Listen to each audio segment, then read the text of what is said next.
everyone. Let's get this show on the road. All right. Alright, here we go. It's gonna be lots of fun.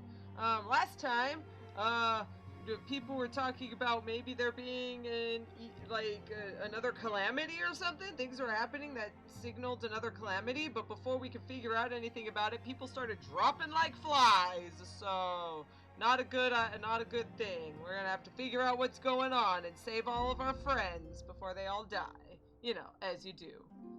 Alright, where was it? Alisaie! Alright, let's do this.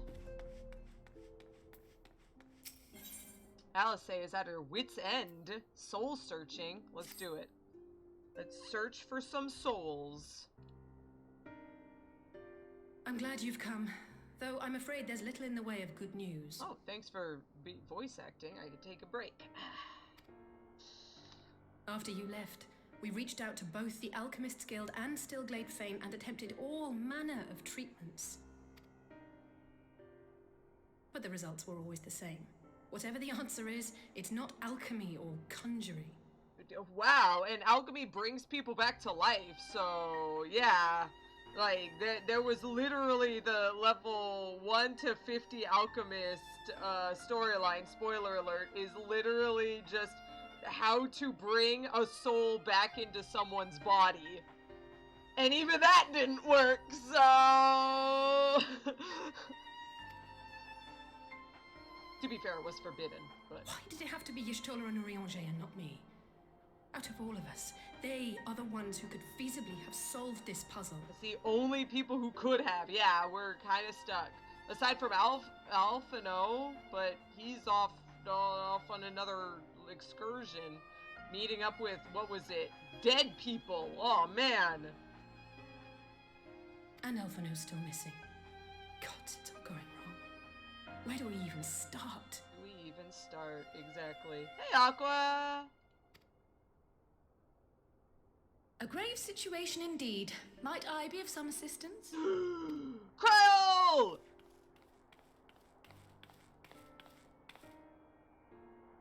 Kryle! I thought you were busy delving into the mysteries of Eureka. When word reached me of the plight of our friends, I could not well stay away. As a fellow scion, not to mention your erstwhile mentor, this is one of those times you should feel free to call on me, regardless of my personal circumstances. Kryle, we love you! Yes, I should have thought of that. Thank you for coming, Kryle. We would welcome your insight. Yeah, I mean, Eijika, it's not like Eijika's like gotten a sword from a primal that will probably turn him into a mutated Odin zombie or anything. Nah, it's fine. It's fine. Don't ask questions. It's fine. And I should be happy to provide it. Now, what's this I hear about Alphino heading into Imperial territory? That boy always did have some funny ideas. Do you remember the speech he gave when he was accepted to the studium? Oh boy, give us the deets. Give us all of him being a stupid loser baby.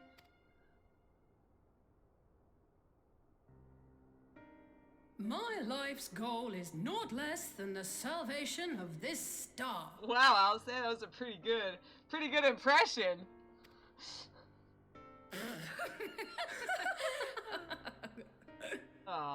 Make sure everyone knows. That particular grand pronouncement has been a source of great embarrassment to him, as you know.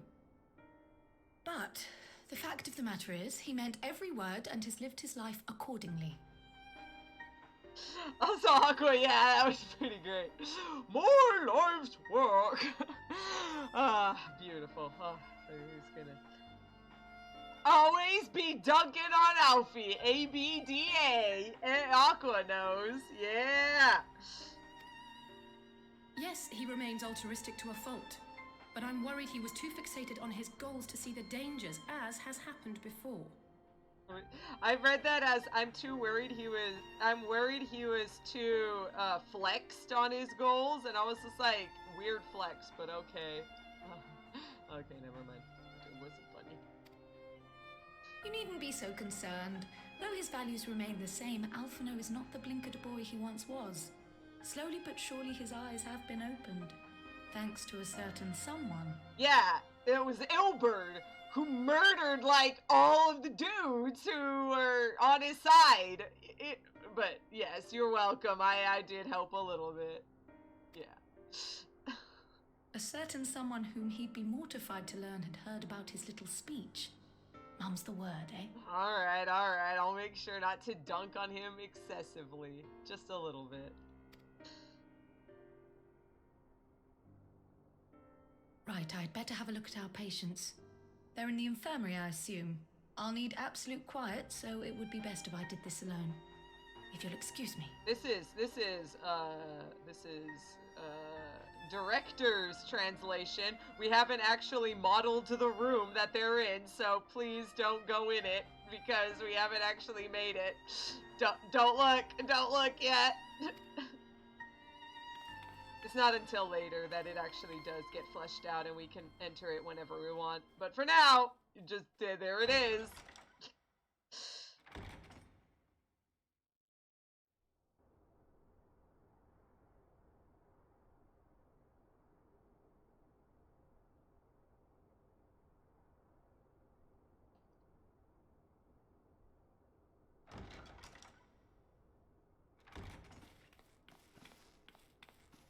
Kyle, did you get anything? All three are in fine physical health.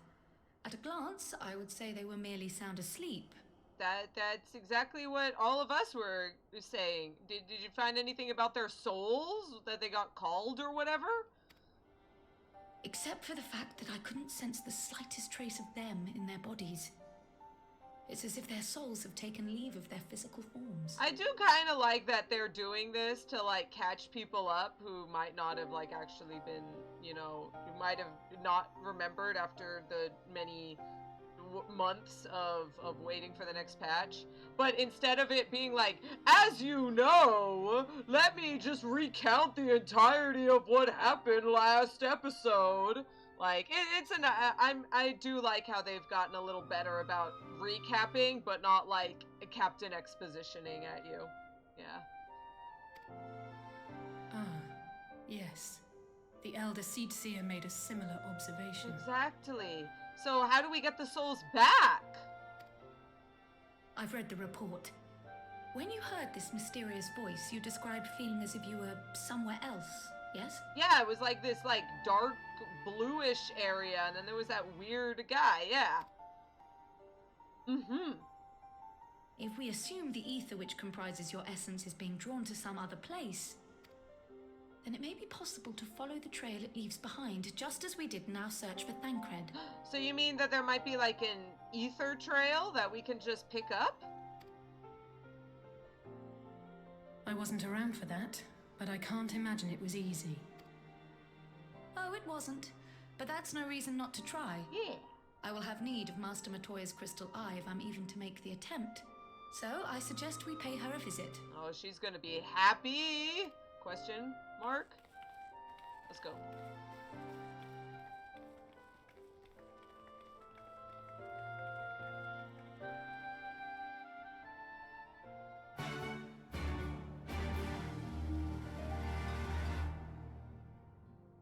Alright, in front of Matoya's cave. Actually, let me pop a aetherite pass, because we're probably gonna be hopping around for a bit. There we go. Teleport to Idleshire. That's the closest place. Oh no, I'm gonna sneeze. I have been so sneezy lately. I wonder if it's just because I haven't been airing out this place often enough and there's just a little dirt seas in my apartment. I opened the window and stuff like a day or two ago because it was warm and I wanted it to be cold. But now I kind of live like right next to a street, and sometimes trucks go down it, and I don't want it to be open now, because then you'll hear at the worst possible moment, and I don't want that. So gotta leave it closed.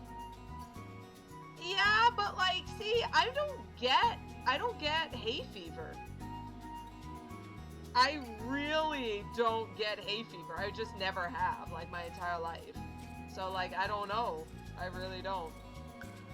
To be fair, now that I've been constantly being forced to wear a mask all the time, now, mysteriously, I'm a lot more sensitive to all this stuff because my nose isn't able to sniff all this stuff that it should be sniffing. So, I don't know. Maybe it is. But anyway, yes, I like it, Aqua. Time to visit Grand Matoya. Hey, I tried to avoid the fate, but rip. We're in the fate. Toad alone. Get it? Because home alone, toad alone. Oh no. Please do keep Alphino's little speech to yourself. He can be awfully sensitive at times. Don't think I don't know. Oh, by the way, Mummy's little mummy. I honestly forgot if I showed this one off. So if so, we'll keep. If so, then we'll go to another one later. But if not, then we have him for now. Here he is. It is believed that the ancient technique of mummification, which involved embalming, organ removal, wrapping, and the burial in a multi-layered sarcophagus, was an expensive undertaking. That it was performed on a child can attest to its parents' devotion. There we go. It fell over. That was its special thing. I told you, I'm not your mummy! Thanks, Uldan, a citizen. Alright, let's do it. I heard Master Matoya was something of a recluse, but this seems extreme. Still, I'll happily overlook her eccentricities if she agrees to help us. I don't think you did? Okay, thank goodness. Phew.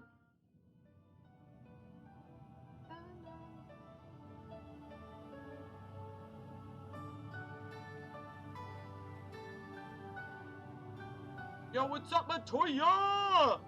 Come to disturb my peace again, have you? I hide myself away in a cave, and still you people insist on pestering me with your problems. Look. We have done this one other time, Matoya. Oh, I mistook you for young what's-his-name. No. But I see now you're the sister. Weren't you supposed to be the lively one? I've seen happier faces at a rain-sodden burial. Yeah, that was pretty. The only thing they were missing was the little shimmering in her eyes to make them look like tears. They get better about that. It gets a lot better in Stormblood. I mean, Shadowbringers, whatever.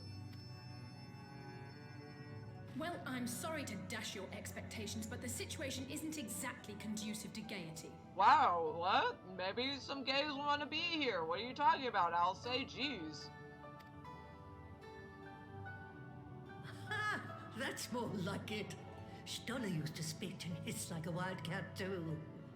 Better for a young thing like you to be filled with fire and leave the doom and gloom to your elders. Now, what exactly does this tragic situation of yours have to do with me? Aw, poor Alisaie. Yeah, poor Allie.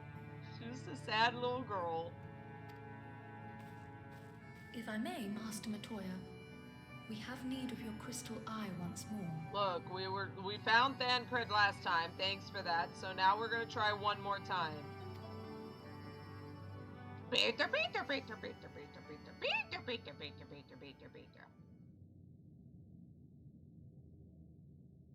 And Stoller is one of the afflicted, is she? Oh. Very well. She may be an ungrateful stray, but she's my ungrateful stray, and I'll not see her buried before I am. Matoya's just like, she's my little daughter, and I will end anyone. I've only known Y'shtola for 15 years, but if anything happened to her, I'll kill everyone in this room and then myself.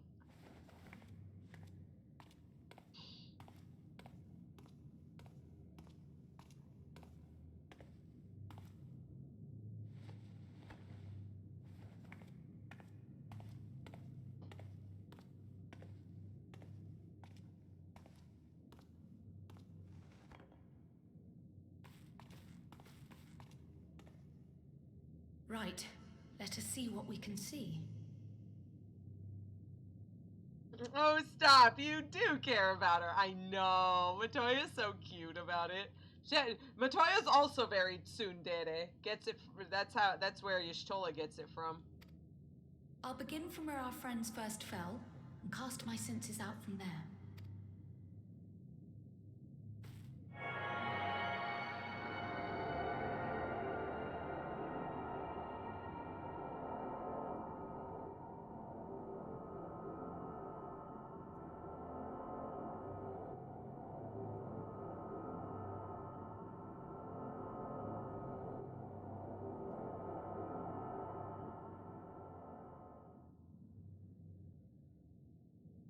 Uh-oh. What is it?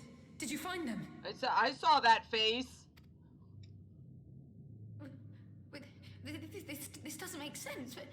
How is it even possible? So they're not even in the ethereal sea? We found them in the afterlife. And they're not even there. What? How is what possible? Kryl, what did you see? The threads, they just ended. And no, I didn't lose track of them. I followed them as far as they went.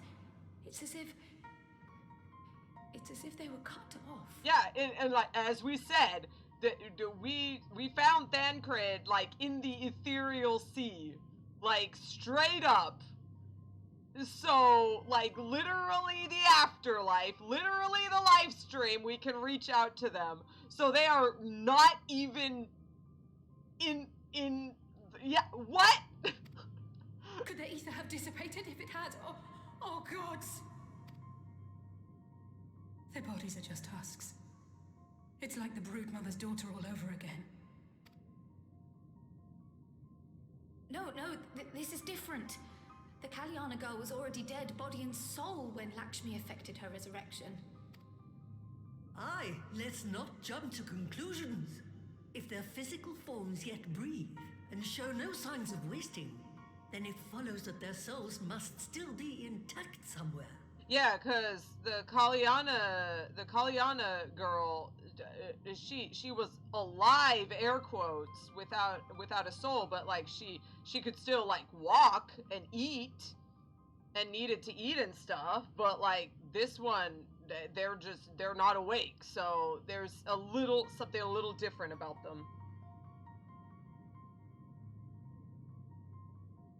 This puzzle's becoming 1,000 pieces, a 1,000 piece one. Thanks, Aqua. I hate those puzzles. Calosa is not good at puzzles. But where? Yeah, thanks, Alisaie. That's what we're all trying to figure out. That's the question, isn't it, girl? Death has not taken them to the ethereal sea, yet there are no tracks left for us to follow. Exactly. So, like, we literally could track them to the ethereal sea. Like, if you're not in the ethereal sea, then something happened. Something weird is going on.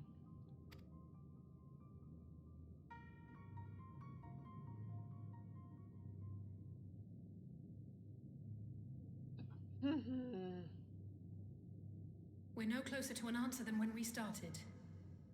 But knowing their souls are still out there is progress of a sort. We just have to keep looking. Oh. Pray, excuse me a moment. Yes? I remember, but... What, to Alamigo? We're on our way. What? That was Lise. Apparently, a group of Populares have defected to Alamigo, and Maxima, the envoy Alphino left with, is one of them. What? But no Alphino! I'm sorry. I realize we've barely begun here, but... Go, child, go! You've made up your mind, and life's too short for dithering. And also now we won't be in this cave anymore with Matoya, the recluse who doesn't want people around. She's really happy that we're leaving. I'll do some digging in the meantime and see if there isn't some other method we could use to continue the search. Good luck, Kryl. Let's be off then. Mm-hmm.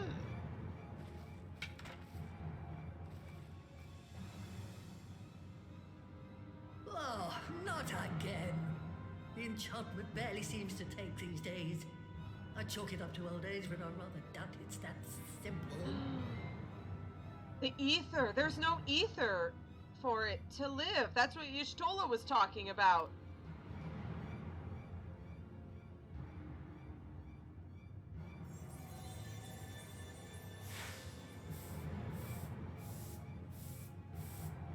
Before they took ill, Y'shtola and Urianger were sharing notes on a thinning of the ether. It seems to be happening all over. Does it now? And here I was all set to blame my woes on that creaking mountain of refuse clogging up the Thaliac. Oh, don't be mean to Alexander, Matoya. Alexander is like great, and he wants, and we all want him to go to a place where he's happy and safe. Okay, just be nice. Also, yes, ebook, it's Matoya, you know, from Final Fantasy 1. I mean, it was playing the Matoya's theme song, but now it's done, so rip. I fear something has gone awry. Still, there's naught to be gained from starting in shadows. You can only do what can be done, and that but one thing at a time. Mm-hmm. Let's go.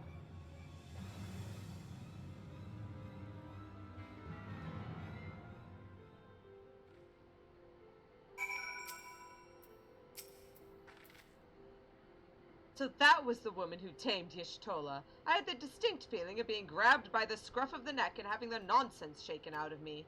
When grandfather is back... When Alphino... Grandfather, what? What am I reading? When Alphino is back, I'd like to visit again and ask her what tales she has of grandfather. That's what I read. I read grandfather down below and immediately equated it. I'm sorry I couldn't do more. I've never seen a soul's thread end so abruptly before. There we go. Sorry, Kyle. Alright, let's go.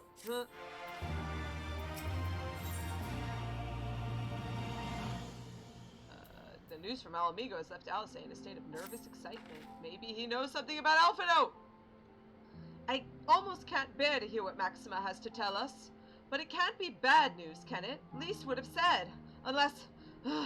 There's no point in speculating. Lise said she'd notified the guards of our coming, so we should head straight to the palace gate in the Alamigan quarter.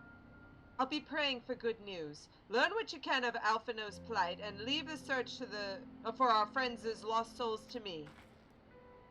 Leave it to me. Oh, goodbye. That was it. Sorry. See ya, Kyle. Good luck. Come on, Alisaie. Let's go.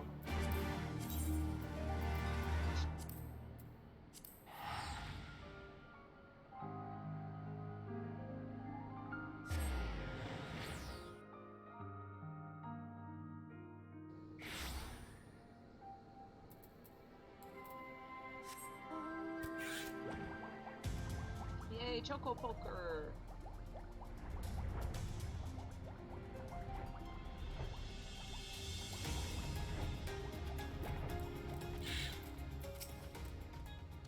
Greetings, Scions. The commander told me to expect you. Shall I show you in? Heck yeah. Yeah, Aqua knows who's coming up. My boy, Maxima! Oh, look, it's the Popularis refugees. All of the others.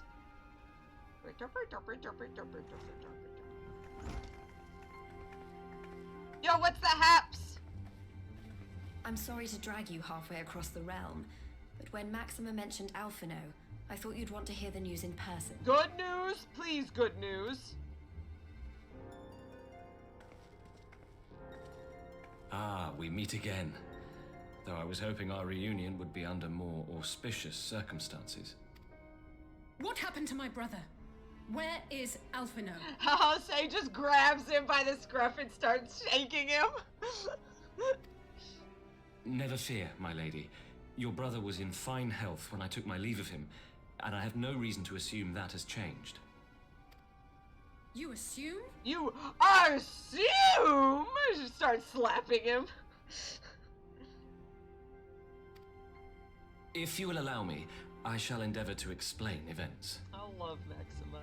He's another one of my, like, favorite, like, super, like, side NPCs that, like, has no reason to be here, but, like, yeah. Our troubles began not long after we departed Doma. While crossing the burn, we were fired upon by the Emperor's personal guard and forced to make an emergency landing. As we stumbled from the wreckage, our attackers fell upon us again, and we would have perished there and then were it not for the intercession of a third party, a band of mercenaries whose leader claimed to pursue a vendetta against the Asians. This Shadow Hunter, as he styled himself, then escorted us out of the wastes to relative safety. Upon arriving back in civilization, I gathered my Populares colleagues and prepared to flee the Empire. Master Alphino, however, declined the invitation to join us, preferring to continue his investigation into the Asian threat. Which is when we as the players saw him seeing that, like, small encampment that got destroyed by the Black Rose weapon gas, yeah. Well, at least he's not lying in a heap in the burn. Tell us more about these Asian hunters. Who are they? And is Alphino still with them? He is. As to who they are, I'm afraid I have nothing to tell you. Beyond the fact that they root out and destroy Asians, they were unwilling to divulge anything which might serve to identify them. Yeah, it was just Shadow Hunter. Whoa, look at me, I'm so good. Maxima is a good boy, Elvy. I agree. He's like, I love my land and I love my people and I want them to not get murdered in a war, so let's stop it. And he's a cool dude. I like him. They would not even reveal their next destination. But Master Alphino asked to accompany them all the same. Since parting company with your brother, we've been engaged in a game of cat and mouse with the Emperor's guard. We made our way through province after province, finding the army busy restoring order wherever we went, until we finally arrived here in Alamigo. I cannot thank Commander Aldin enough for giving us such an unexpectedly warm welcome. Yeah.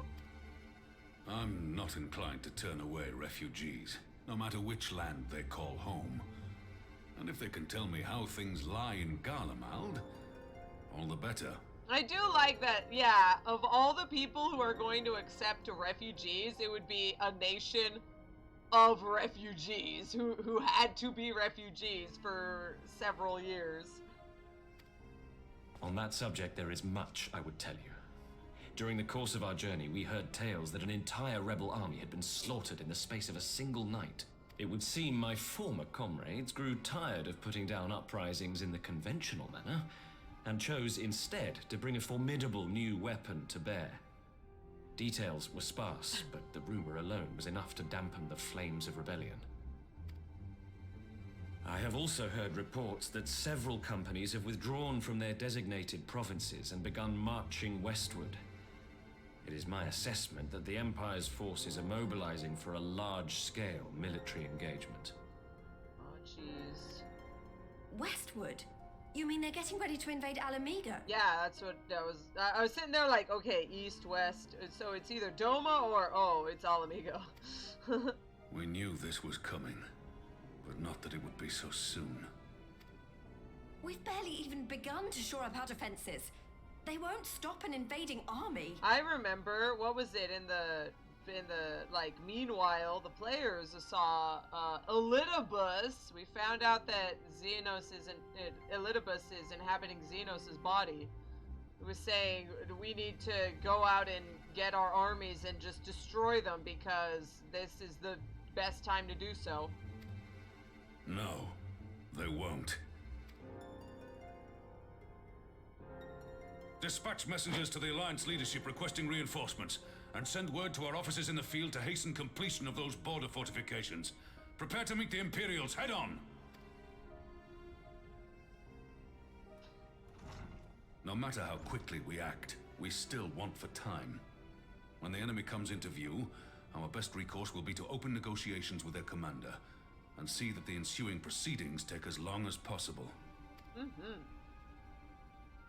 Would you and Alisaie head to Doma and let Lord Hien know about this? I'm sure he'll want to hear about Alphino too. Consider it done. We'll send word when...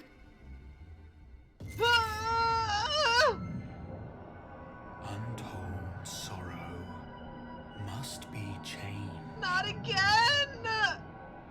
Ahead looms a calamity. Can't. Eon become instant. Throw wide the gates.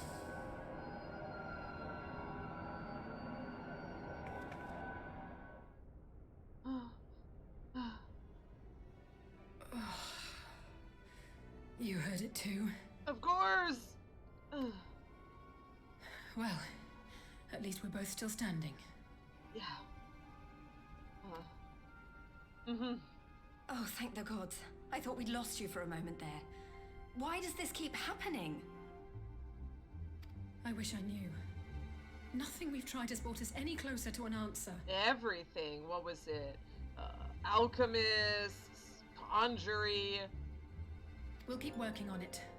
But first, we need to go and see Lord Hien.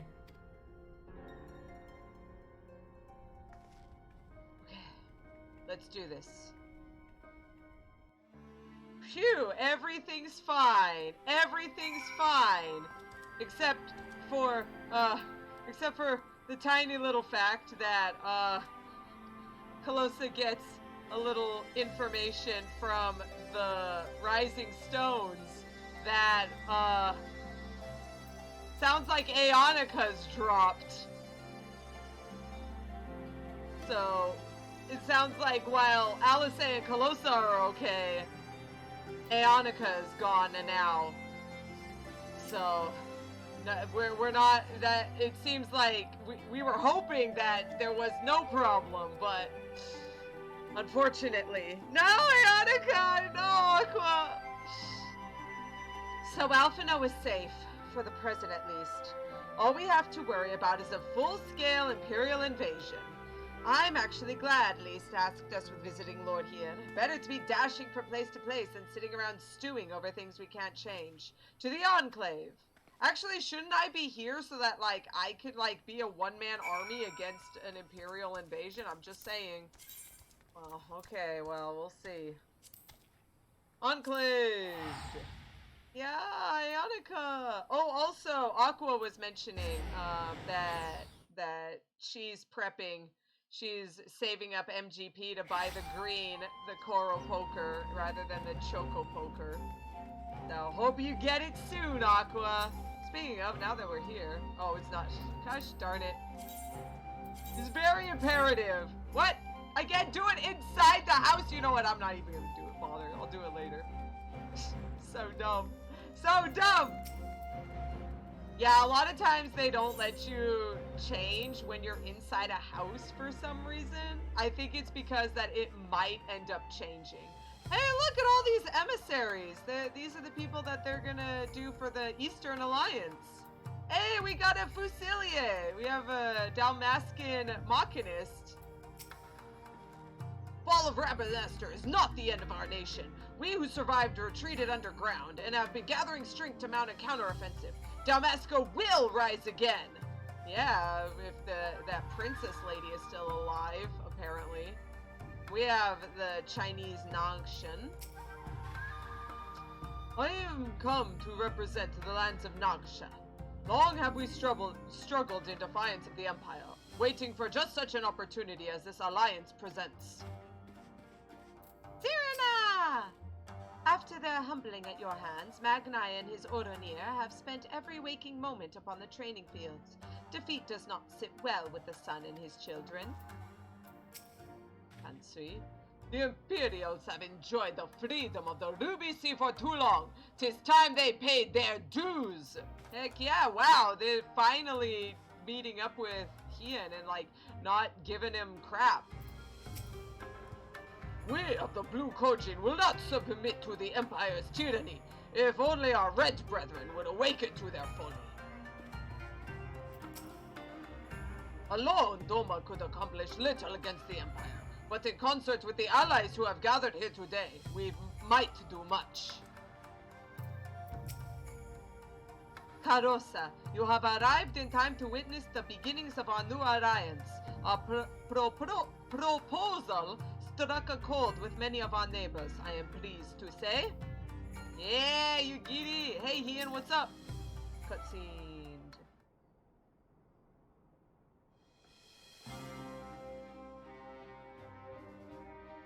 Greetings, my friends. I was just discussing future endeavors with the members of our newly formed alliance.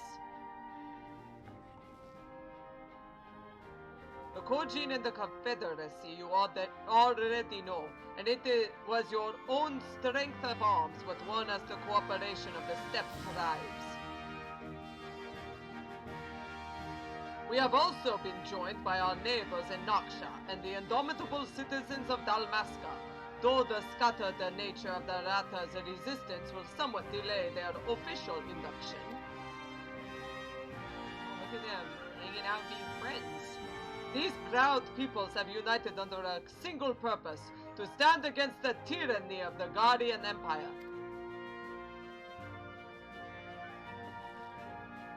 I am glad to see your alliance is coming together so swiftly. As things stand, I fear we shall soon have need of your strength. Arm cross. Bitter, bitter, bitter, bitter, bitter, bitter, bitter, bitter. I thank you for bringing me news of Alphino. His fate is never far from my thoughts, and not only because he is our emissary. As for the sudden deployment of Imperial forces, I agree that Alamigo would be wise to shore up its borders with all due haste. Every report we receive from our shinobi indicates a massing of troops in the western provinces. It seems all but certain that the Empire is poised to bring its fist down upon Eosia. And I would help deflect that blow, but I cannot risk sending reinforcements just yet. We will remain vulnerable to airborne assault until our wall in the burn is in place. The all-important Allegan energy barrier. The energy barrier, yes. I thought to call it something more auspicious. A name drawn from the four lords of a legend, perhaps. Sirius Aegis or some such. Well, just a thought. The Ironworks engineers report that they have finished calibrating not corroborating, but both. Calibrating the generators, and they are ready to proceed to the testing stage. Have you time to attend the first test? You've seen the field which protected Azisla firsthand, and I would be interested to hear how you think ours compares.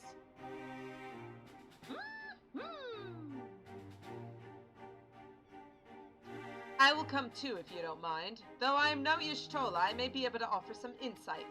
I mean, you do have a little magic. Of course. Time being of the essence, it would be best if we made directly for the burn. You giddy. I leave you on Hakuro to bring the War Council to a close. Understood. Your mounts are saddled and ready, my lord. Wear the storms.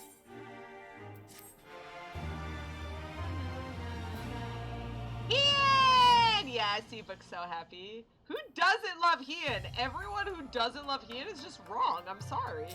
It's great. I love Ian. He's too much like a lawful good paladin. He doesn't think about people. Bad opinions. Bad opinions. We will cross the burn by Yol and Falcon as before. Join me at the Overlook near the House of the Fierce.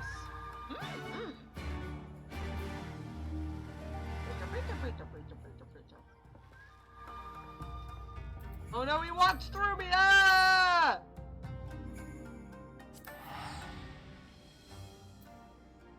Sadiu's wall. Wouldn't it be Sadiu's Aegis? That's what he called it. That's what he said it would be. Come on, don't be mean. Call what he says.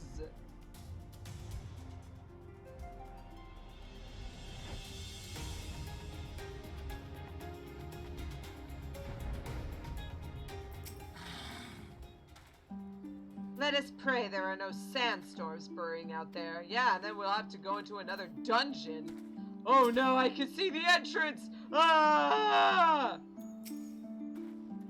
Give the word when you are ready to take wing. Heck. Yeah, sorry, hic. I got hiccups. Let me get some water. Maybe I'll stop them.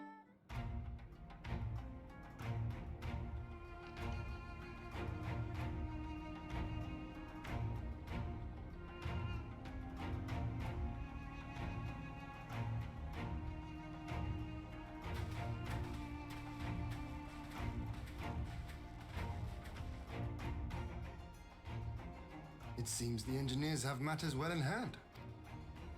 Should the barrier work as we intend, Doma will be free to reinforce her allies in Alamigo without fear of weakening her own borders. Heck yeah! Honored friends, the time has come to put your hard work to the test. Start the generator.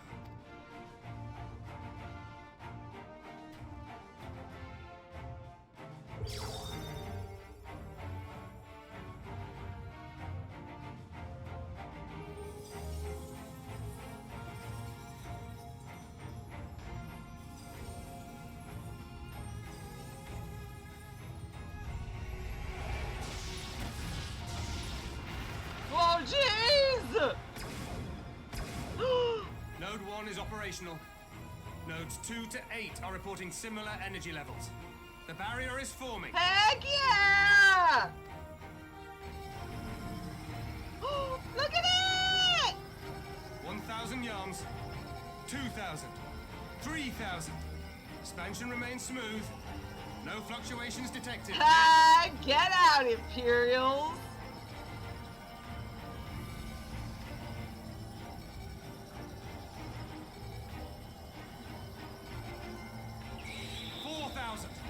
5,000!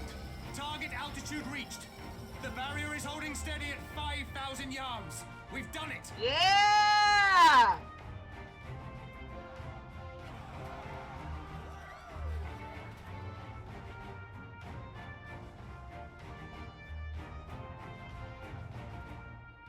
I love that engineer who was Is just... that an Imperial airship?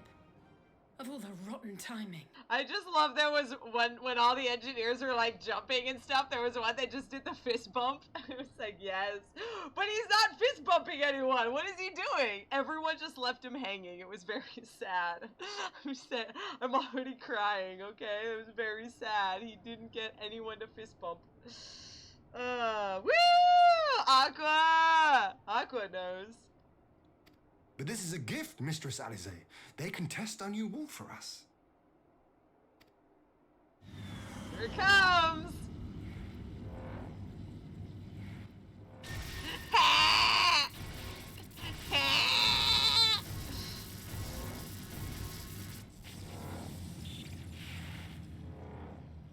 Seems solid enough, though I was hoping for a fireball. No, you don't, Ian. Spoiler alert, no, you don't.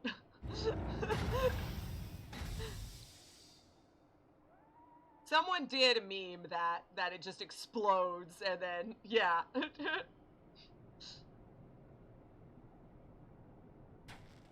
Wait a minute. Players know that. It's the Shadow Hunter and... Alphino? By the gods. It's Alphino. No, no, no, no, no! What are you? Let me go! He has my brother! Lower the barrier! Yeah, there's a shield, Alisaie. Do you want to get toasted?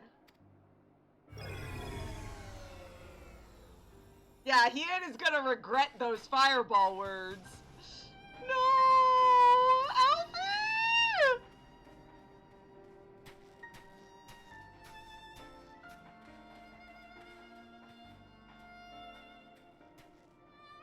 Be at ease, girl.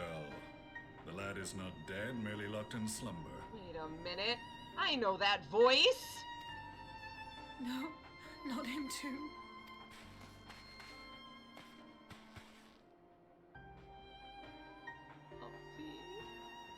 Alfie, my son!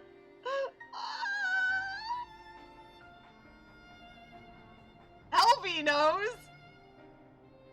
We could identify no cause and found no remedy. Thus I sought to return him to Doma, and into the arms of Lord Hien himself, it would seem. Yeah, Elvy was there with Calosa when they fought. It is a day for fated reunions. Would you not agree, adventurer? Or should I address you as the Warrior of Light? You.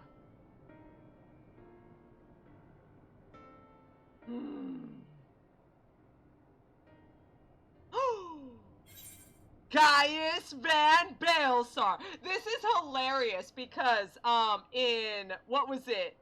In the last one when he first appeared and he meets with Alphino, that entire cutscene was originally voiced, and it's hilarious because all of the people who were listening in Japanese immediately recognized it because it was the same voice actor.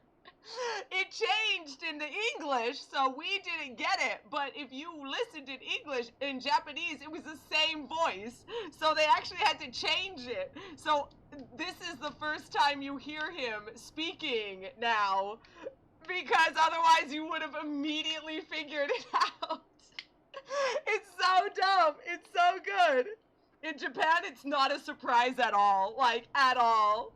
Gaius Van Balesar.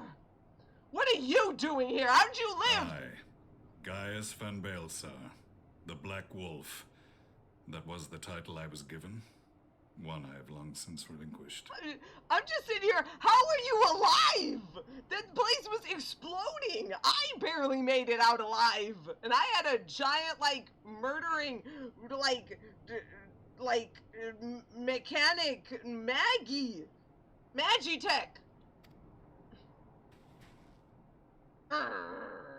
Stand down. The legatus of the 14th Imperial Legion died in Castrum Meridianum. I am no more than Gaius Balesar, a man without rank or allegiance.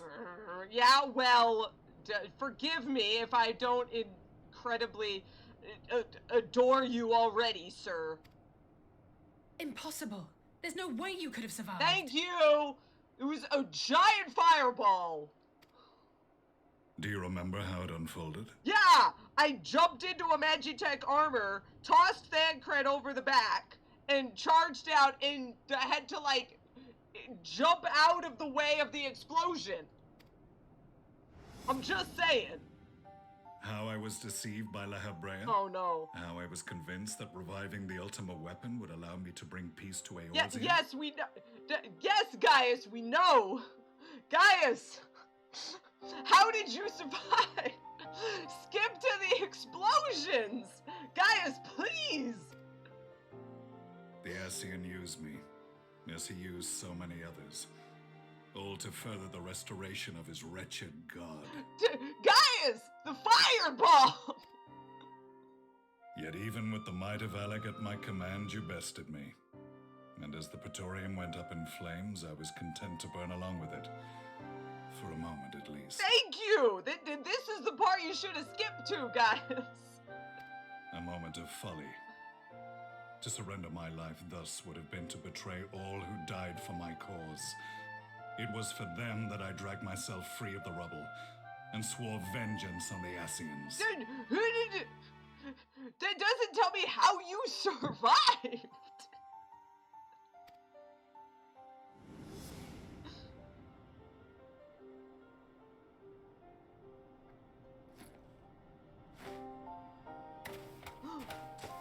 The Black Wolf has shed his pelt, never to return to Garlemald or her legions. I live now only to exact revenge. There's the remains of his masky doodle.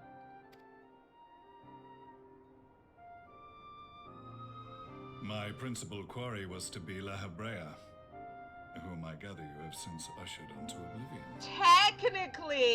Technically it was the Archbishop who killed La Habrea. I just killed his girlfriend? Question mark? I don't know, they united and they became a big giant Ascian Prime, and like we made a bunch of jokes about heteronormativity, and then she died, and then the Archbishop killed him, so sorry. But yeah, you can't kill La Habrea anymore, sorry, that's it. But so many more remain. Long as their kind lurked in the shadows, laboring to sow chaos throughout our world, I would see each and every one dragged into the light and put to the sword. Oh, okay, Shadow Hunter, okay, sure. But I do like, ooh, he's staring at the setting sun and dragged into the light. Yeah, well, I'm the warrior of light, so leave it to me, okay? Leave it to me. Are the scions not of like mind? Yeah, but I'm the warrior of light, and you are a filthy peasant. I'm just saying. In this single respect, perhaps. Then I shall continue the partnership the boy began, and share what intelligence I have acquired. Among the Asians, the black-masked ilk are subordinate to those who wear red. This you already know. Yes. Yet among the red there exists a hierarchy. Those set adrift with the shards clearly stand below those still joined to the source. Ooh. Nabriales, who once dared to intrude upon the Rising Stones, belonged to the former group, and while he was indeed a dangerous foe, his powers were inconsequential next to the paragons of the source. So, Nabriales was really powerful. I mean, every time we go in there, we always do at least one wipe because no one else knows how to do that fight. So, yeah, he's pretty strong, but, like, these guys are even stronger? Well, I assume Elidibus is one of them. He seems to be pretty high on the pecking order. The first was La Habrea, who plagues us no more. There is also the white-robed Elidibus. Yep. And the elusive Emmett Selk, Ooh. about whom little is known. Ooh.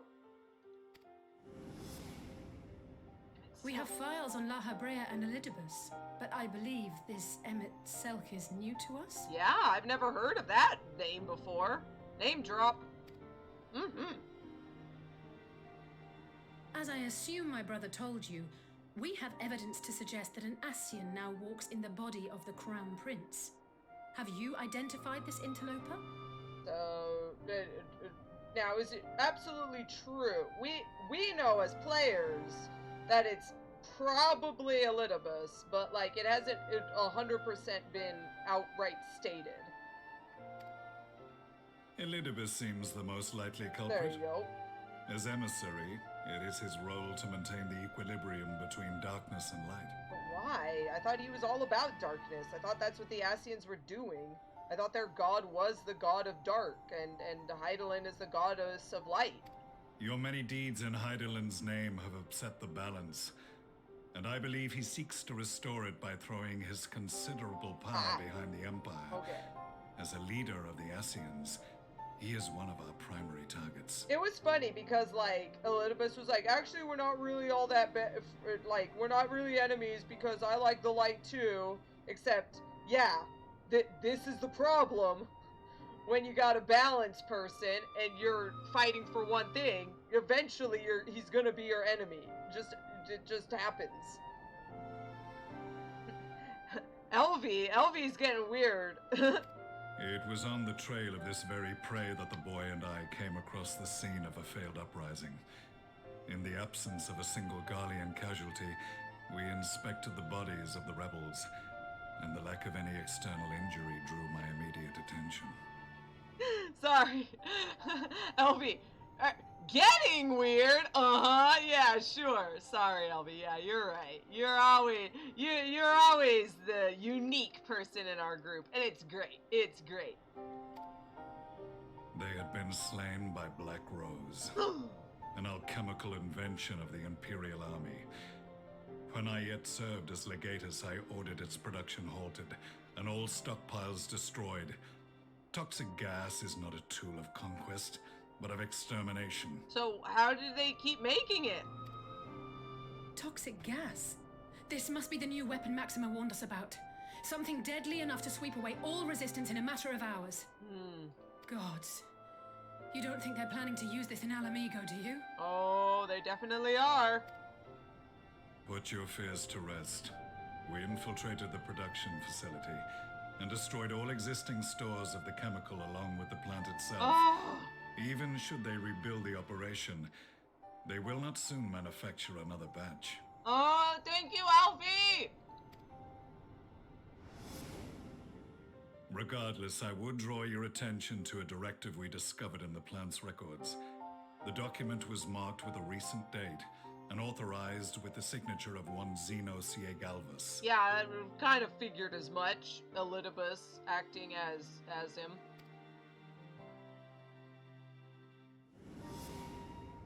A dead man signing the death warrant for thousands. 'Tis bad comedy.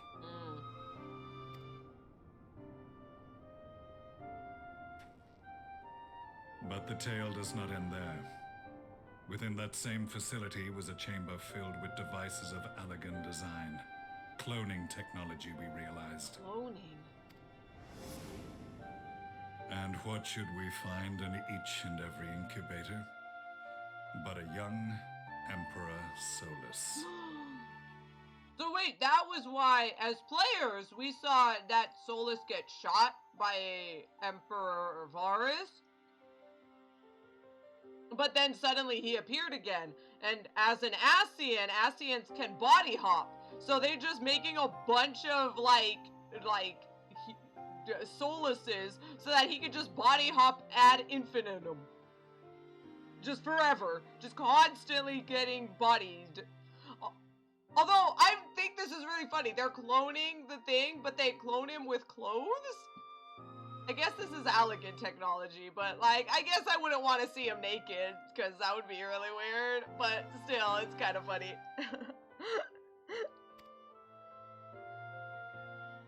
Yeah, with clothes, why not? All of which prompts the question, were the Asians responsible for these abominations, or was it the will of the Emperor? Oh yes, Seabook was mentioning, why do some of the people have the thing in their forehead? Seabook, it's what is called a third eye, and only, yeah, Aqua's right, it's only a Garlean thing. It also makes it so they can't use magic like we do. So, Gaius can never be a mage. He is always doomed to consistently be a melee fighter. I must know which hand guides the Empire. Though I have given up my rank, I am yet a son of Garlemald, and I will fight for the future of my homeland. Yeah! Although, boo! Gaius! It is time I return to the hunting of shadows. We should focus on our common foe. To reopen old quarrels now would serve no purpose. Yeah, well, I still don't like you. You're still a stupid poopy face. You saved my brother's life, so I'm willing to let sleeping dogs lie. But in truth, it's not my decision to make.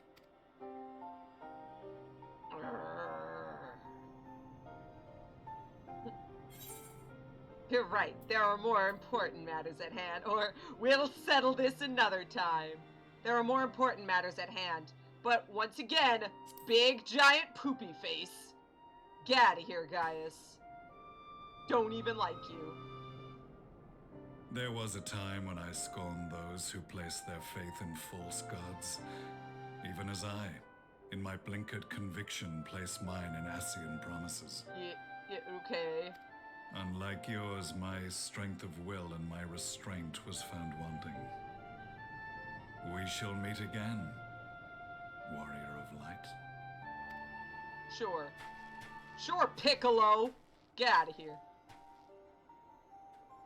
Don't stop kidnapping little boys and then training them in the desert. So that was the infamous Black Wolf. An unexpected ally, to say the least. Yeah. Ally, air quotes. Giant, massive air quotes. Get out of here, Gaius! No one likes you! Ha! Oh. Well, I am content to leave the fine-tuning of the barrier to cleverer minds. Let us bid our friends from the Ironworks farewell and see what can be done for Alphino back in Dorma. Heck yeah! Although we'll probably take him to the Rising Stones next. Gaius.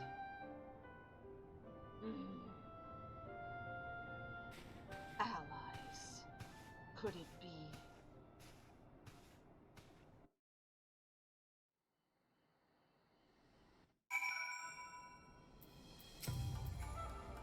What uncanny timing that Master Alphino should be returned to us just as we were testing the barrier. I only hope a cure can be found for his malady.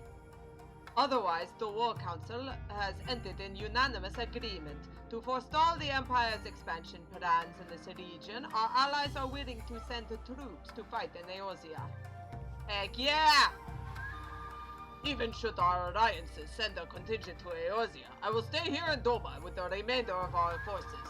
As much as I would enjoy taking Imperial heads at your side, we cannot leave our borders undefended. Exactly. You don't know when Hingashi will just suddenly decide that no one else is around and start attacking them.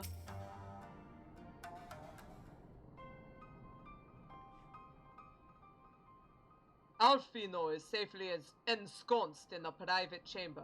My finest Hira is examining him as we speak. Speaking of healers... Oh, that's Alisaie. I've spoken with the physician, and there are no outward signs of illness. Alphino is lost in a deep sleep from which he cannot be awoken. Just like the others. It seems that even in the lands of the Empire we're not far enough away to escape that cursed voice. I share your frustration, Alisaie, I do, but Alphino is returned to us alive and otherwise unharmed. All that remains is to find the means to wake him. Until then, you can but fulfill your duties as a scion, yours and your brother's both. You're right, of course. There are arrangements to be made, and of little time to make them. To business then, my lord. Now that we know Sadiu's wall works as intended, can we expect reinforcements for Alamigo? You most certainly can. As promised, we will send troops to bolster our allies in Eorzea without delay. Pray be aware, however, that they will not arrive without delay. Save for some few who boast teleportation magics, the bulk of our force must be transported by sea. A lengthy voyage for which the smallest vessel favored by the Confederacy are ill-equipped. Accordingly, I mean to enlist the assistance of the East Aldernaut Trading Company in finding suitable ships. As for navigating the distances in question, we are in the happy position of being able to call upon those who plotted the course of my people's exodus to Eorzea. Beyond the procurement of ships, I find it unlikely that our East Aldernaut friends will consent to any involvement in military operations, but I am certain they would afford Alphino a berth aboard one of their vessels. I shall have a Kyogen accompany him every ilm of the way to the Rising Stones. You have my thanks, Lord Hien. Yukini, I will go on ahead with our friends to Alamigo, enlist all those capable of teleportation, and put them at the disposal of the Eorzean Alliance as soon as possible. They will form the vanguard. Yes, my lord. This is exactly what we'd hoped for. Lys and the Alliance leaders will be glad indeed to welcome the combined strength of the East. Can we teleport? Is it going to teleport us? Please teleport us.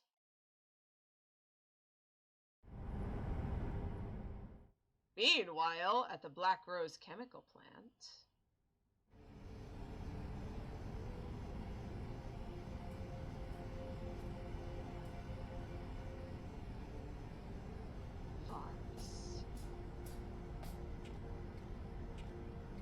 Our supplies at Black Rose have been ruined, but the new plant is already under construction. We should have the first batch ready in time for the offensive, Your Radiance. No! See that you do.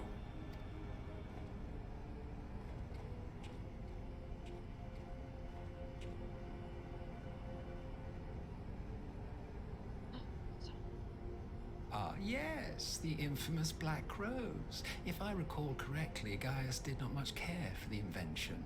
Solus was alive when Gaius was still around, so he was just really freaking old.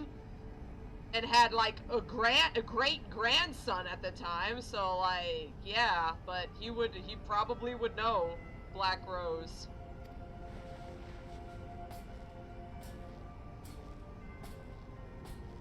A ruthless and indiscriminate weapon indeed, this airborne poison. It seems you are capable of making decisions worthy of your bloodline. Oh, shut up, Solus. Also, yeah, Alteron, no worries, you can head out if you need to. I'm pretty sure that for this, one here, there are no, dungeons, because they were taken up by, what is it, the Swallow's Compass. Pretty sure Swallow's Compass was this one, so. Elvy, hi, Solus. Elvy, please, don't flirt with the enemy. With no gift for sorcery, we Garleans must look to Magitech to even the odds. If it spares the needless deaths of our soldiers and serves the cause of this empire, there is no method I would not employ. Yes, Alteron, I think this one is 4.4. We're in the middle of 4.4, so we don't have the final one until next episode. Yeah. Maybe Aqua. I think there's a really long thing that ends up happening, so maybe not. We'll see. How very noble of you. Truly, though, I must commend you for embracing your role as Emperor. You play the part of the determined ruler well. Sometimes even I catch myself believing. I do like that they've turned the Mordona theme into the Black Rose theme. So good, so creepy.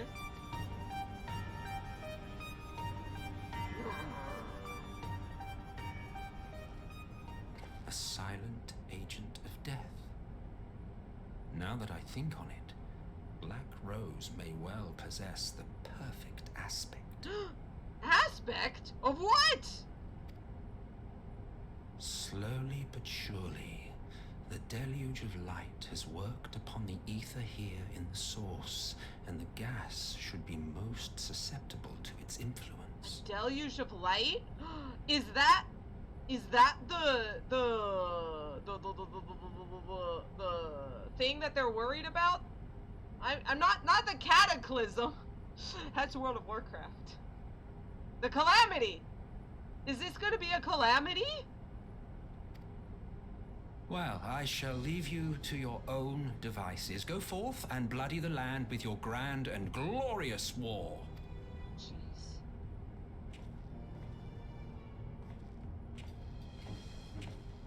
While you do what, precisely?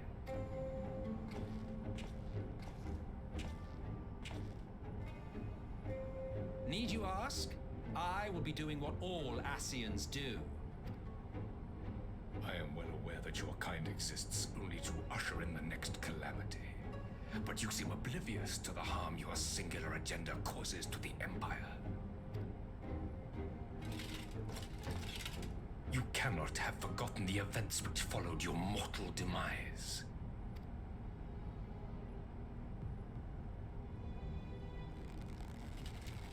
Our homeland was plunged into civil war for your failure to name a successor. The edifice you so carefully constructed was but a hair's breadth from collapse. Oh, please, Varus. Everyone knows that their thing is to sow chaos. And it doesn't matter whose chaos it is. Are you truly so naive? You thought me oblivious to the consequences of a departure so painstakingly timed? It was by design? You just... Well, time to just stop being alive! Ah. Well, of course it was. Though I will admit the resulting panic exceeded even my wildest expectations. But how can you be surprised? Throwing the world into disarray was the very purpose for which this nation was, as you say, so carefully constructed.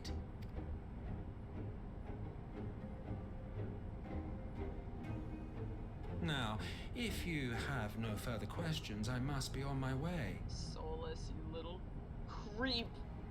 Get out of here. Since we may not meet again in this lifetime, it would be remiss of me not to offer a word or two of gratitude. I really must thank you for this surplus of vessels. I can mold any host into my own image, but having bodies tailor-made for me in this fashion is so much less tiresome. You dabbled in elegant cloning techniques, yes? It certainly is a compelling, not to mention entertaining, field of research. If he's an Ascian, he probably was around during the Elegans. And of all the options available, you chose the founding father on whom to experiment. You have a twisted streak to you, Varus, like grandsire, like grandson, hey? Hey. If events play out as planned, this will become something of a family enterprise. Just Elvy says, Calosa's doing the, Elvy, why are you flirting with him? Why do you love him so much? And Elvy just gesturing that everything that's happening right now. Okay. I admit, it's pretty good. It is really great. I do love him. You will be the capstone of this world, I the anchor and shard, and together we will give the lie to this star's fraudulent existence.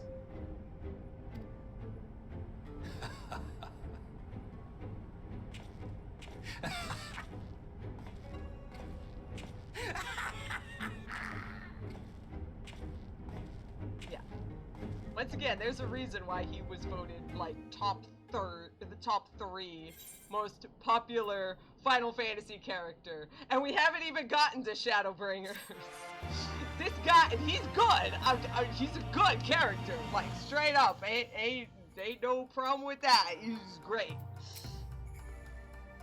Come, let's return to Lys and share the good news about our Far Eastern reinforcements. Okay, time to teleport. Oh! Shoo! Kian stands ready to depart for Alamigo. We must leave now to convene with Eosia's leaders, and it may be some time before I return to Doma. Takuro, I leave you in command. My lord! I shall assemble an advance party with all haste and join you in Aramigo forthwith. I just received word from Lys. The Alliance has established a base camp near Alamigo's northeastern border. Once we've arrived in the locks, we're to report to a resistance officer stationed in Porta Praetoria, who will point us in the right direction. Let's not keep them waiting. No, I have to teleport. It's fine. It's fine.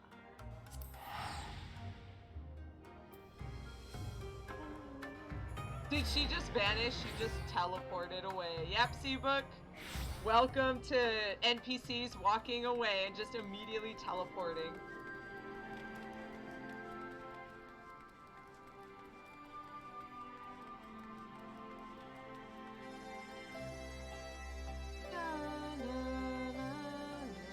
Oh. Wow, they really did teleport. Already here.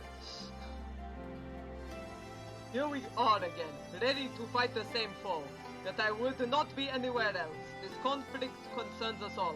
Come what may, we cannot allow the Empire to regain its grip on Alamigo. Here, I think we found the guide Lys mentioned. Oh, you must be the scion I was told to look out for. If you follow me, I'll take you to the Alliance headquarters. Let's go.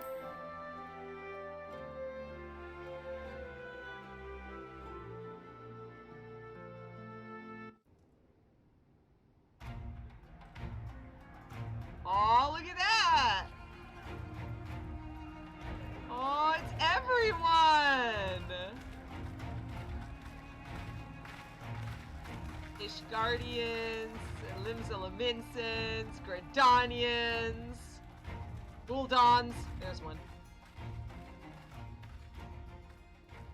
Welcome back, you two. Greetings, Lord Here. Glad you could join us. What was that, Lise? Look, Lise, I know I ship the two of you, like, secretly, but, like, don't do that. Greetings, Lordy. What was that? Whoa, Lise. Whoa. What? Continue, sorry. Glad to be here. I would have come sooner, while our own defense is not in question, but I am pleased to report that our soldiers are assembling for deployment to Alamigo as we speak. I love Calosa's just staring at the camera. Calosa, a little bit to the left there. Look, Calosa, please. We're grateful for your support. Thanks to the efforts of our allies, it won't be long before we've established defensive positions on this front as well.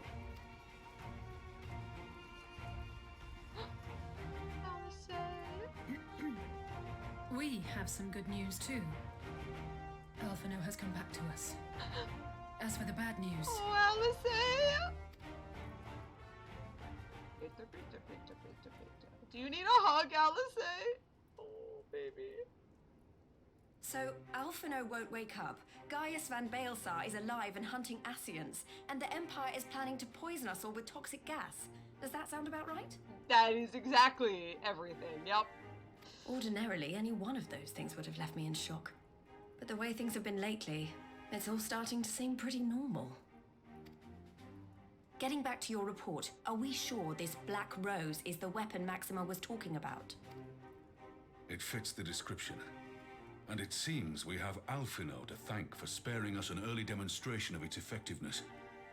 I have a feeling this won't be the last time his bravery in the Empire will serve us here in Eorzea. Yeah, thanks, Alphino. Wherever you are, rest well. We'll handle it from here. The threat of an unknown weapon has had us all on edge. But now that we know what we're dealing with, we can take steps to defend against it. Yeah, Alisaie does need a hug. I get it because, like, the Warrior of Light could be, like, a manly dude and it would look awkward, but, like, she really does need a hug. As for Gaius, I'm not sure what to think. Am I happy he's alive? No. Not in the slightest. Am I happy he's hunting Asians? Aye, I'd have to say I am. Better than him being our enemy again, I guess that's true.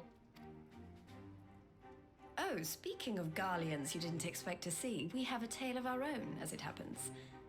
When we sent envoys to the Imperial Army to request talks, they returned with the message that Varys Zos Galvus would be attending. The Emperor? What? The Emperor himself. Well, Varys did sanction the Popularis peace mission. But knowing that an Asian walks in his son's skin, I do not see how we can trust him or anyone from that nest of vipers. The Alliance would proceed with negotiations regardless, if only to give ourselves more time to prepare. We do, however, require your cooperation. Right. Yes. So, as a condition for the talks to go forward, the Empire has requested that a member of the Scions be present.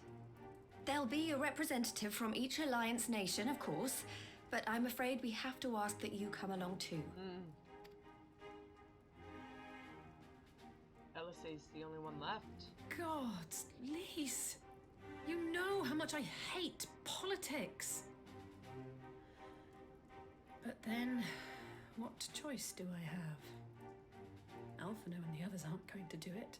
We could ask Elvy or Hilel, but, like, let's be honest. We need to make sure that they're training up the troops and getting prepared as much as we can. And Alisaie, you and I, we're the best ones for the job. Very well. I shall attend as the Scion's representative. Yeah, Alisaie!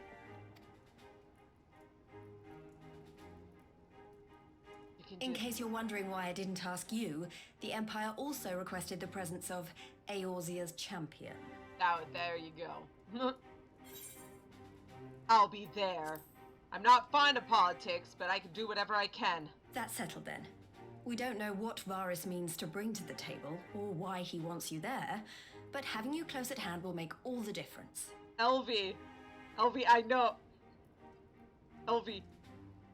Yes, but please, can you stay back and train the troops, please? We need as much as we can before the fighting starts. Yes, Amrik is gonna be there. The meeting will take place on the border. Anticipating an early assault, we mean to position the bulk of our forces nearby. Alright, Elvy, you can come along if you want. At least to protect, be a bodyguard in case things go south. That's probably a good idea too. The Alliance leaders should already be on their way. Once you're ready, we can head out and join them.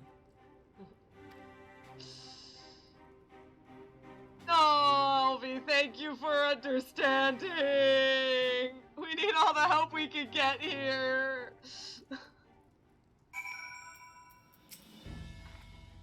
If Garlean could not negotiate peace with the Empire, I rather doubt war can be avoided here. But every moment we steal for our preparations will count for the final reckoning. Is Emperor Varus enthralled to the Asians? That is the question. Should the Empire decide to ignore the rules of parley, we could be fighting far sooner than we'd like. Keep your weapons close.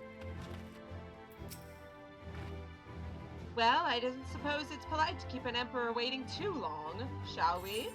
Parley with the Emperor? Hey, did you guys play Final Fantasy VI?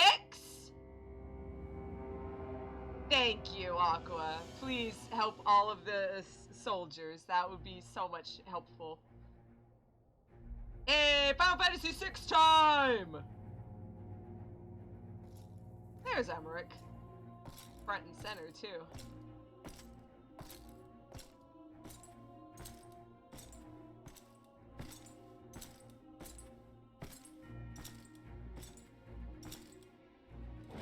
Oh.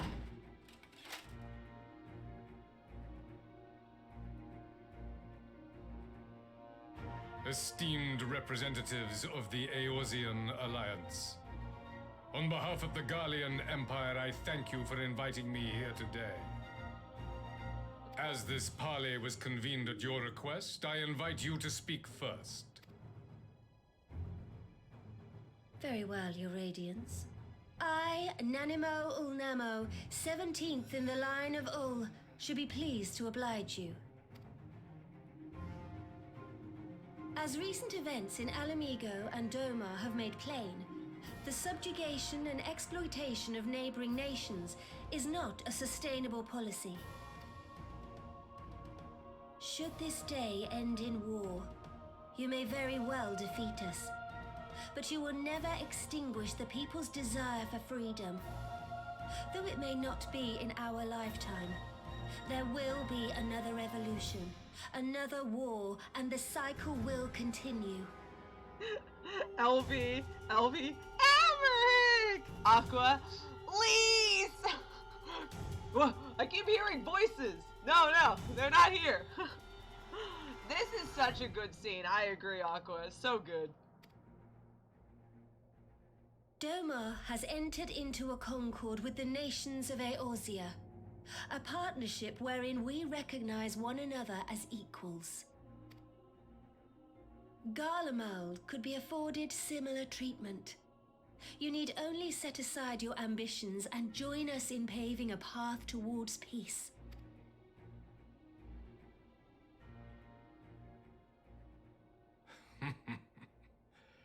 You will not win me over with sophistry, Your Grace. As you know only too well, this alliance lacks the strength to keep the peace within its own borders. Even now, your struggles with the Beastmen continue unabated. Divided, you sow this fertile soil with the seeds of your differences and reap naught but discord and chaos for your trouble. Eorzea must be united under one leader, one purpose. I would offer you both and bring an end to your strife. With all due respect, Your Radiance, the only thing that you offered the people of Alamigo was fear and hopelessness. The citizens of Dorma can also attest to the meager arms of Imperial rule. There is no purpose to be found in a life of oppression, each day more uncertain than the last. Our people are willing to die for their freedom.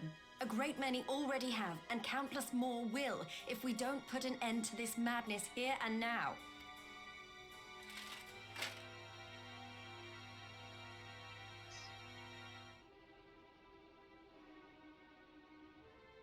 Come on, Varus. We brought order and stability to your lives.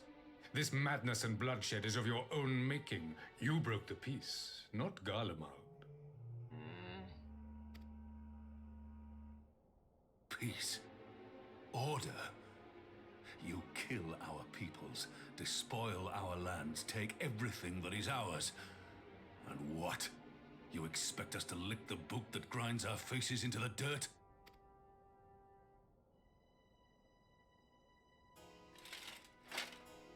I expect you to weigh the costs. To recognize that countless lives have been lost on both sides in pursuit of a greater good, and to not squander all we have achieved in a fit of petulance. So what, we're gonna bring the gambler's fallacy into this? Well, we've already lost that many people in the war, we might as well, what, keep going?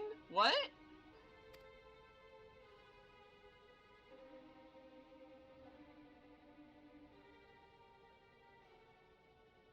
Your Radiance. I fear I can personally attest to the dangers of pursuing one's vision with such righteous fervor. For 1,000 years, the Holy See of Ishgard waged war with dragons.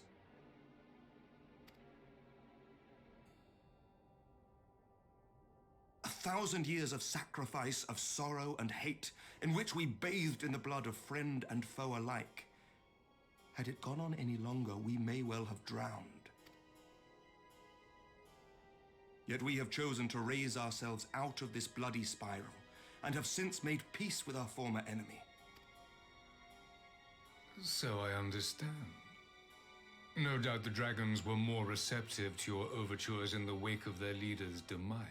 Except, like, half of them weren't with the leader.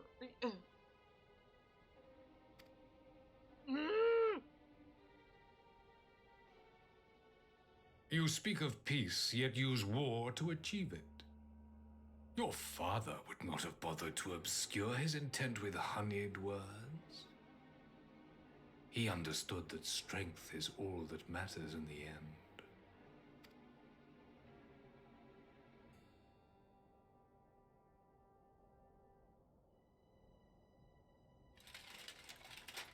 Without his clarity of vision, I can but wonder what will become of Ishgard and her people. Ooh, don't step too close there, Mr. Varus. There was a time when Garlemald too lacked a leader of conviction. Weak and unable to wield magic, we were at the mercy of the strong from whom we sought refuge in the bitter cold of the north. Were it not for the discovery of ceruleum and the subsequent development of magitech, we might never have gained the power to take back that which was rightfully ours. If you guys remember, players know that the magitech people were talking about how, yeah, the Garleans couldn't use magic, and everyone laughed at them and kicked them and punched them in the face and said, "Get out of here, losers, can't even use magic." And then they took all their lands to the south and forced them to go north. So for the Garleans, this is a divine right. We're taking back what was ours in the past.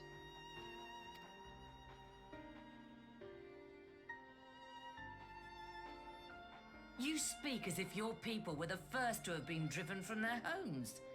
Limsa Laminsa was built by wayward souls in search of a place to call their own. On the shores of Vilbrand we found it. And from those humble beginnings did we grow and flourish. And all without robbing our neighbors of their liberty.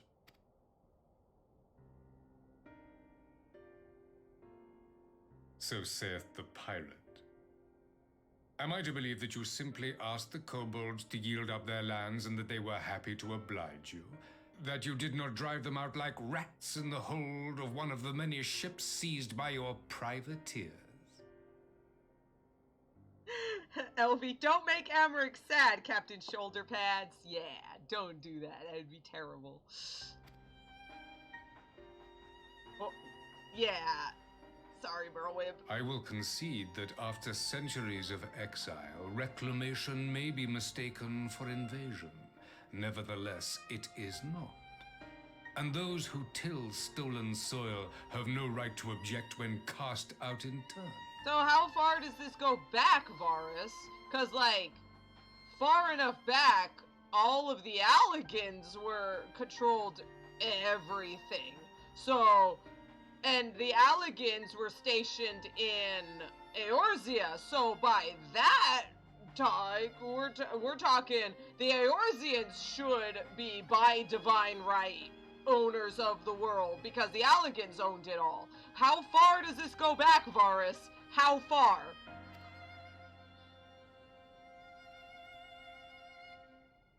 Your uncompromising nature rivals that of the Ixal. They too lament circumstances which they themselves perpetuate. Were they but to embrace peace, we would welcome them with open arms. Indeed, some few have done just that, and now receive of the 12's Woods bounty. We know them. They're in the North Shroud, and we hang out with them. They're good buds. Would that your people might learn from their example.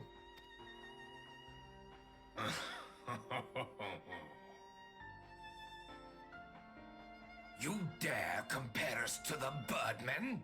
You who thought to invoke the 12 and threaten all of creation?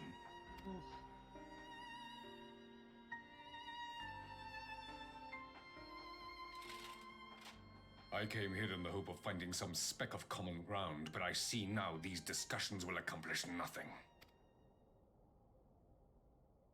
Despite what you people may believe, I am not wont to choose the sword over the olive branch. 'Tis but a pity men are loath to accept one without first being shown the other. Just like, here's an olive branch, backhand! Sorry, I've been very quiet this whole time.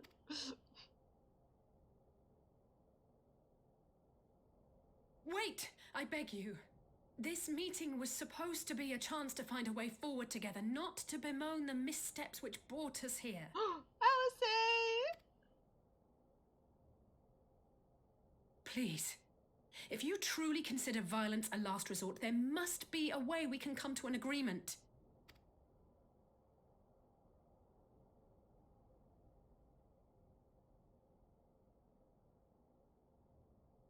As Mistress Alisaie says, we did not come here to bicker over the past, but to discuss how we might strive towards a brighter future.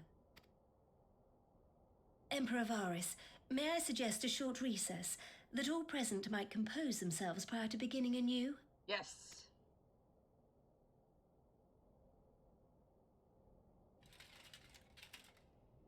Very well. I pray this intermission will suffice to move these talks in a more constructive direction. Hey, this is just like in Final Fantasy VI, where you had to take a break, and then you had to fight the people to prove how powerful you were, so that they could show that you're capable of defending yourself against the Empire and all that stuff. Also, Elvy, don't make Amaric sad, Captain Shoulder Pads. His shoulder pads are pretty bad. Yeah, and your helmet is dumb. Thanks, Hilel. Also, yeah, man, don't shit talk on Kane Senna. She of all the people who honestly have been doing their best to not punch everyone and work together with the weird creatures in their world, in their lands. it's the Gridanians. Like, of all the people who be like, oh yeah, burp, burp, burp, burp, burp. Except there's no dinner, you're right, Aqua. Rip, this is 100% different from Final Fantasy VI. You're right, Aqua. Also, I do like this one, Elvy. What was it? He was saying, I wish to give you the olive branch, but I must show you the hand instead. And Elvy was like, yeah, but you turned the olive branch into a switch. Of course we won't accept it. Yeah, if you take an olive branch, I'm gonna give you peace, and then just start hitting people with it. That makes sense, question mark. It's so dumb. I do much wonder at Emperor Varus' decision to attend these negotiations. It is plain he has no intention of hearkening to our entreaties. But what then is his goal? 'Tis true that Limsa Laminsa's beginnings were not wholly honorable, but our old wrongs do not make the Empire's deeds right.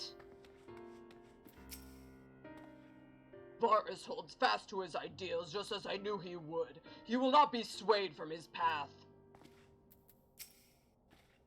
Why do I get the feeling the Emperor is hiding something? For years we have warred with the Empire with no end in sight. A parley such as this represents a unique opportunity, and I would not squander it with bitter words. For a moment I feared our talks would descend into violence there and then.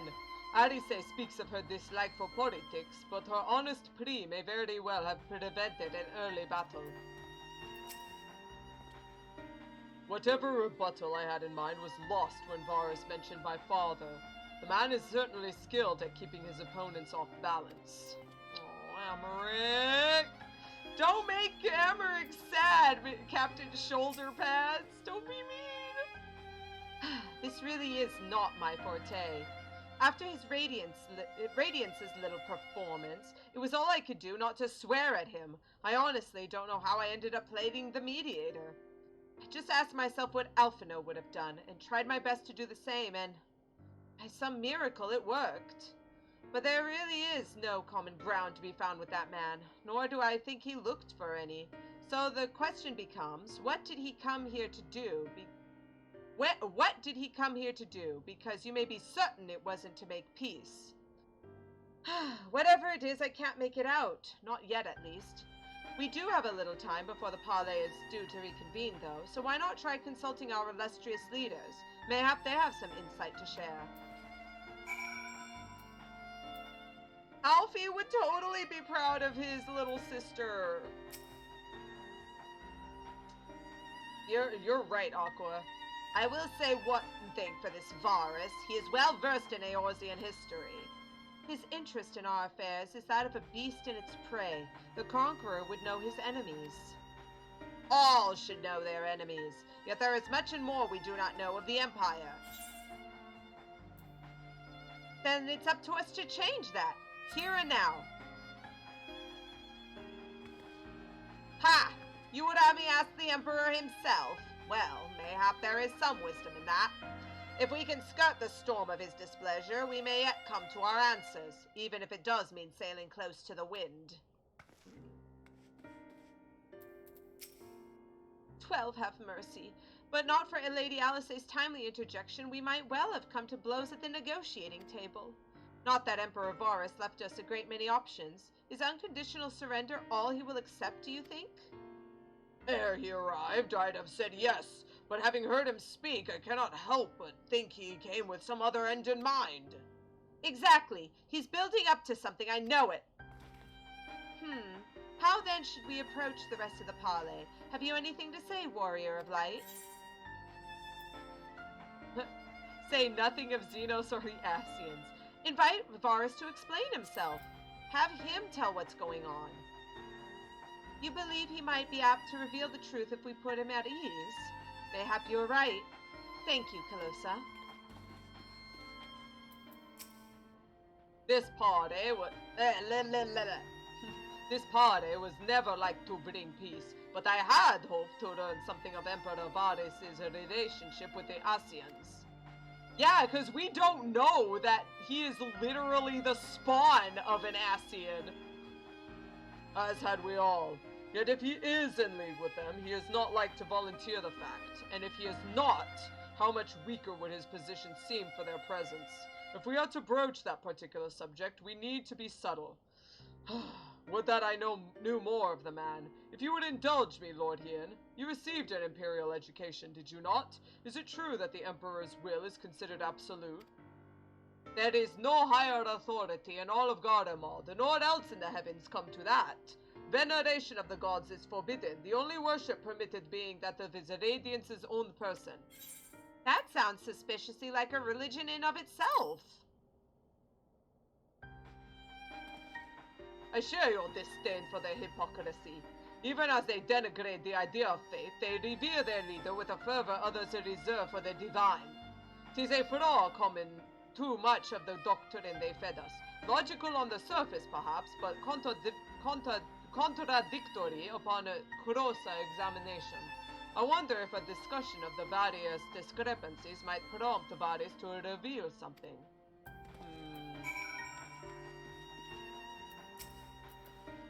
You've spoken with everyone then. Good. Now all that remains is to await the pleasure of the Emperor and hope we fare better at the second attempt.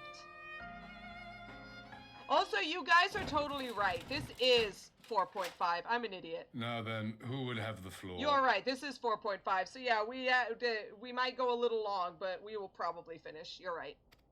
Sorry, I'm an idiot. Before we resume, I wish to offer you an apology. After you graciously accepted our invitation to discuss an armistice, we have done naught but rebuke you at every opportunity. I believe I speak for all of us when I say we are deeply sorry for our discourtesy.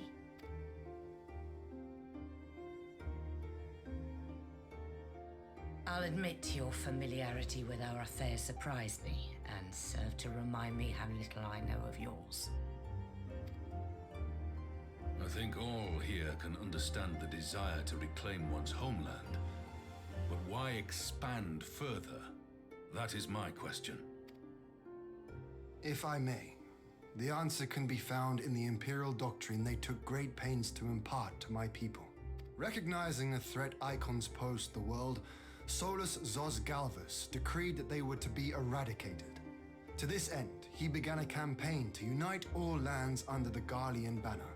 So, especially because Eorzea has so many beast tribes. How many things do we fight? We fought Titan, we fought Ramu, we fought Ifrit, we fought Shiva. There are so many primals that we ended up having to fight. And while the Garleans are like, yeah, we want to stop that primal threat just as much as you do, but why in the world would they just give us resources and energy to stop that from happening when they're not part of the Empire? So, like, I kind of get, like, if your guys are gonna ask to help us for help to stop that, then you gotta be under our banner. You gotta give something back to us. And then, if you don't want our help, and you're just gonna let these guys continually spawn these monsters and destroy the world, you're gonna destroy our world too. So, like, at this point, you kind of slowly begin to understand where Varys is coming from. Or so we were taught. Yet the Emperor only reached the burn, the Baron said to have been laid waste by icons, after conquering all the lands that lay between. What is more, I am quite certain the practice of summoning was not nearly so widespread in the days before the Empire's founding. And this is where the cracks start to form. Hien makes this mention here.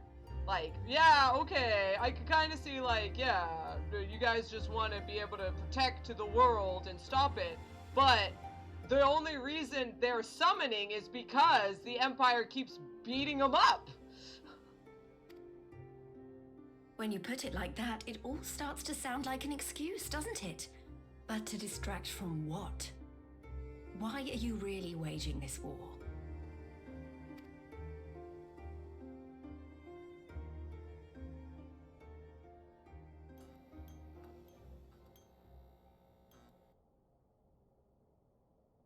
Finally, you ask the right question. I can but hope you heed mine answer and at last accept the righteousness of our cause. My goal is this: to return the world to the way it once was, the way it was always meant to be. Wasn't that what La Brea mentioned? Something about how the world is, that Hydaelyn is a pox or like a cancer? In doing so, mankind will be made whole once more. Whole?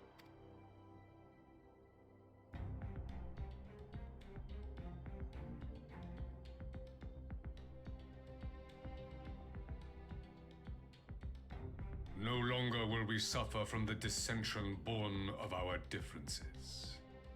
There will be but one race, a perfect race, as we were when time began.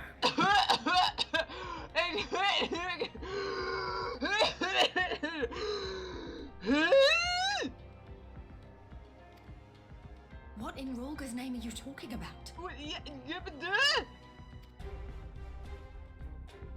I am talking about the origins of this star, of the source and its 13 reflections. At the instant of the great sundering, 'twas not only the world that was shattered, but mankind itself. Thus were we divided into myriad races, each with its own unique imperfections. Wait. So, at one point, I was a Lalafell? And a Rogadin? And a Garlean? And an Ellison? And a Hure? Huh? No way. Not my cute, beautiful cat ears. And oh, I was a Viera too? Oof. That is why man looks upon his neighbor and feels fear and hatred. Why he wages war. Why he kills his brother.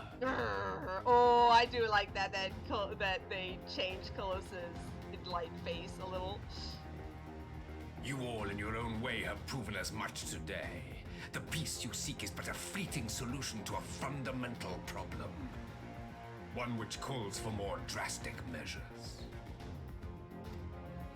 To bring about everlasting peace, our worlds must be rejoined. Rejoined? You're talking like the Asians.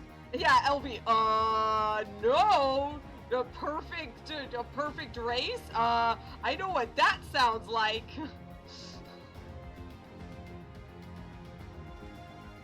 That is the goal the Empire would see realized.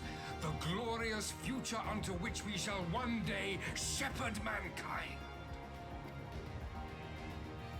To rejoin the worlds? A rejoining of worlds?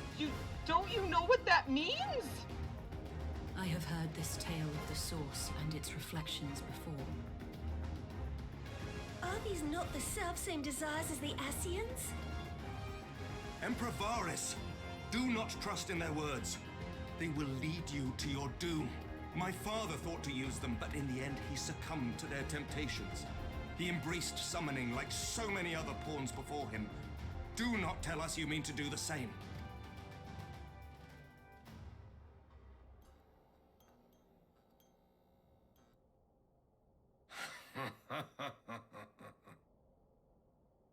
To be a pawn, free from the burden of choice, would be a blessing. What?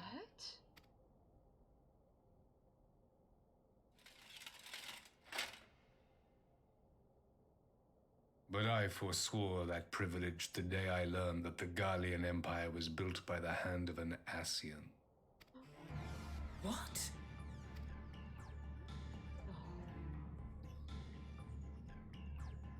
Yes.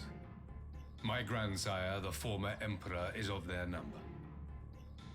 And who better to build an empire capable of bringing about the calamitous change we desire? And there it is. Aqua mentioned it too. Rejoining equals calamity. And capable of bringing out the calamitous change we desire. Would you condemn me for this alliance? For bowing to the will of these shadowy masters when the prize is true and lasting peace? But how many people are going to die from it?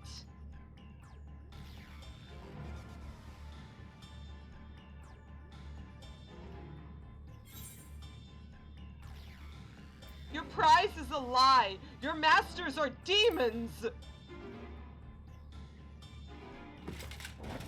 I come not to conquer, but to liberate. To free man from the prison of divergence. Imagine a world united. One perfect race beneath a single standard. But how many people need to die to make that happen? An army before whose might these servants of darkness and light would fly as leaves in a storm, never again to meddle in man's affairs. We would be the masters of our own fate. I bid you join me, not as subjects of Garlemald, but of a new nation. And together we shall win freedom for ourselves and generations yet unborn. You want to trigger another half-dozen calamities? You can't be serious!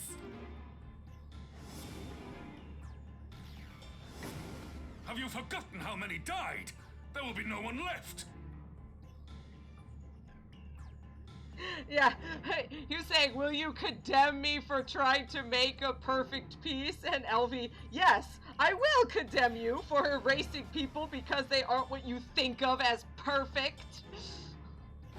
Do you truly imagine we would aid you in your bloodletting? To create a world where people are just constantly murdered so that you can be stronger?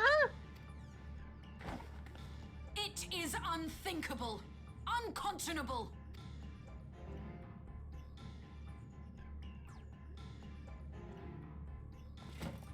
Yeah! Everyone stand up. And what is the alternative? To be as cattle waiting for slaughter? I would have us work together that we might take fate into our own hands. I do like that they had to, like, give Nanamo a tiny invisible stool so that she could actually look over the table. Thanks Final Fantasy devs.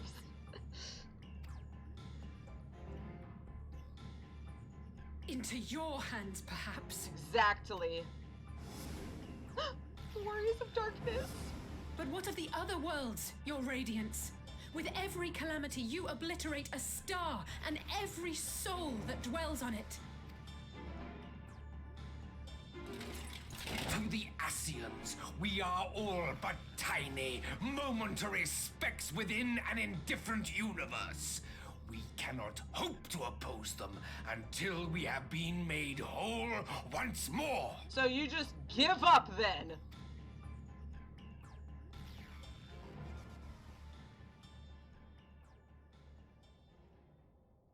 Are these truly the words of Garlemald's ruler? The flaws and foibles which you so abhor are what make us who we are.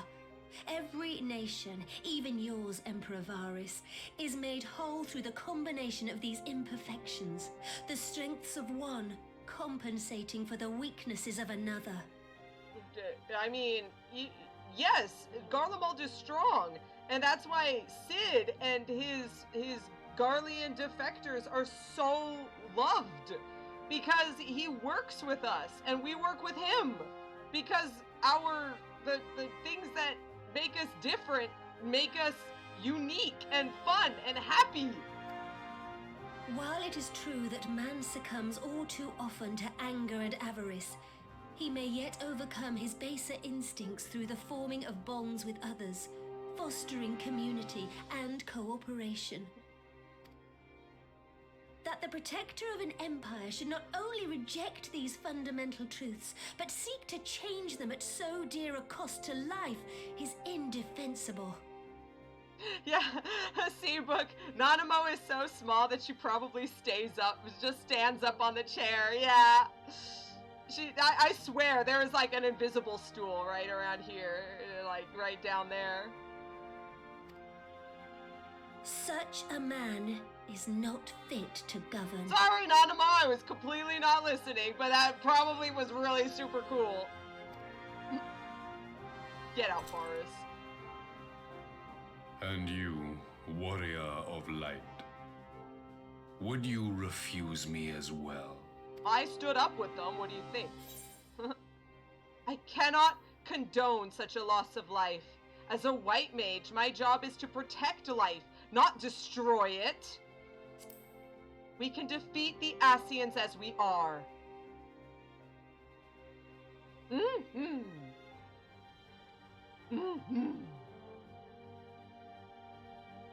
It would seem the Alliance is of one mind on this matter.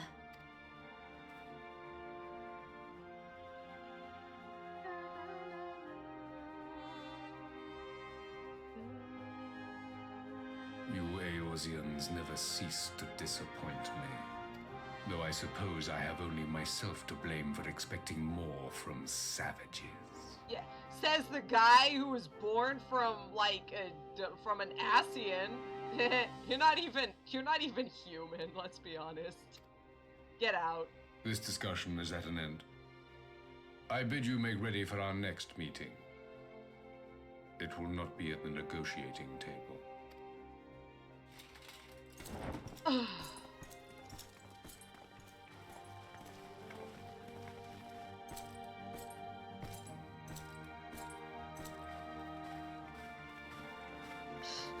Elvy, I will refuse you, Emperor Varus, and also flirt with your granddad! What? Wait, I didn't mean to say that part out loud. Elvy, please. Elvy, I love you, but please.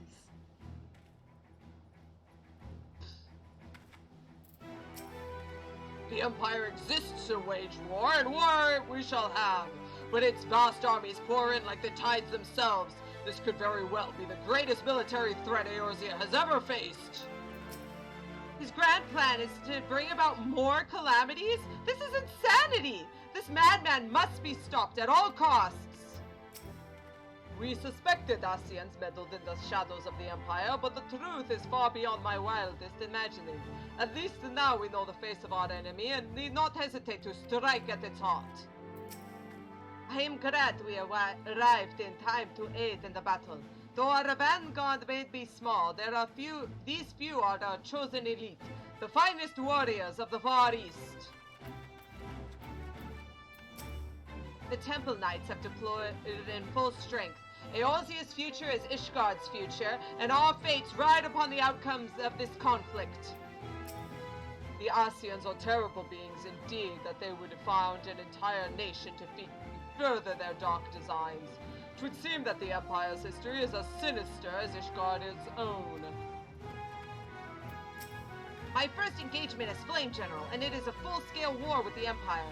I feel some measure of nervousness, of course, but I swear I will make Father proud in the battles to come.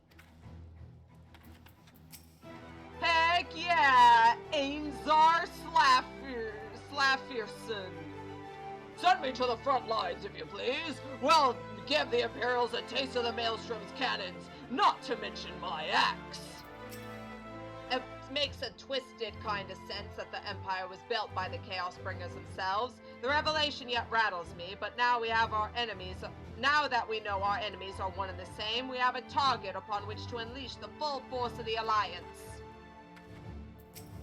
Now that we have learned the Emperor's true purpose, war has become an inevitability. 'Tis times like these I curse my own uselessness in battle.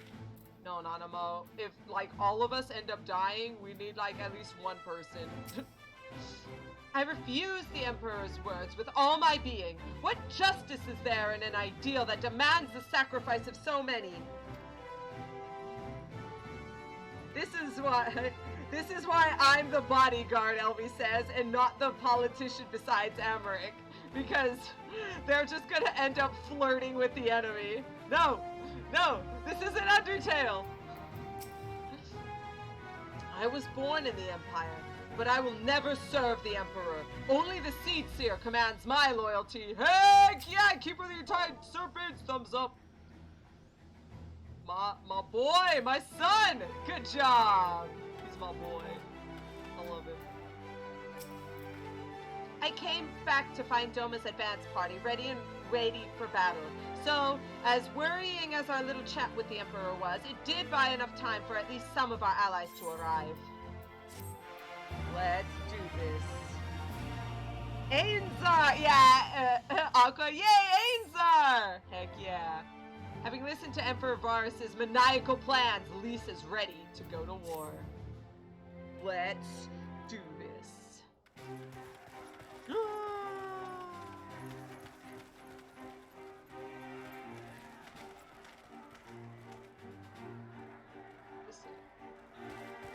Is this voiced?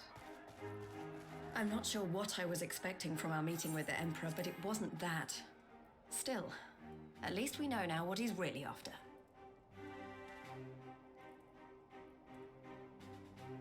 Aye, a future built on a mountain of bodies.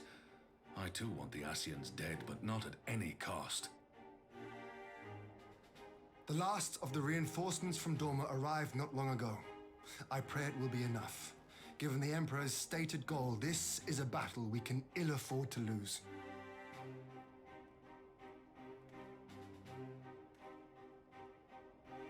If the Garleans come in force, we may not have much say in the matter, even with our combined strength. We knew from the first that the odds would be against us. But if there is even the slightest chance of victory, we must do everything in our power to seize it.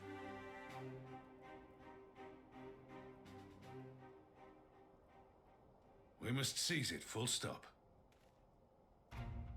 Here!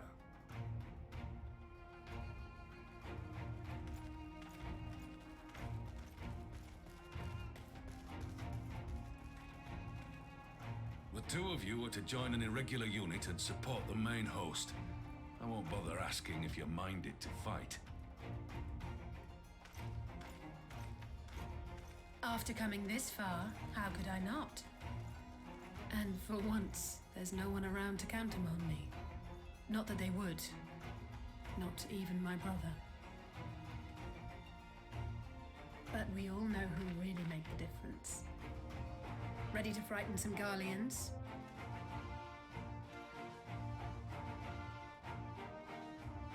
I wouldn't want to be on their side. Might I ask you to accompany the Dorman contingent? They are strangers here, and your presence would do much to raise their spirits. Hey, I'm back! Sorry, yeah, let's do it! Dormans! Dormans! Dormans! Mm-hmm. We would be honored. When our people stride out with you in their midst, I dare say the Eorzeans will feel an ilm taller themselves. High spirits have a way of spreading. Heck yeah! What I wouldn't give to join you. But my duties as field commander will not allow it. I'll leave the front lines in your capable hands. Don't worry, Raubon.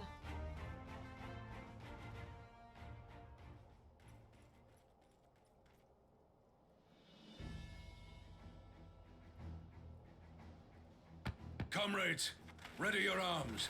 The hour of battle has come. The calm before the storm. May the crystal guide us to victory! Woo! Heidelin!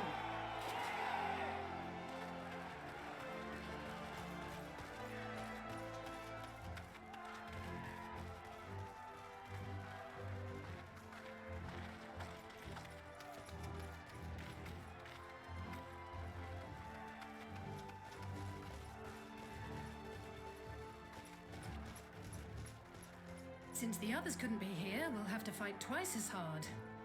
If Alphino wakes to find the Imperials have won, I shall never hear the end of it. It's strange.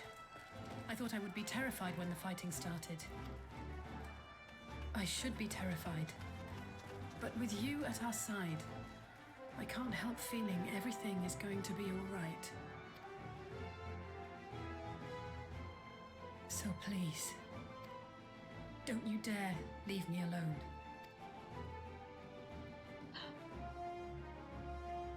Alisaie. No matter what happens, we have to survive together. Together.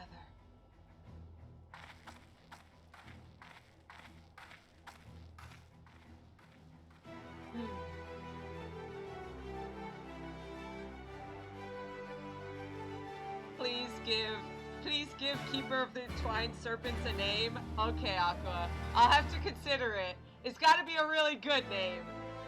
Alrighty, you guys ready? I'm so excited. I made sure. Yep, got it. It's ready. Let's do this. This is not where I want it to be. This is where I want it to be. Gimlet Dark. For those who dare travel twixt Aldernard and Ilsabar, there is but one path, and it leads through Gimlet. A confluence of harsh terrain and ethereal climactic conditions have enshrouded the land in perpetual darkness, and it is here the decisive battle for Eorzea begins, and also divisive a little bit. Joined by their Far Eastern allies, the Eorzean Alliance battles desperately to fight back the seemingly endless waves of Imperial troops. In a bid to change the tide of battle, the Warrior of Light has been called into the fray, but can they prevail in this land long since lost to the light?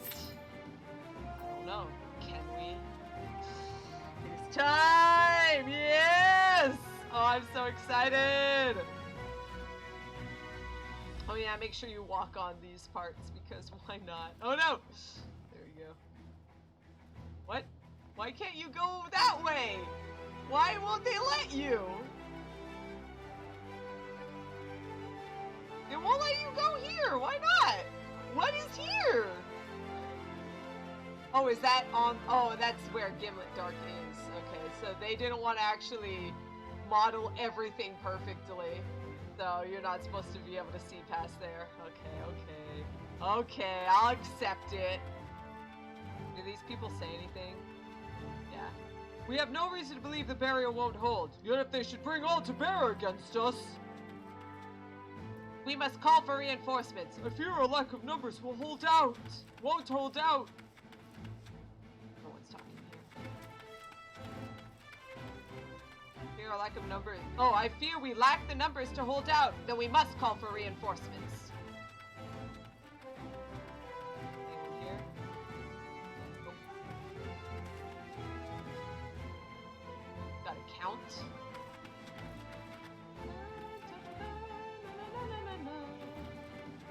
Oh, actually, if you guys want to join, come along to voice chat, and we're gonna hang out. If you guys want, that's okay. Oh, pray this will be enough. We can talk about it a little bit if you want. You are okay to not have to. I might have to go in as a Dark Knight. Let's see how this turns out. Nope. Nope. It's just because no one's signing up for it. Ripper dipperoni. Okay, I'll go in as a white mage then. Oof. Big oof. If you want Elvy, that would be nice. Then we could just go real quick to if you could heal. I'll be happy to do that.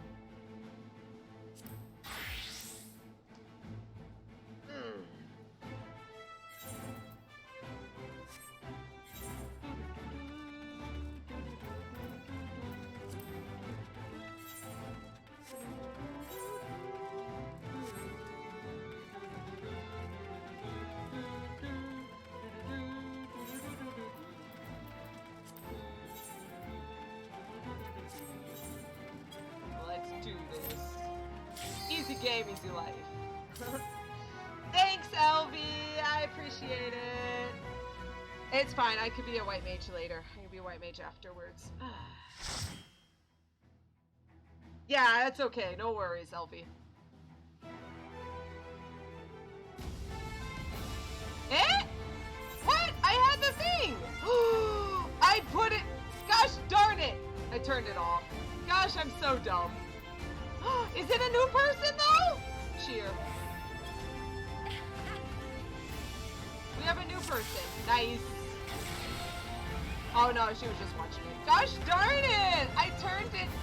I had it on, and then I turned it off. I'm so good at video games, you guys. Alright, let's go.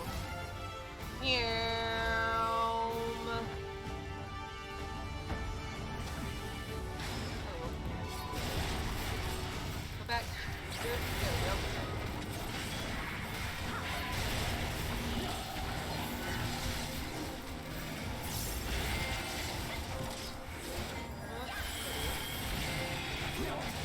why I was posting at someone else.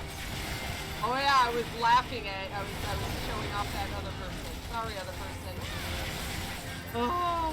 Okay, I'm just excited. It's okay. It's okay. We're good.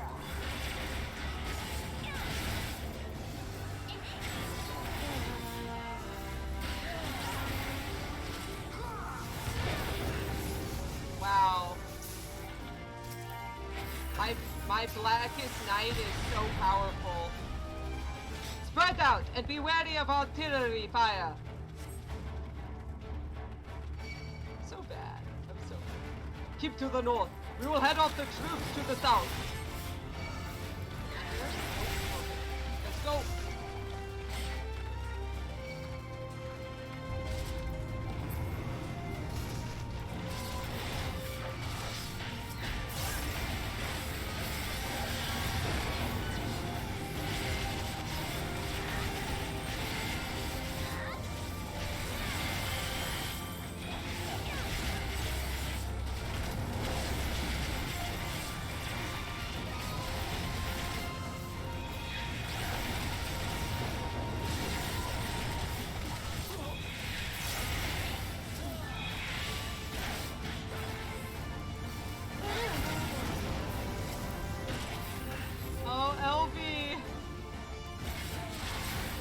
After my own heart.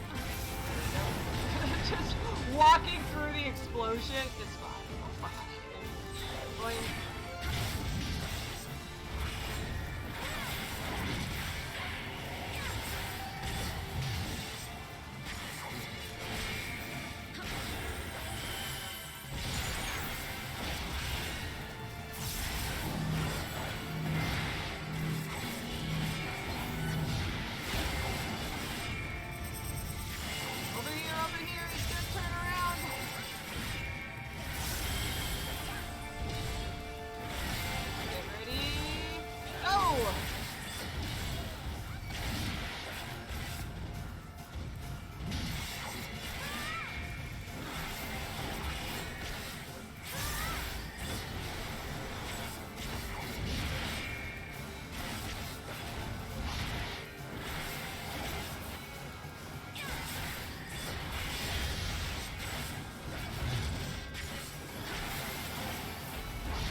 Again?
Let's run! Yeah! Oh, ow. No. Bad. Bad boys. This way.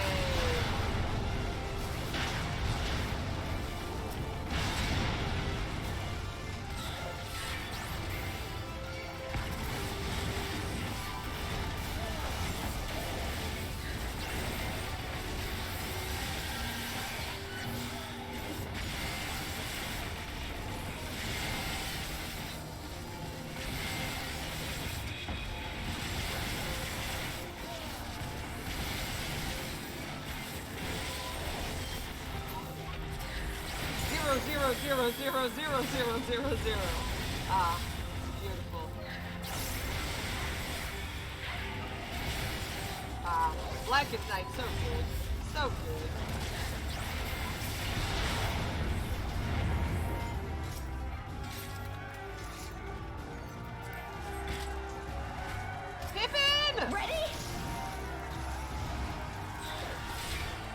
Brace yourself!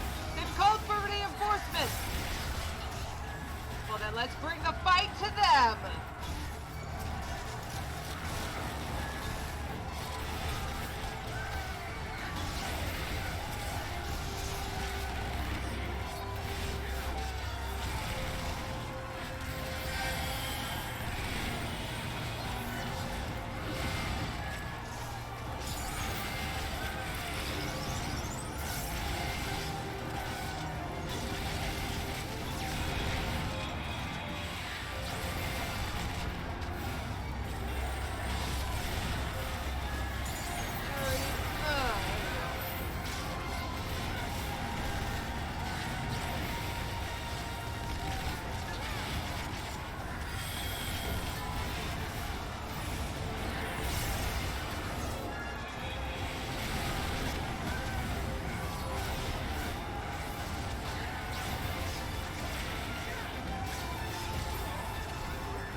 Keep moving!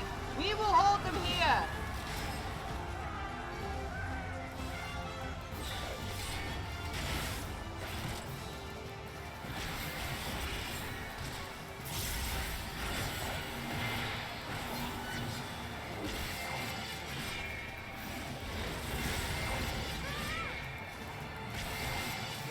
Hit me!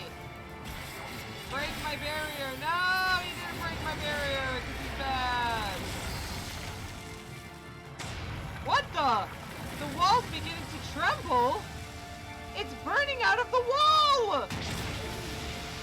Or what was it? Final Fantasy VI. Something's coming out of the wall!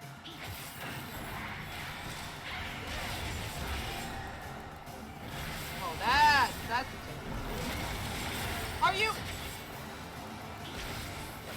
Gosh darn it. Couldn't even break my Blackest Night.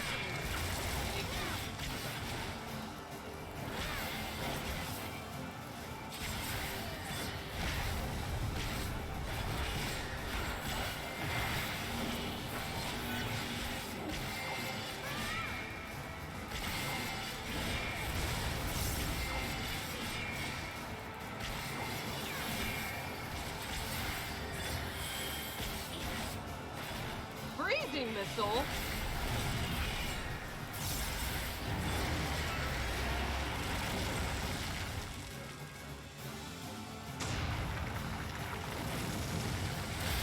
Out!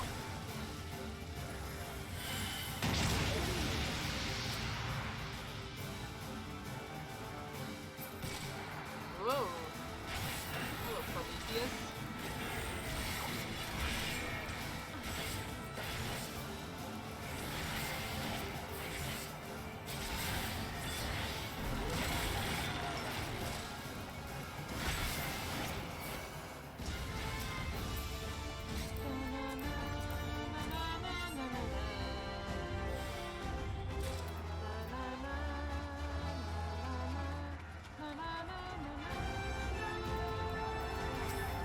You underestimate me!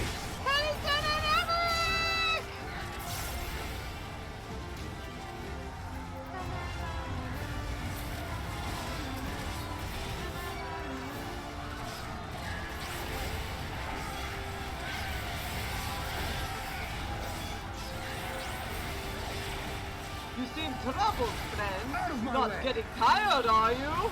Hey, Ian!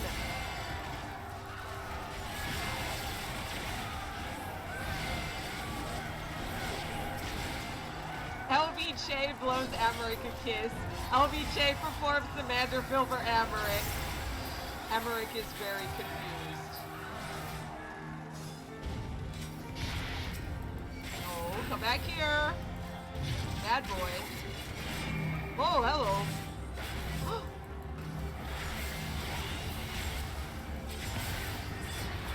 I do like that they're part of the group now.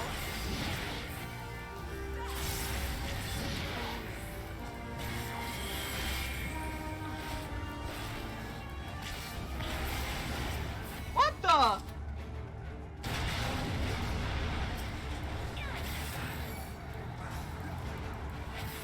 Elvy!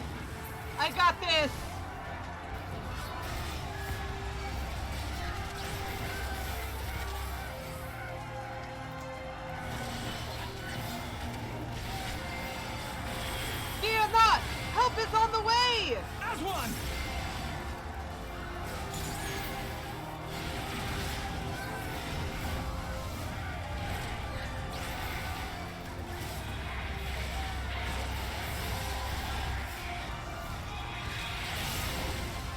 Oh, jeez! Get away!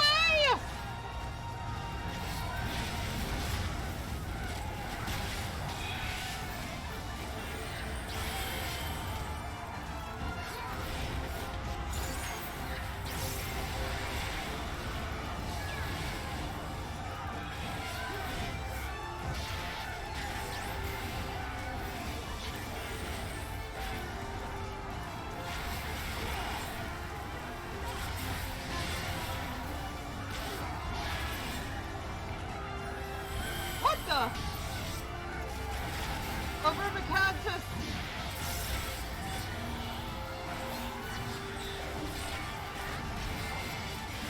Quickly to me!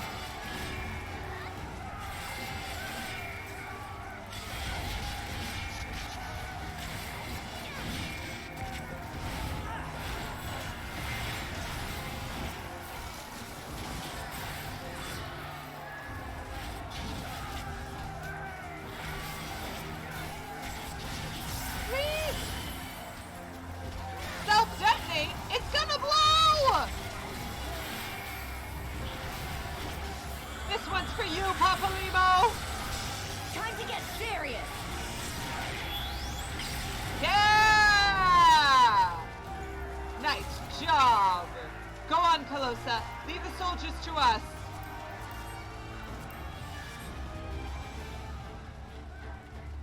Oh, Elvy's excited.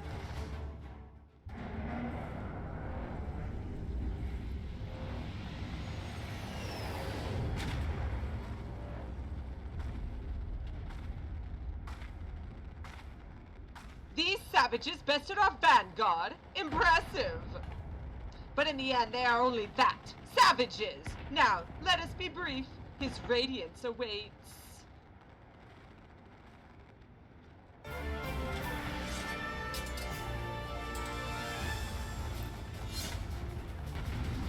Red and blue Oni for the final boss of Stormblood. Dun dun dun dun dun dun.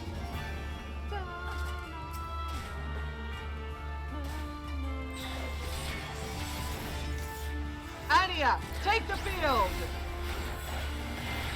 Very well. I'll leave the artillery fire to you.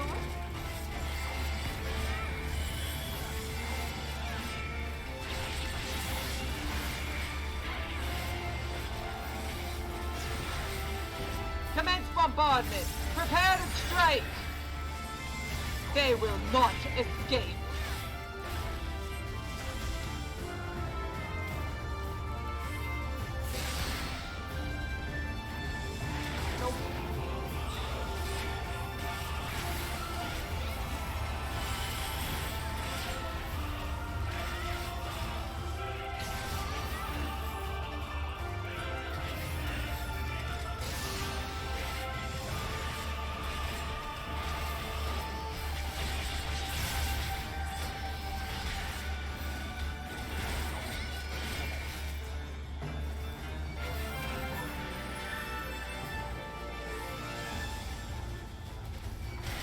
Almost there.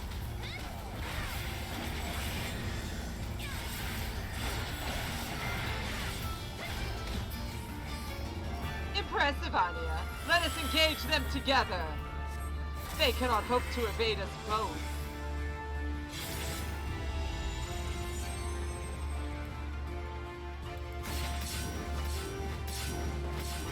Ooh, that didn't work the way I wanted it to. Anya, fall back!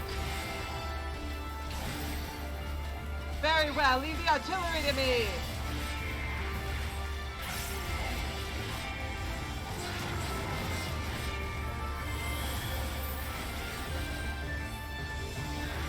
Ready the ceruleum tanks. Deploying now.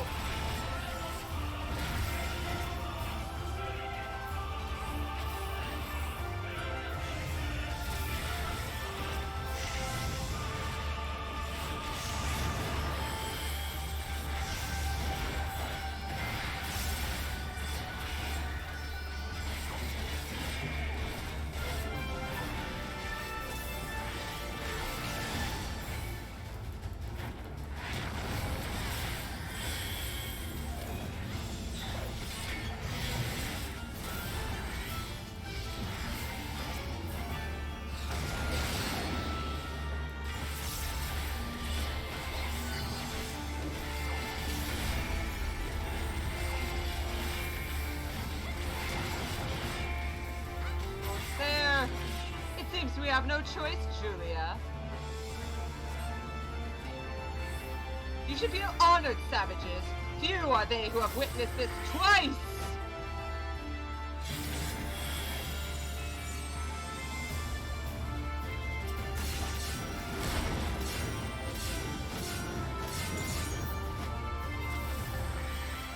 And few still who have witnessed this! Farewell, savages! Ah, take him down now!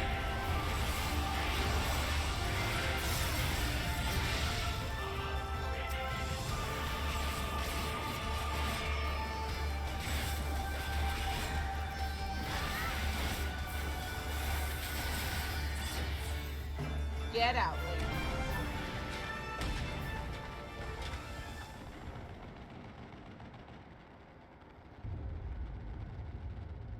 We have served our purpose. Come, we shall withdraw for now.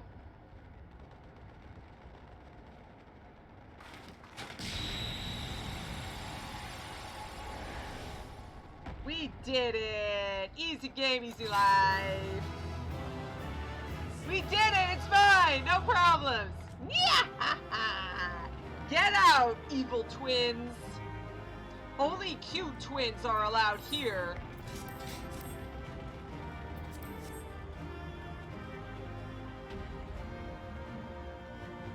Let's do this.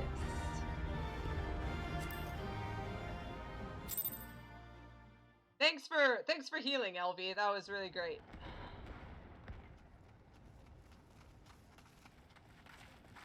There you are, and none the worse for wear. Heck yeah! Always. Indeed. I had hoped we might do more to help, but there seems to be no one left to fight. No one left to fight, exactly. Everyone was fine. Yay, healing! Yeah, it was great. A tactical withdrawal, perhaps? That was pretty great, Alteron. Oh no, Hilel fell over for a sec. Was that the time when Hilel fell over and got his soul ripped out? No. No. We should give chase. Finish them off while we have the chance. Heck yeah! Let's do it. Imagine the other surprise when they wake to find the war already won.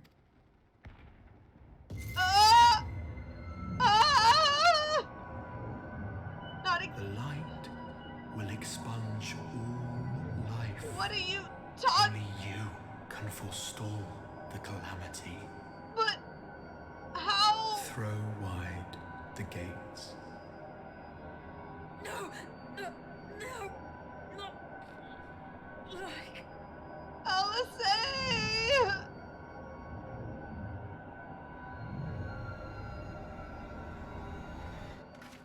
No!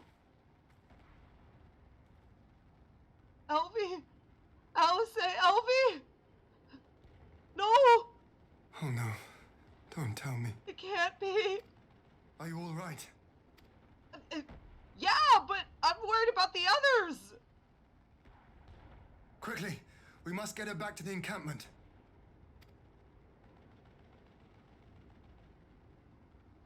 Alisaie. Elvy, no.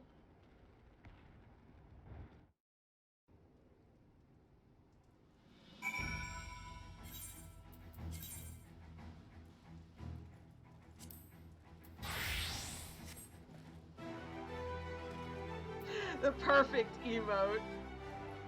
Not like this. Not like this. No, Elvy! Alisaie is being cared for. Alisaie and Elvy are being cared for at the infirmary. Would that there were more we could do for them.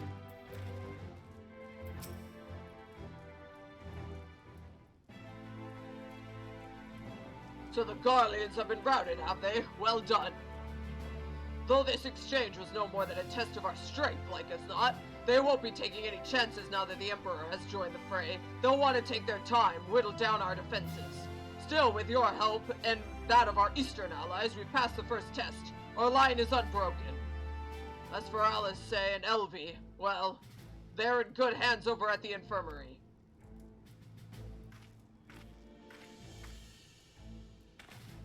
My lord, The Chirurgeons have completed their examination of Mistress Alisaie and Lord Elvy, and it is as we feared. They are both locked in a slumber without any outward cause. No! Just like the others. Damn it all. Aye, the Garleans picked a fine time to come knocking. 5 scions incapacitated as well as others of your free company. And with the other enemy on our doorstep, I cannot spare the men to assist in the search for a cure. The best I could do is see to it that all of them are escorted back to the Rising Stones. Yukiri and I would return to our encampment. The main contingent of our forces from the Far East is under sail, and all must be made ready for their arrival. I will not keep you then. Yeah. Take care, Hien. Yugiri.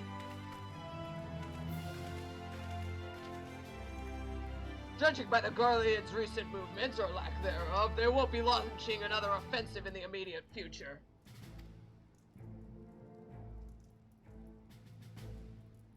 You should be returning to the Rising Stones. Given the plight of your fellow scions, I can understand if you feel on edge, but you'll be no good to anyone without rest.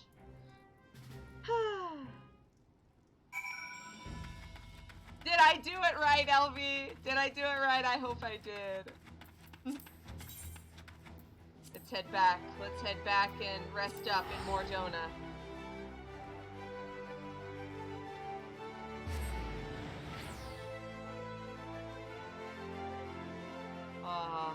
Best ending. Best ending. I'm so excited. I'm so excited. It's coming, you guys. Ah!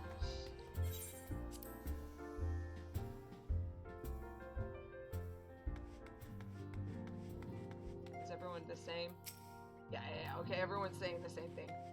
Hurry, Boulder! Oh, Colton is still hanging. Okay. Ah, Calosa, welcome home. Word has it that you and Mistress Alisaie gave the Garleans quite a thrashing. Speaking of whom, where is Mistress Alisaie? Was certain she would have returned by now. I'm sorry they fell at the battle. By the 12, not them too! Oker and I will ready the infirmary for their arrival. We also need to send a message to Tataru post-haste. Would that I had something other than grim tidings to share with her. And with you, too, for that matter. It grieves me to report that the Archon's condition remains unchanged. As we speak, Coltonet, Kryl, and Master Matoyo continue to explore every possible avenue. Alas, their efforts have yet to bear fruit. But all is not lost. You're still hale and whole after all, though I suspect you must be tired from your journey. You should rest, my friend. Leave the worrying to us. For the time being, at least.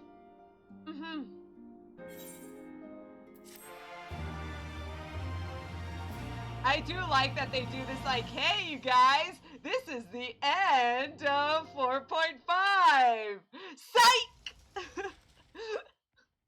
Meanwhile, at the border of Alamigo...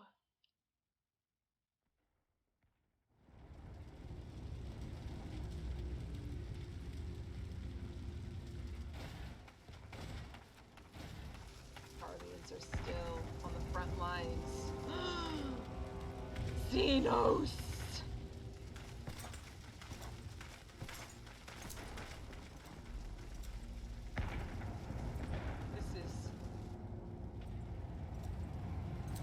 This is Elidibus, Zenos!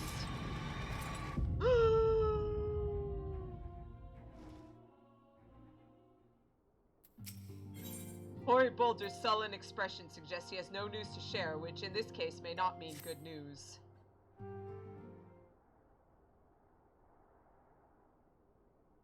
Ah, Calosa, yours is a welcome face indeed in these troubled times, though if you've come to inquire about our stricken brothers and sisters, I'm afraid I have naught to report. Coltonet and the others continue their tireless search for answers, and I too have done all my power to assist them. Alas. Oh. My apologies for the intrusion. I was told Master Alphino had been brought here, and I wished to see if his condition had improved. I don't know who it is. What? Oh, it is Maxima. I thought it was. Maxima!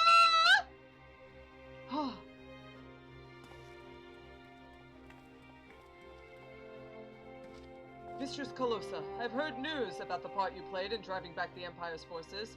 Thank you. That you were there to stop them, if only a short while, gives me hope. What? Short while? I realize how strange such words must sound coming from a Garlean's lips, but I speak them out of the love I bear for my homeland, because I wish to see an end to the bloodshed. Which is why I chose to share all I know with the Alliance. Though I will surely be branded a traitor, I am content to bear that ignominy. 'Twill seem a small price to pay if it helps to prevent this conflict from escalating any further. But enough of my prattling. The war is not what brought me all this way. I came to see Master Alphino. An acquaintance of Calosa and Alphino, are you? Well, far be it from me to turn away good company. If you'll allow me, sir.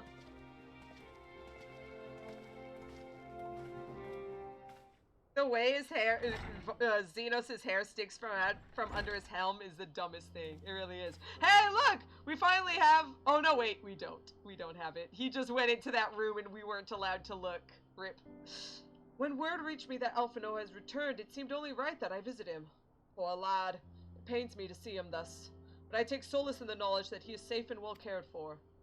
He fought valiantly in the burn. The populares could not have wished for a more committed ally. I know not how he came to be so afflicted, but I pray a cure will be found soon.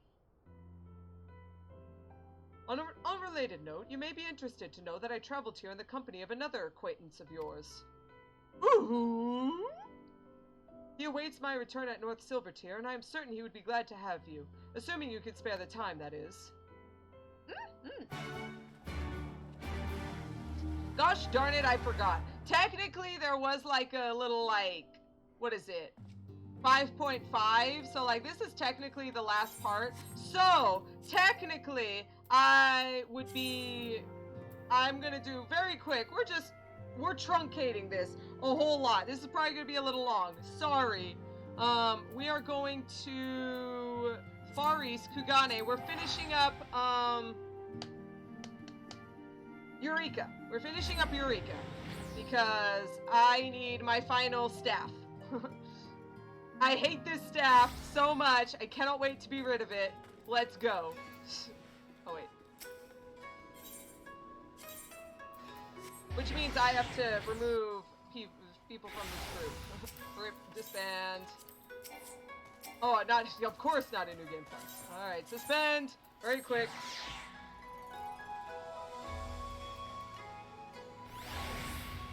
Yeah, it's not until like level 78, you're right. Hydatos! Let's go. Let's go to Hydatos.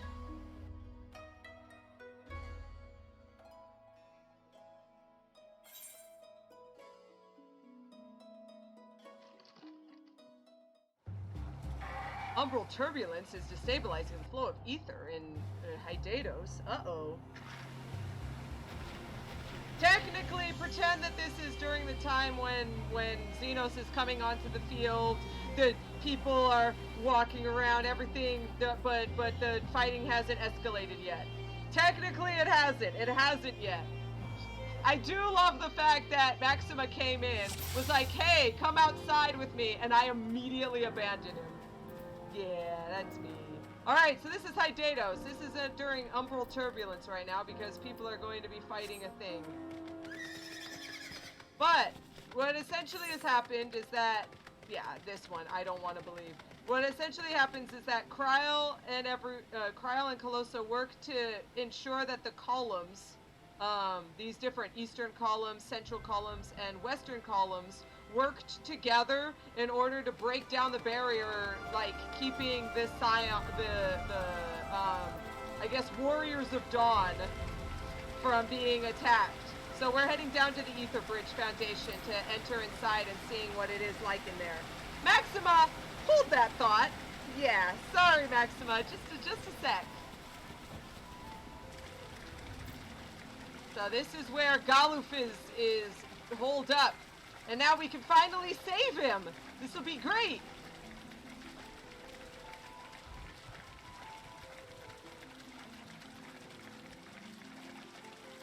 Oh hey, look! There they are! See, they're the Happy Bunnies! See, the Happy Bunnies are here in Eureka, in the Isle of Val. Here's the central column. Here's one of the central columns. Still going. Still going. Way down this way.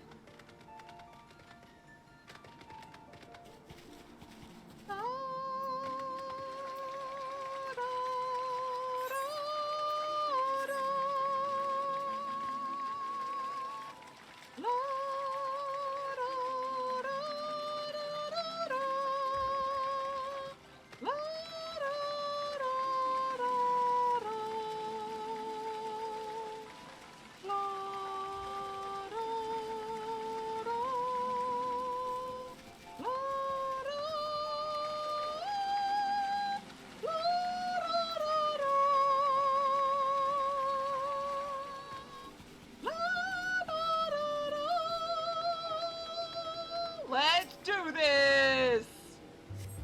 Whee! Penny shot! Okay. Thank you. I'm glad you liked it. I kind of went oof on there. We did it! And this is the primal Eureka. But no sign of Galuf or the other students of Valdesian. Where could they be? Oh, I'm glad I hit it. I was a little afraid. The origins of Eureka? What in the? Despite our best efforts, we are unable to find any literature allowing us to trace Eureka's creation back to a definitive legend. Our brief questioning of its avatar, however, did yield some intriguing details. Namely, that Eureka, who claims to cast down the wicked, was imprisoned by one who bears the light, a champion of Heidelin. Another warrior of light sealed Eureka away? How these words may be interpreted is a subject for debate, but taken at face value, they are suggestive of Asian involvement. Regardless of the truth, we must do our utmost to safeguard the knowledge of the icon. On the weapons of Eureka, this one's the one. This is the Odin stuff. It is believed that a weapon forged by Eureka takes control of its wielder by usurping its ether.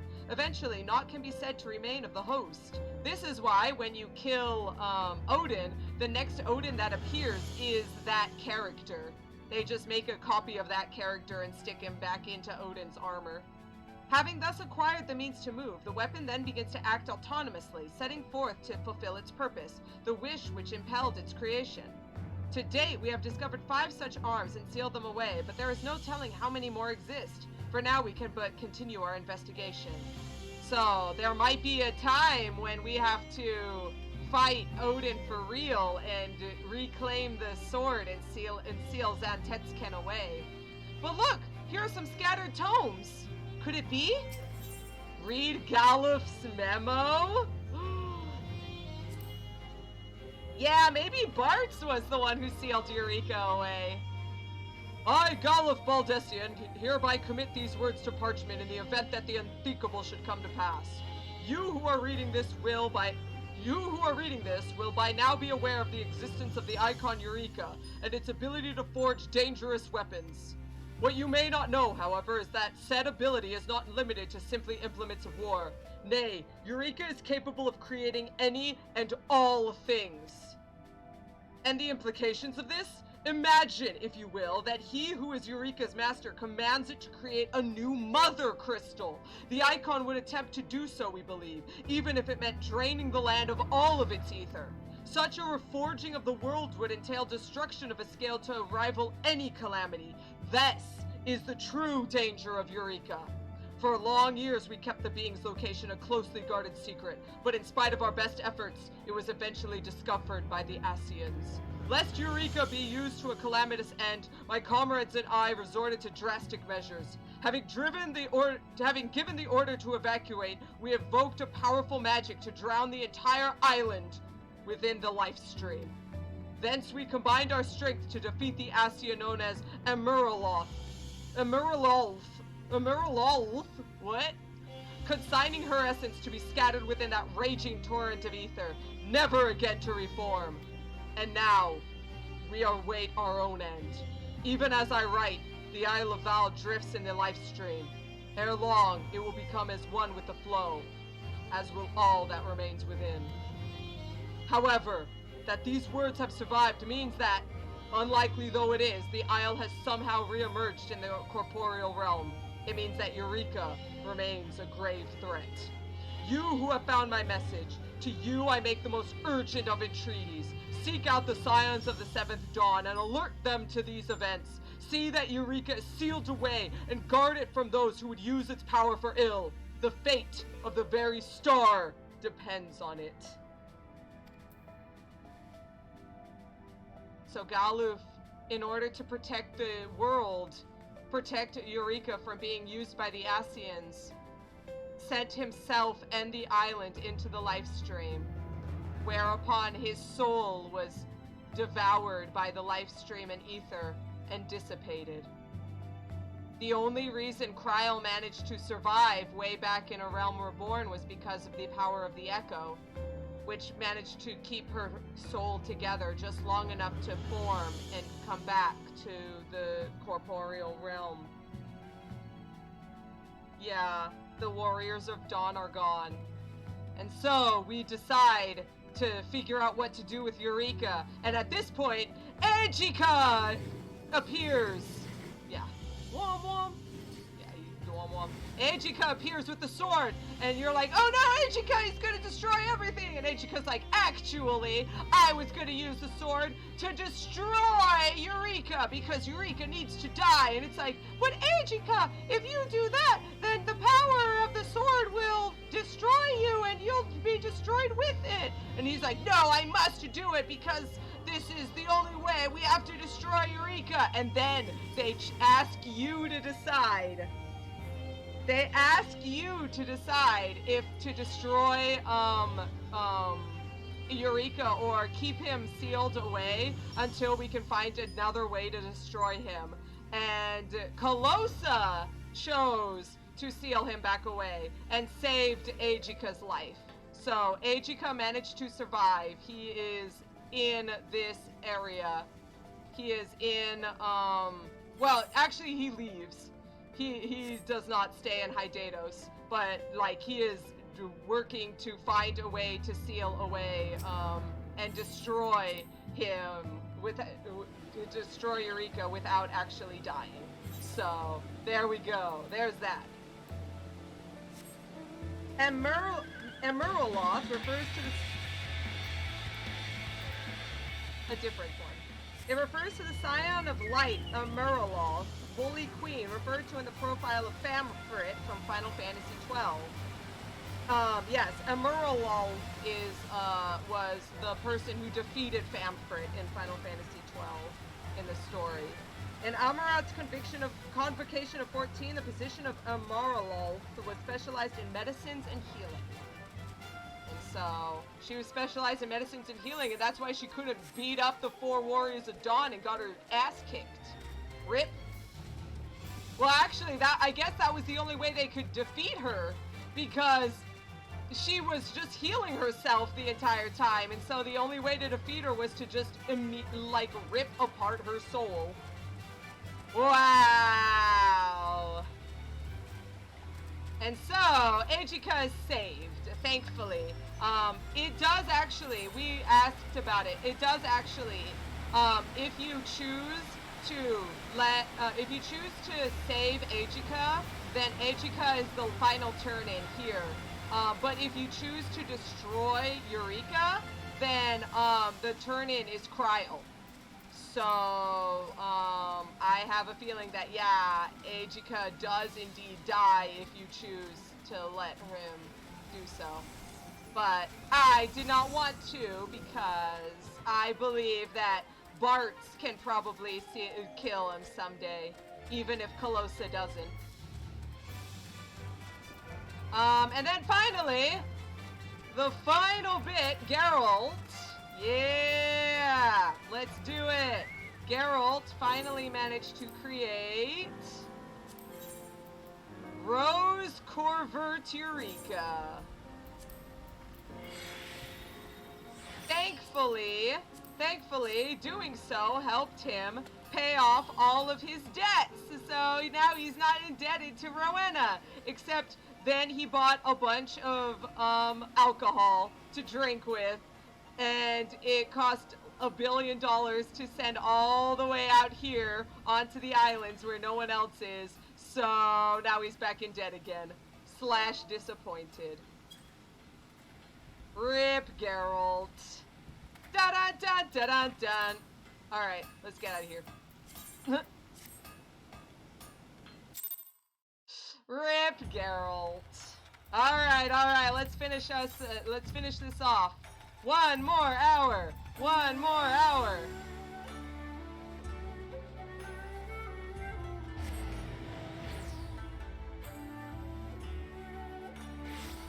Typical Geralt.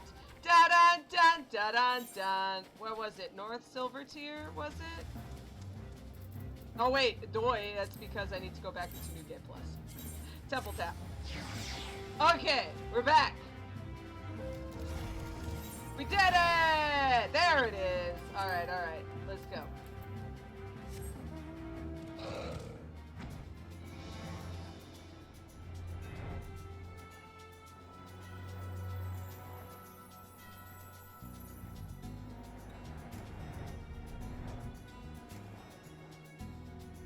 Woo, wait a minute.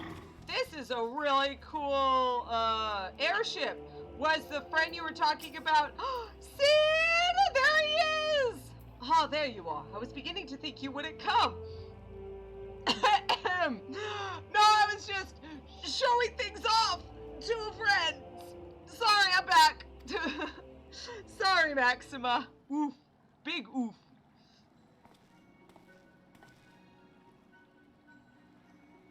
Sounds like you've been through the mill. Should have called me. Sid! Though I must confess, tracking down missing souls isn't exactly within my fields of expertise. As you may have surmised, I heard much of Master Garlean growing up in Garlemald. Indeed, he has long been a source of inspiration to me. Most Garleans would say he is a traitor, that he turned his back on his country. We of the Populares, however, consider him a revolutionary, a man willing to defy the Empire's dreams of subjugation, that his inventions might bring about a better future for all of mankind. Please, revolutionary is a term best reserved for my work. I am but an Imperial defector who thought to aid another Imperial defector. Whatever Master Garlean says, I am humbled to find myself in such distinguished company. Speaking of distinguished company, we heard from Railbon that you ran into an old friend in the burn. Is it true? Gaius still lives? Like most in the army, I never had the privilege of seeing the legatus without his mask. To think I walked halfway across the burn in the presence of the Black Wolf. But he claims to have severed ties with the Empire to hunt Asians, did he? Huh. After his humbling at the Praetorium, one would think he'd have the good sense to stay dead. Should we meet again, I should be sure to tell him so. Commander Alden also spoke of the Alliance's meeting with the Emperor, though I still labor to believe what he told us. Did his Radiance really claim that Garlemald was founded by the Asians? But that is madness! The very notion is absurd. Every fiber of my being rails against it. And yet I see there is no escaping the truth. From the very founding of my homeland, my brothers and sisters have laid down their lives in service to a lie. The Asians must be stopped, to save my people, to save all peoples. For all the Empire's many crimes, even I did not suspect. Had I known, I would have left a lot sooner. But that's in the past. Here in the present, we must apply ourselves to the problem of how the Empire's ambitions may be thwarted, not only in Eorzea, but in the Far East as well. The Ironworks will spare no effort to achieve that end. Sadio's wall was a good start, but we can do more, and we will. We'll show them what it means to achieve freedom through technology. Begging your pardons, I bear a message for the Warrior of Light! What the? I'm he. I am she, even. Commander Alden requests your presence at the Alliance headquarters in Alamigo. He would discuss matters of strategy at your earliest convenience. Oh yes, the inevitable messenger. I knew it wouldn't be long before duty called you away. Time no doubt being of the essence. Could I tempt you a ride aboard the Excelsior? If there's a faster way to Railbon's side, I will personally apologize to the commander for keeping him waiting. It's called teleportation. but this is cheaper. Yeah, yeah, I am he. Wait.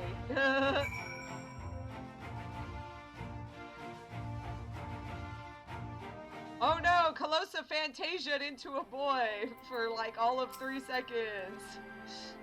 I too will make for the border anon. If there is aught else I can do to help, I consider it my duty to see it done. I swear, every time you board my airship, you seem to be barreling headlong into danger. And every time you somehow contrive to emerge victorious. Which, of course, is an admirable skill. But no one is invincible, Calosa, not even you. So please, take care of yourself out there. I pray you remain safe on the front lines. Though ill-equipped to join the fray, I shall do all I can to assist them from headquarters. My colleagues and I have been tasked with evacuating casualties by air. See that you aren't among them, eh? Of course, being a healer and all. Let's do it. Despite the apparent urgency in Raubon's summons, the resistance fighter seems content to wait for your signal to proceed. Commander Aldun is waiting, my lady. It would be best if we proceeded to Alliance headquarters at once. Let's do it! Are you ready? Yes.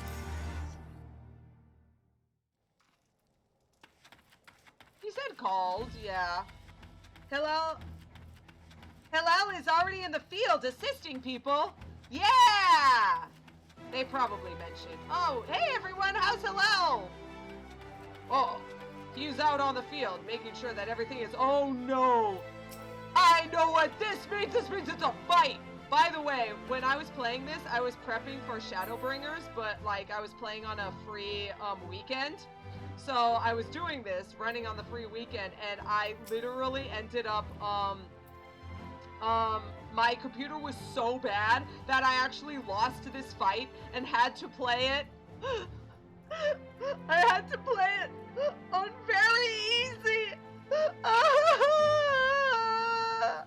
It was so sad. But don't worry, this time I will do it on normal and beat the crap out of this guy. I remember, Alteron says, it was the worst. I cried.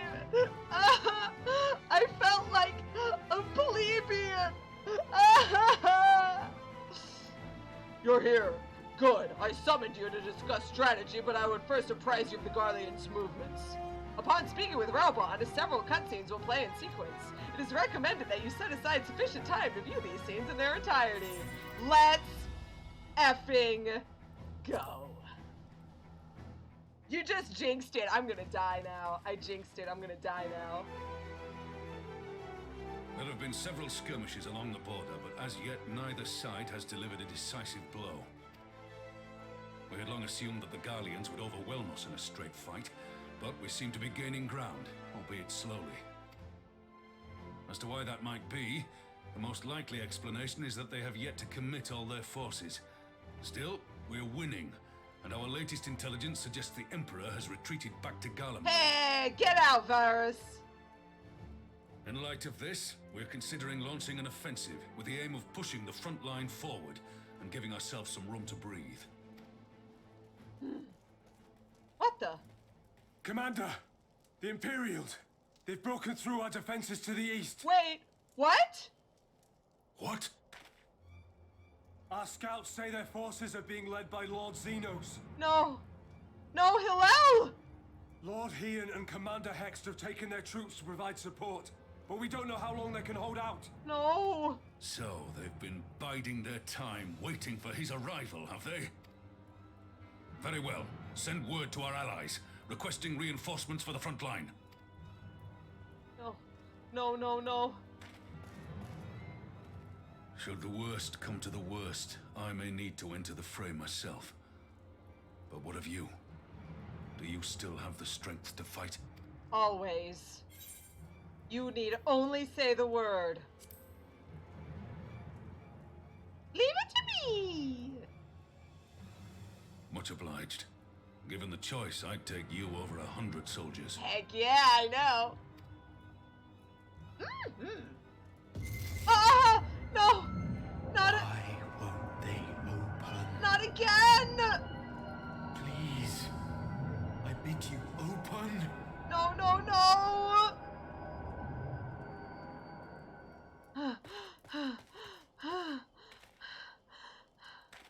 What's wrong?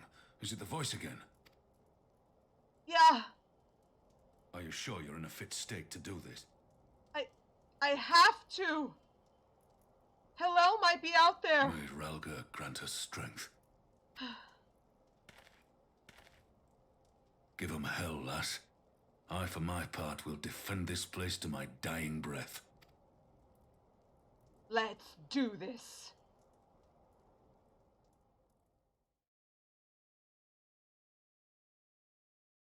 Meanwhile, at the border of Alamigo.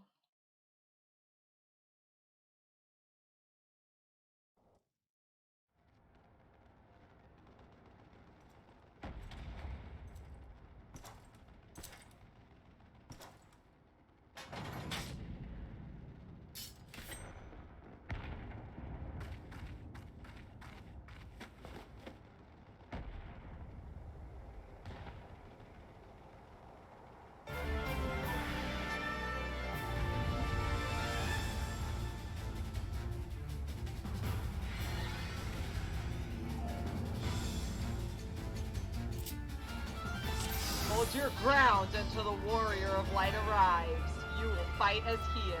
Here's your combo. Press it 1, 2, 3. Here is a thing that gives you damage over time, so always make sure this one is up every 30 seconds. This one will make you charge the place, and this charge the enemy. Make sure that you use it when you need to. This one heals you. Let's do this. Charge! Ready? Boop!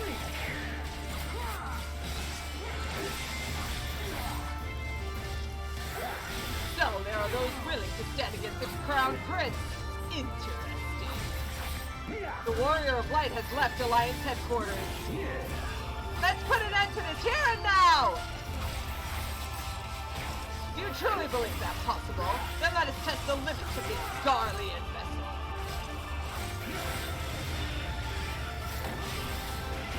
Ah! No! Everyone else passed out! A formidable foe, but we have come too far to fail now.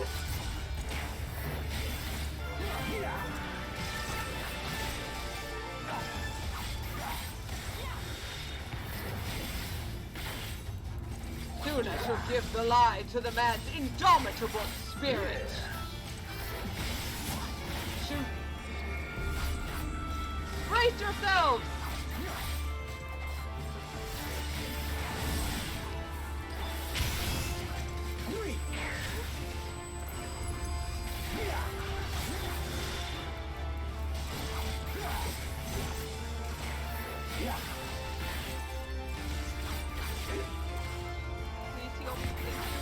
The Warrior of Light is still nowhere in sight.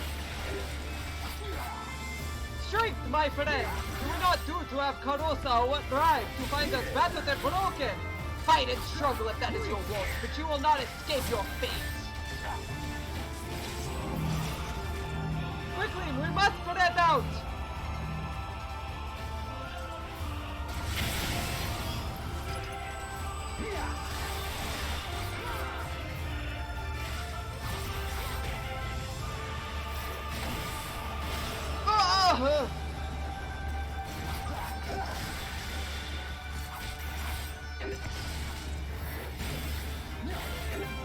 Our fate is not for you to decide!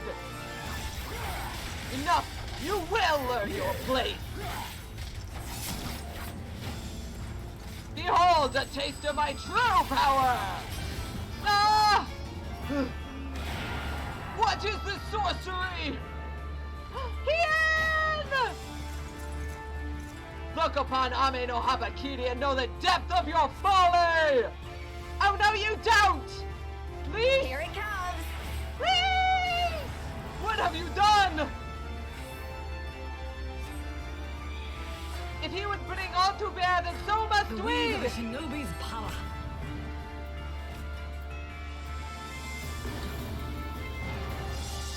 The art of my forebears. Yukiri! I can't move! Well done dispelling his phantoms. Now hurry! We must protect Elise! Still, you choose to struggle against the inevitable. The warrior's been a few hundred yards away! We may be on the back foot, but it is not over yet! If we can at least hold out until Calosa arrives, I'm sure we can turn this around.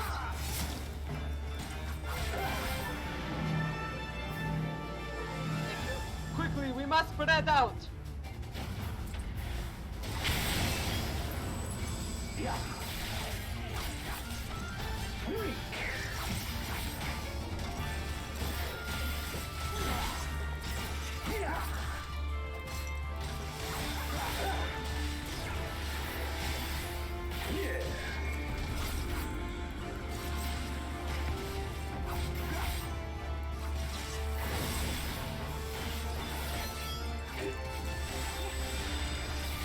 She comes, does she? Then I need not waste my time on you. Cutscene.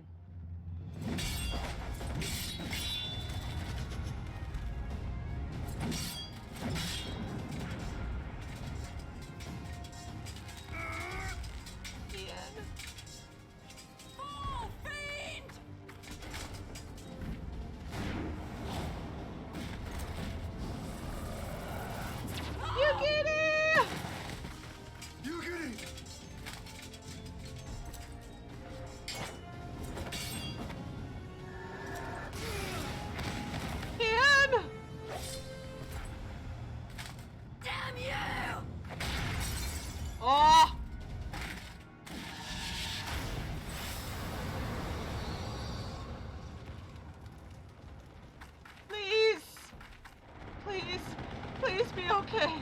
Please.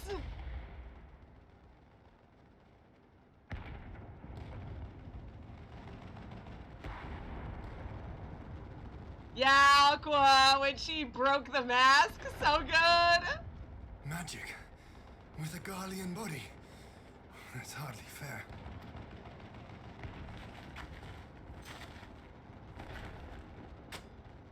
Still, he must be stopped, no matter the cost. I seriously, 100%, I was like, oh yeah, Hien's dying here. Hien's dead. Like, straight up.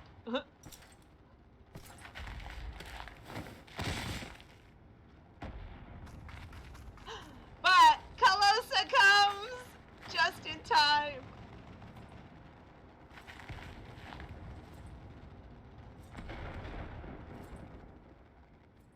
Ah, bringer of light. It has been too long. Also, Alteron, what kind of kunoichi screams at their opponent before attacking them from behind? Yugini, you are bad at your job.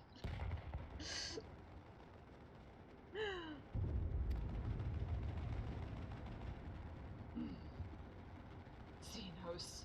No. Elidibus. No words to mark our reunion? So be it. Sorry. I wasn't giving you words. I was thinking that in my brain. Yeah, we'll go with that. Equilibrium must be restored. And only your death will redress the balance. Try it. Zenobus. It's time for Zenobus to get his crap kicked in. In the coming battle, you will fight as Calosa Whispersong. Thanks for telling me. We will suffer your interference no longer. The final Zenos fight. The time for games has passed. Triple? No. Don't pop the protection. 1, 2, 2, 3. You couldn't even break! You couldn't even break my shield, Zenos! Elidibus, please!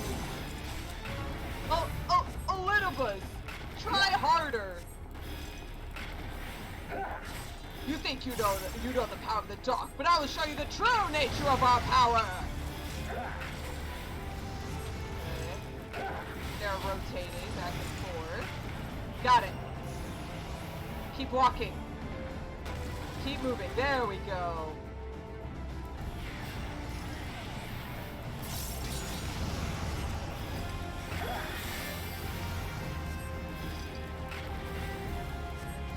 I love this. Hey, remember that attack that knocked us down to like 1 hit point? Now we don't even get knocked back. The potential of this vessel is transcendent without limit! Nah. No. Bad boy.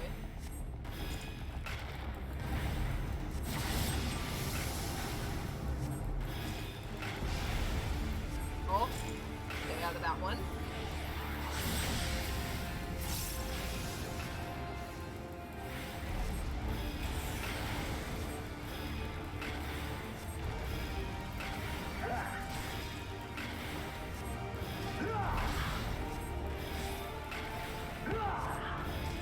You are strong, bringer of light, but her blessing will avail you not. Oh crap! This was what I couldn't kill these in time. It was hilarious. Cause like, yeah, see, I had to move during this entire thing, and the lag was so bad. So I just died. It was great. Descends now!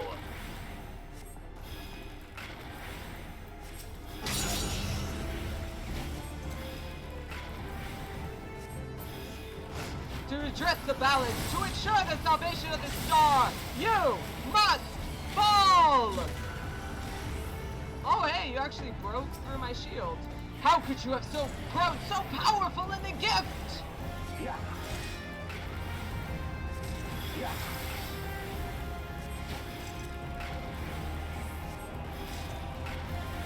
No matter, you may have bested La Habrea, but I will not be cast aside so easily!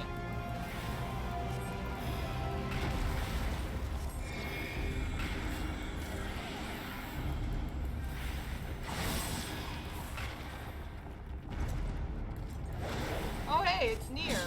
Who wants to play a game of Nier?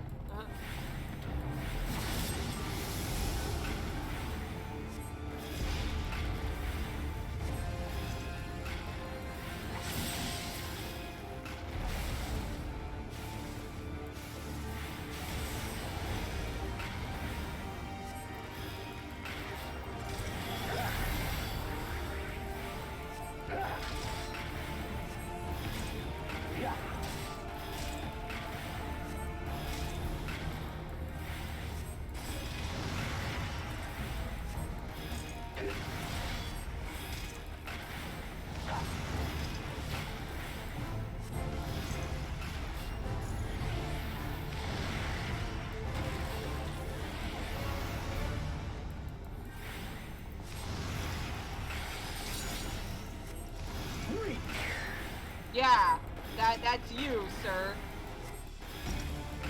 I'm not the one to look a gift cat girl in the mouth. Yeah. Thank goodness she came in time. Swift shall be your destruction. Oh no, not triple. Oh no, not triple. Oh no! Okay. Yeah, it was cool, wasn't it, C-Book? That you can play the NPCs. It's pretty cool.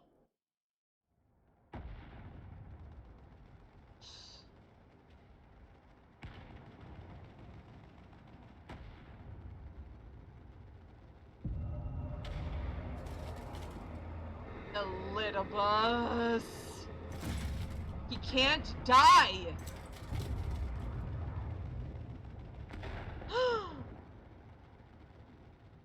Your mother chose her champion well.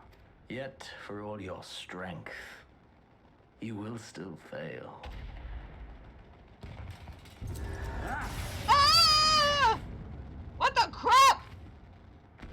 Ah! I beseech you. No, no, not again, please, no! Not now. Someone calls to you. Calls, you know. Too late, alas. Elidibus! No! You can't!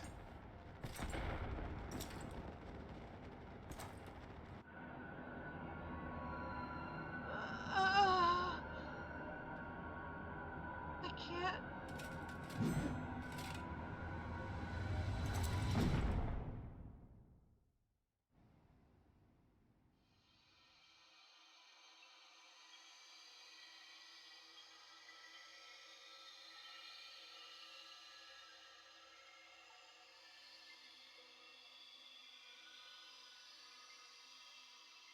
What the... Where am I? What is this place? Is this... At last, I found you. What? Who the... Who the... Is it you? You're the one who did this! Please, there's no cause for alarm. You kidnapped my friends! Though, I confess, this is not where I had intended to meet. I don't care where you intended! But the place of our meeting is of no consequence, like the war you wage. Win or lose, the path you walk leads only to oblivion. But what, do you expect my friends to just die? The better path leads you here, to me. I have need of your strength. Screw your strength! Screw my strength! You have to send me back, now!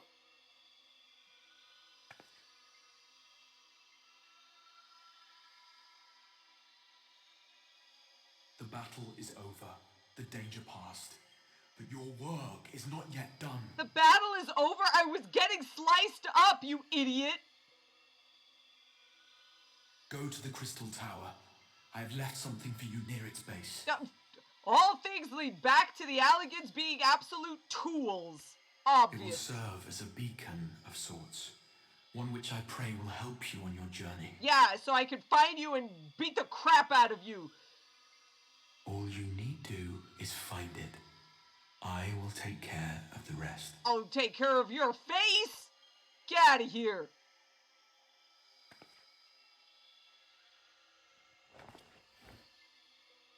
Soon, we will throw wide the gate. I'll throw wide your gate! That doesn't even make... And the path to the first will be yours to walk at last. Ugh. What do you mean? Why do I suddenly care? I was angry like 5 seconds ago.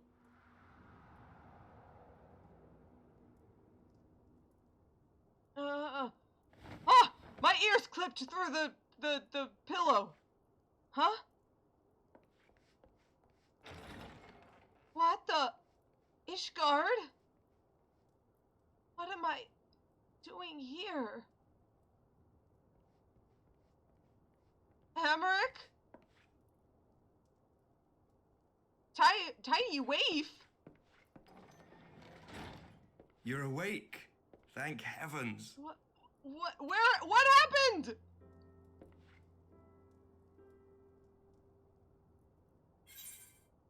What happened? I was getting sliced! Do you recall the confrontation with Zenos? You were the first to come to the aid of Mistress Lys and the others on the front line. Uh-huh. In the midst of your duel, it is said you faltered, and that the Crown Prince seized the opportunity to deliver a mortal blow. Yeah, I was there! I saw it! What happened? Yet before his blade could find its mark, he was distracted by the arrival of a second adversary who bore you away from the battlefield and into the hands of our chirurgeons. What? Hilel? Alas, no. Hilel also fell on the field. Just like your friends, his soul is nowhere to be seen within his body. Again. Lest you wonder, he left before you awoke. As is his wont. The friend. You mean...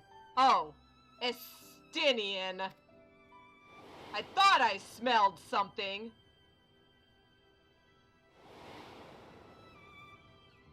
Estinian never was one for emotional farewells. Yeah, obviously. What? Oh, Estinian. Though Zenos bested all before him, the battle clearly took its toll, for he retreated shortly after your rescue. Seeing this, the remaining Imperial forces decided discretion was the better part of valor and pulled back, allowing us to re-establish our position. I love how everyone is just shouting stinky. Rip. We have since received word of renewed unrest in the provinces, doubtless inspired by the efforts of the Eorzean Alliance and our Far Eastern allies. Thank you for correctly pronouncing won't, Emeric. You're alright in my book. Thanks, Alteron. Sounds Australian to me. Ugh. Nor does the good news end there. We have also come into possession of intelligence suggesting unrest within the Imperial Court. What? This would certainly explain why both the Emperor and Lord Zenos appear to have abandoned the fight. So things are happening back in Garlemald. A long-awaited ray of hope in these dark times. Mm-hmm. But my friends, everyone. What if the Scions?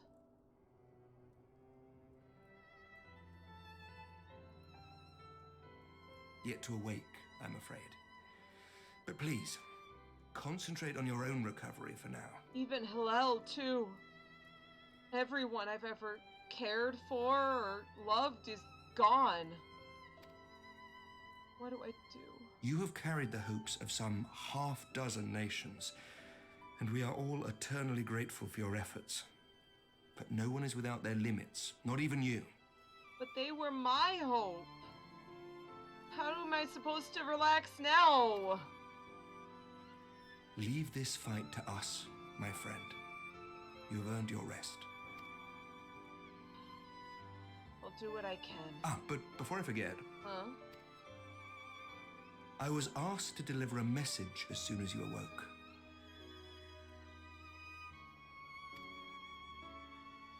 A reminder that you are not alone, though many of your allies have fallen. Do do do do do do do do do do. Oh, is Zidane gonna come? He's gonna join us. Now Zidane's a new member of the Scions. I knew it. Do do do do do. When you are well and rested, you are to return home, where friends will be waiting for you. Understood. Now, if you will excuse me, I must return to the front. May we meet again soon, under happier circumstances. Of course.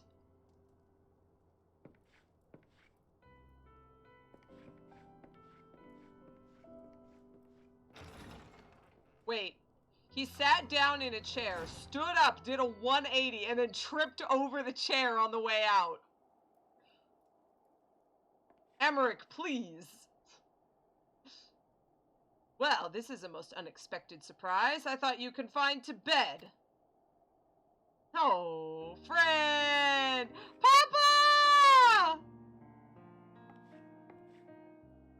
When I heard that you had collapsed on the field of battle, I confess I feared the worst. But with you standing here before me, I now see the reports of your defeat were greatly exaggerated. Thank the Fury. Papa Edmund!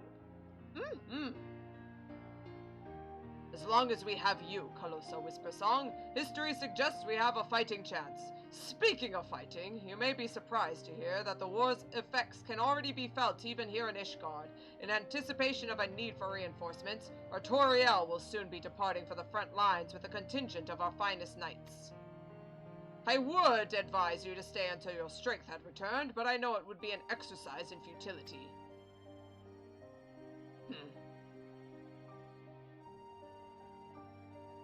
Indeed, I suspect you have already decided upon your next destination. Dark days lie ahead, of that I have no doubt, but the light of hope shall ever guide our steps, so long as we have the will to press onward. Count Dad! Yes! And press onward we must, Farewell, my friend. I pray our next meeting will be under happier circumstances. Take care, Count Dad.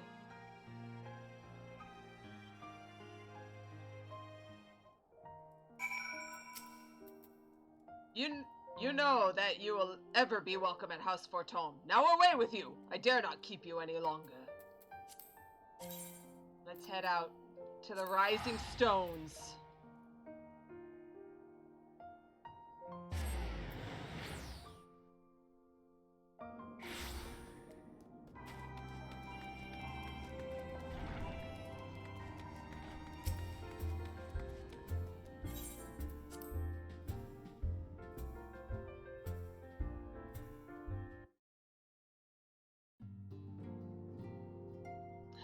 All of the scions are here. The ones that didn't get passed out.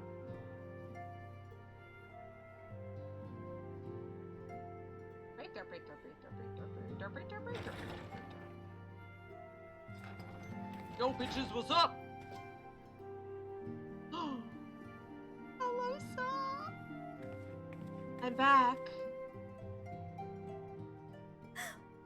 By the 12! I don't believe it! What? Calosa?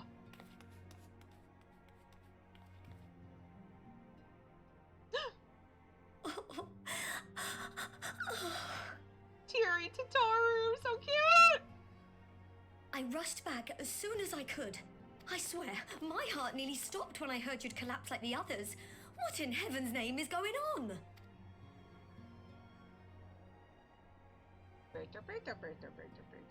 Yeah, no, Tataru, don't cry! Aqua.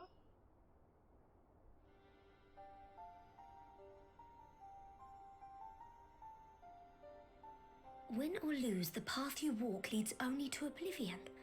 Oh, well, that's helpful. Yeah. And what else did he say? The better path leads to him? Something about the Crystal Tower. There's something underneath it? If his is the voice you've all been hearing, perhaps the others are with him. Maybe. Maybe he kidnapped them all and is like forcing him to do his slave labor of saving his stupid, dumb place that he needs to get kicked for. I'm just saying. Who would have thought? Sir Emmerich said the fighting had reached a stalemate, didn't he? Yeah, that the Emperor and Zenos had left. But if that monster masquerading as Zenos comes back... Thancred, Yestola, Urianger, Alphano, Alisaie... You're going to need all of them on your side to defeat him. Yeah, because he keeps reviving, and like, I can focus on healing and stuff, but like, at some point, we're gonna need a little more damage. Just saying. And I forbid you from going to face him on your own, do you hear me? Okay, Tara, it's okay. No crying, no, I'm defeated. I'm defeated by tears of cute. Ah. So if you must leave, go and find the others. Bring them home. Don't worry, Tataru. I'll do what I can.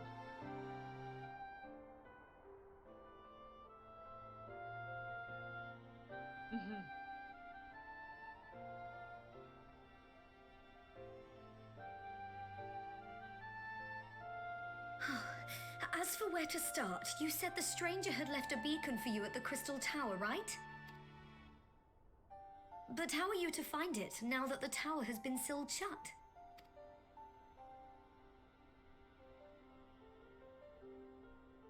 There has to be a way. If anyone would know, it's Sid and the researchers of St. Coinac's find. Maybe this is time to start opening the Crystal Tower back up and then seeing Grahatia again. Don't you worry. We'll find that beacon for you. Heck yeah.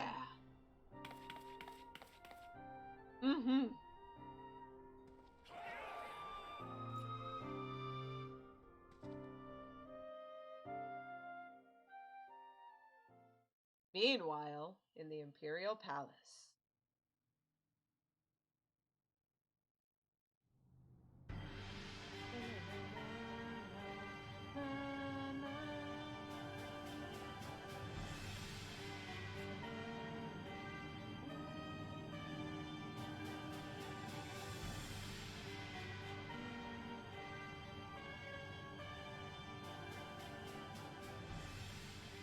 I pray you have good reason for abandoning the front. How could I remain there while the rumor that my son is possessed by a demon spreads like a sickness here at home? Heck yeah! Thancred's plan went off without a hitch.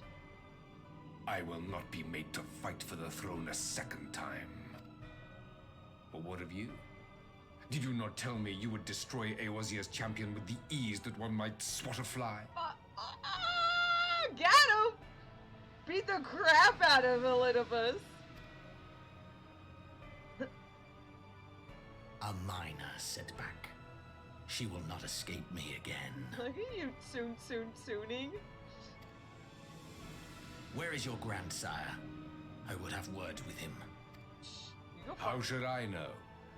Do you hide from each other's sight as well? I imagine he's doing what all Ascians do. That's literally what he said he was doing. He must have found a way to take advantage of this turmoil. I love Aqua kicks Graha out of bed. Wake up! We have a crisis! And yeah, Elvy. Elvy, where is that guy? Where is Solus anyway? He did say he was doing what all Ascians do, so... Men are not pawns to be played with, Ascian. You underestimate us at your peril. This war will not be decided by you and yours. Man must choose his own fate, and I, for my part, will do all within my power to see Garlemald emerge victorious.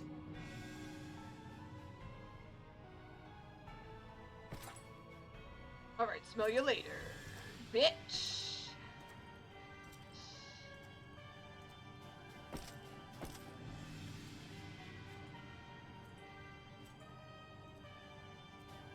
He's being a bitch. Got it. Exactly, Alteron. That's what all Ascians do. Is just be a bitch. Pray forgive the intrusion, Your Radiance, but the requested preparations are now complete. The Black Rose! We stand ready to begin production of Black Rose upon your order. No!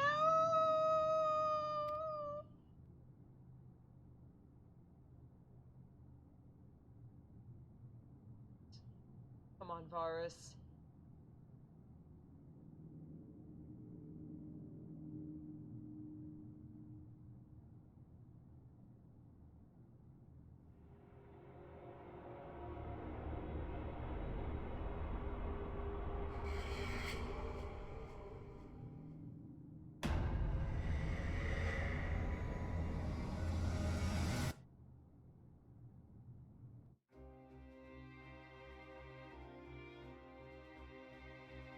Would his stinkians stink dilute the Black Rose? I don't think so, Elvy. It's too powerful. Hey! I think it's time for Stormblood! Oh man, Stormblood! Absolutely. So much better than people give it credit for. Absolutely, just straight up. Oh, I honestly forgot that we were finishing up today, so I didn't have all my notes prepared, but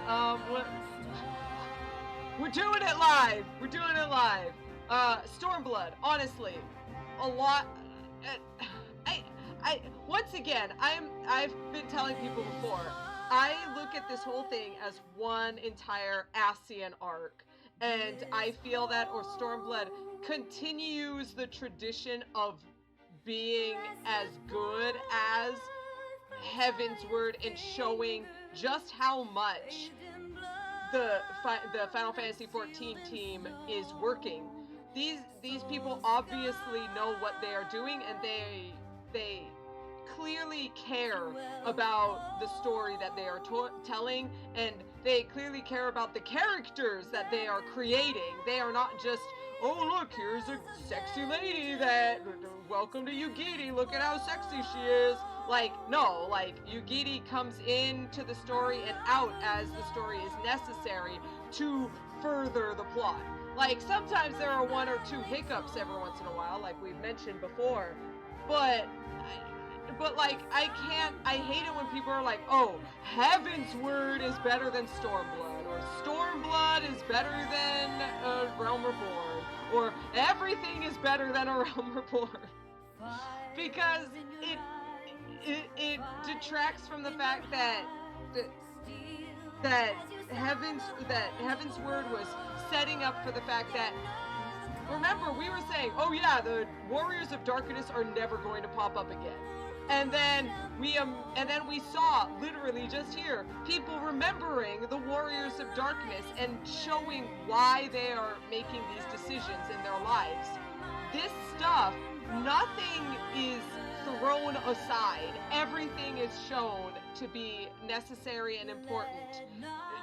Tsuyu, Yotsuyu is a bad, evil person, and everyone either hates her or wants her to step on them. But she helps Gosetsu's character arc continue and helps him leave and come back when he needs to. Every single character, unless they're dead, comes, and even then if they're dead, Moon Brina comes back incredibly. A lot of times everyone makes mention of her, and he is a driving force for Urianger. Everything is being told in a way that tells us what needs to be told in this main story. And nothing is just thrown aside or left behind. I keep talking about Ardbert and how people don't like Ardbert because he's just there. But they're bringing him back. He's doing extra stuff. People are saying they didn't like Ian. He was just there. Guess what? They're bringing Ian back. They keep doing that. Yeah, and Aqua, you're right. And what was it? They keep being mentioned. All of these characters, even if they're dead, they're brought back. No one forgets what these people brought to them, what these people did for them.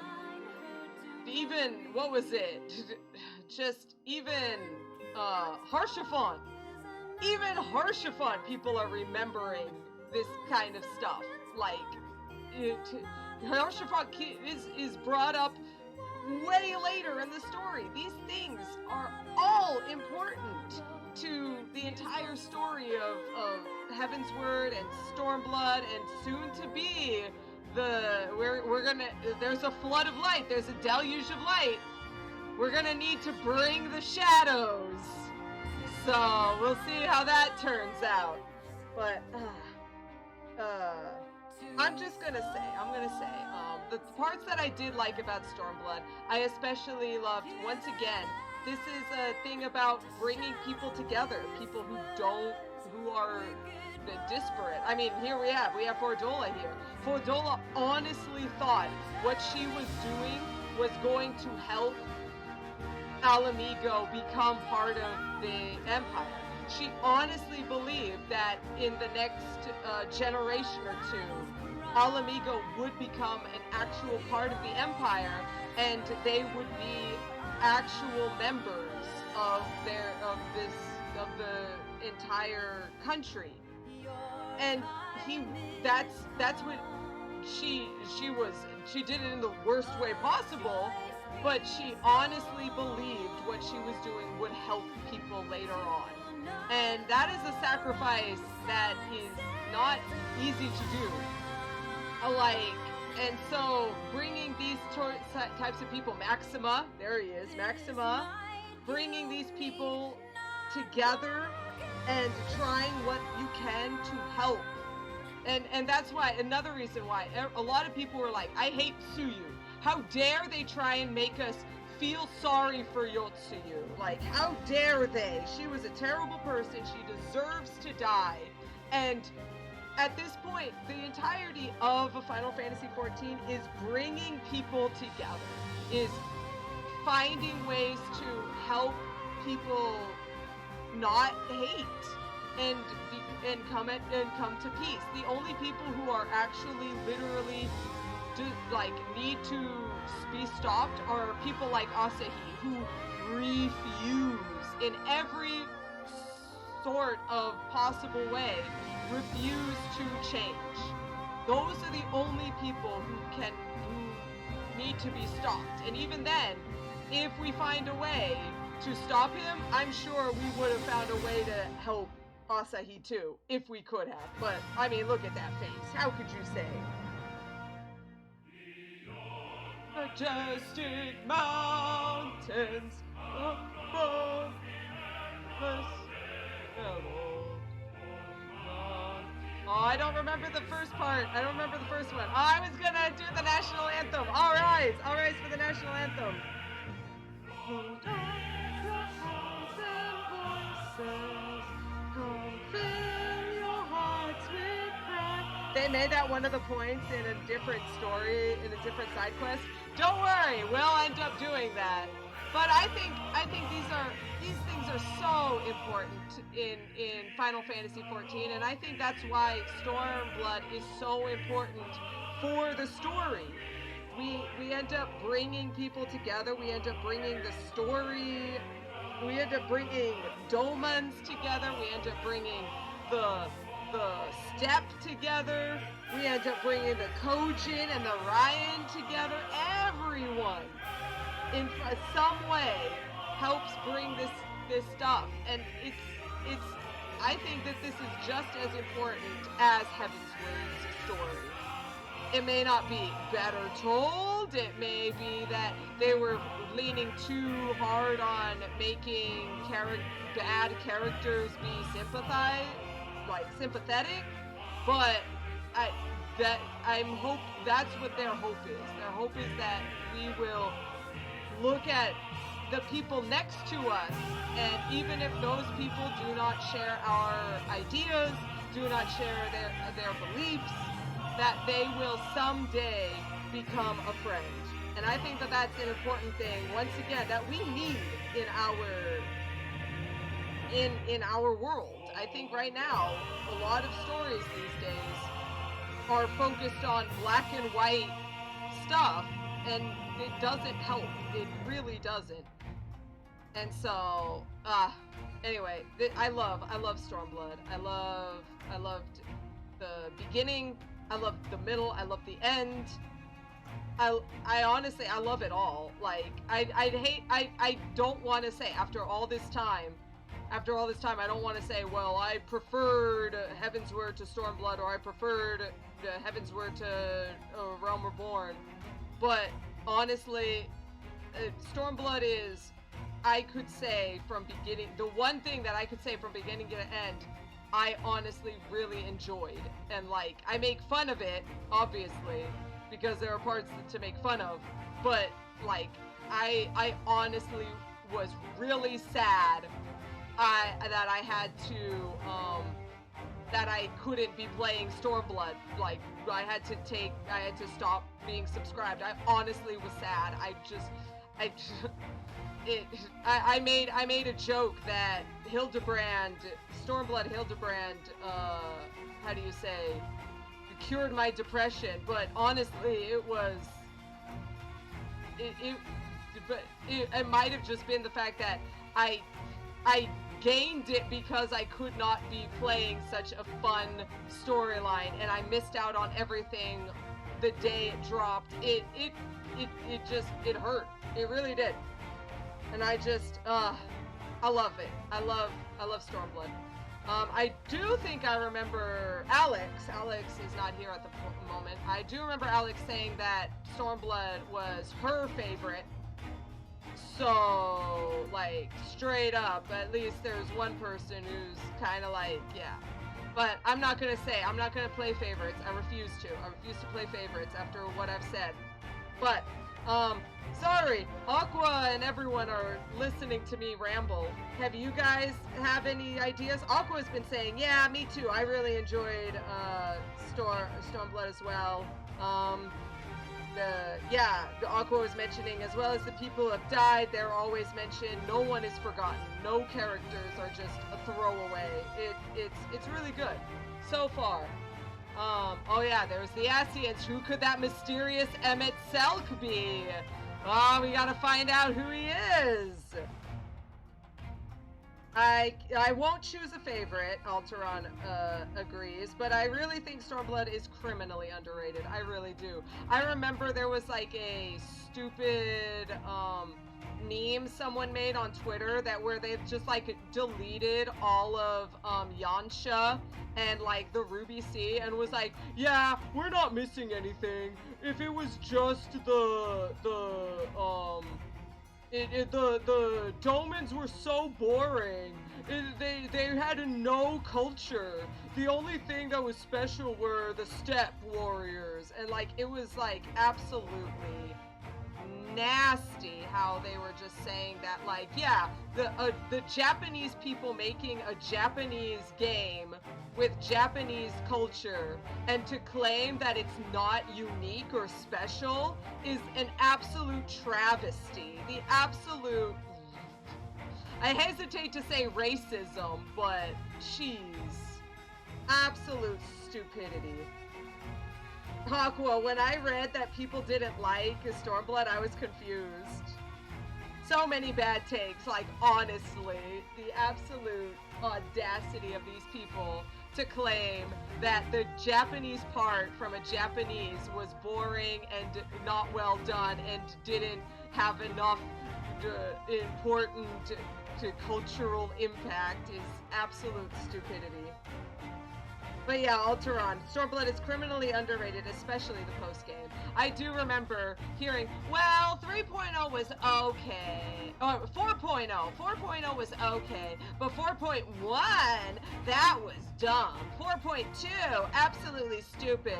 That Heian was so bad for helping Asahi out. He should have just killed the messenger given to them by the Emperor and just like murdered the Empire, and that totally would have fixed everything if we had just killed all of the Imperials. Yeah, that's the right way to do things. Like, how can you miss the point of Final Fantasy XIV so bad that you think that is the proper ending to a storyline? Aqua buries head in hands. It was just like, are you serious? But yeah, the only thing that I'll be happy to see rid of are the Dotharl. Get out, Dotharl. I'm done. I'm done with you, Dotharl. You are not cute. You're not funny. You're not interesting. You're just a bunch of murder hobos, and that isn't fun. I'm sorry. Chaotic neutral is the worst one. At least be evil. Because then at least we know what side you're on. Jeez. I really wanted to see the Hot Go, Aqua says. Everyone does. And I kind of get it. Like, hey, here's the Hot Go tribe. And then you go in and, like, they're all talking about Alexander and stuff. And then they have to, like, make sure that you know who Alexander is, blah, blah, blah, blah, blah. So, like, I get why they got rid of them all. It's sad, but it makes sense.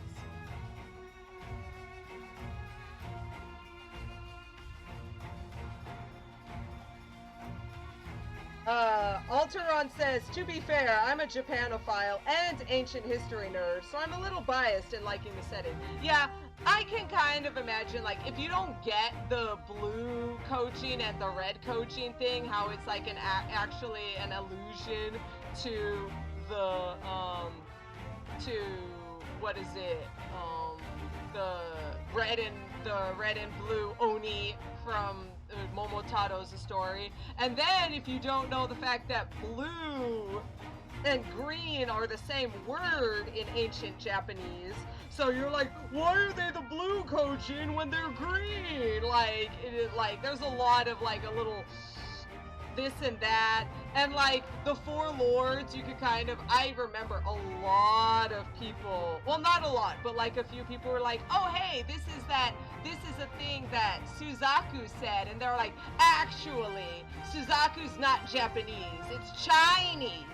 So like, if you don't, like, if the Four Lords, if you're doing the Four Lords, suddenly, well, they're not, this isn't Japanese, they're stealing the Chinese storyline, which, to be fair, the origin was Chinese, but for ancient history, China and Japan actually were, like, very much united and talking to each other a lot. They weren't all that, isolationist back then. Like, where do you think kanji came from? Do you think that they just made the exact same thing, like, wholesale? Of course not. It's stupid that some of the things from Japanese mythology would not be at all Chinese. Like, yeah. Yeah, so that's fun. That's fun. But I guess the slight problem is that we didn't see anything of Nagsha, which would have been the Chinese people. So that's a little sad. If people really wanted, like, to do some actual things, maybe have, like, a Nagshan emissary come and help with the Four Lords and be like, oh yes, we have our own symbols that are very similar, and then find out that it turns out that Tensen came from Nagsha, or something like that, and maybe make it a little nicer to the fact that it is also a Chinese legend or something like that. Yeah, even the Japanese use a similar zodiac. Yeah, we call it the Chinese zodiac in English, but it's the Japanese one too. The Japanese make mention of it all the time. A lot of times people come up to me and they're like, oh, you know, what's your name? How old are you? What's your zodiac sign? Like, straight up, that's just a thing you do. Yeah. So I think a lot of the problems that people were having was that the story was not how they expected it should have been. People are very much looking at this story of Imperial versus Eorzea as A Realm Reborn was, which was basically, they're an invading force, we need to kill them. And the fact that Stormblood is moving away from that into showing, hey, the Imperials have a popularis movement who don't want to have war. Here's the fact that the entirety, the Empire was formed by the evil Asians. So the real villain is the Asians, and a lot of people don't want that. What? You mean we're gonna have to be friends with Garleans? And they were expecting one part of the storyline, and they got angry because the storyline didn't cater to what they assumed was, air quotes, correct. And I'm assuming that's what they were planning on, or that's what the problem was, but this is, yeah, not...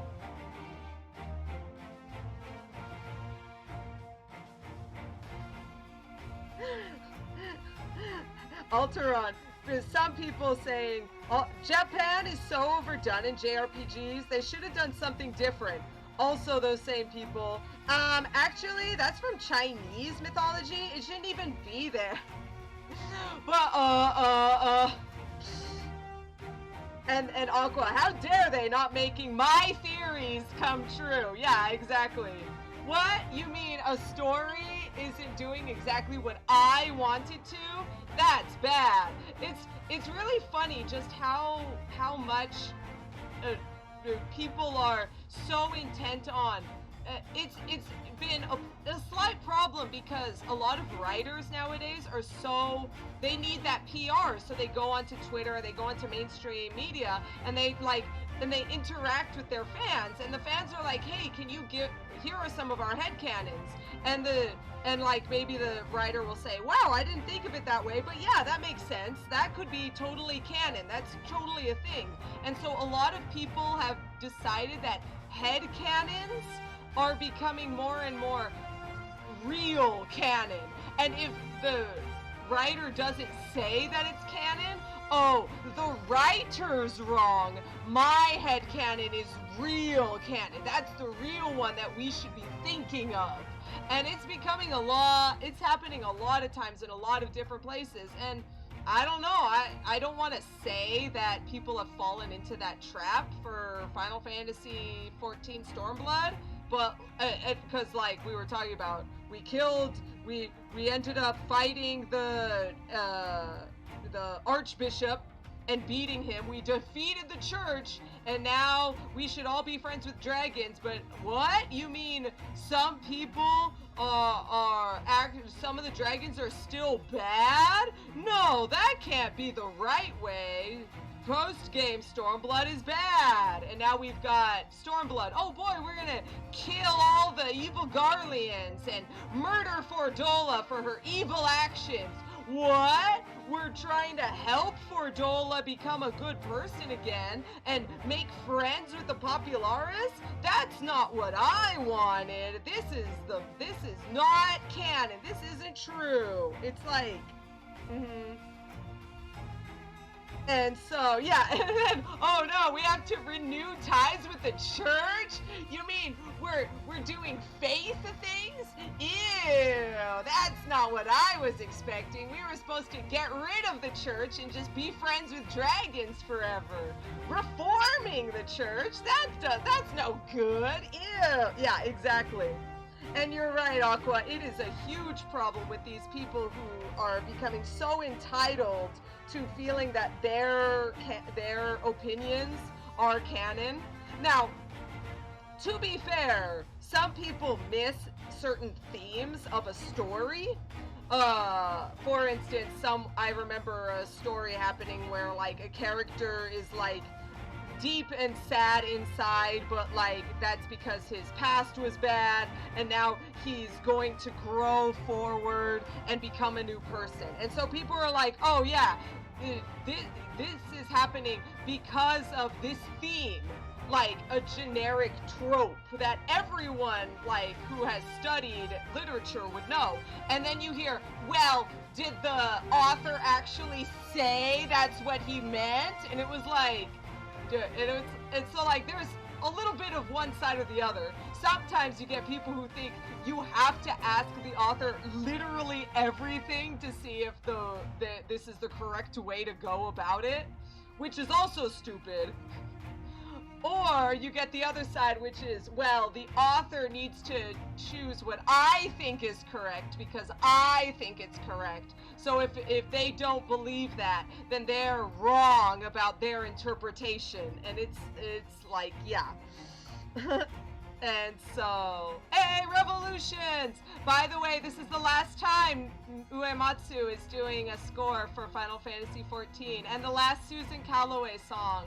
So, I was mentioning before, I'm a little sad. I'm a little sad that there's no more Uematsu. And like, I'm sure Uematsu really needs to just take his time and retire. He deserves it. His cute little house out in like the boonies where he can be alone, where no one else has to bother him. I think he deserves it. I'm gonna be sad, but I'm happy. I'm happy for him too. And Soken has been doing absolutely amazing, absolutely awesome. I'm really happy with what he did with some of the other ones.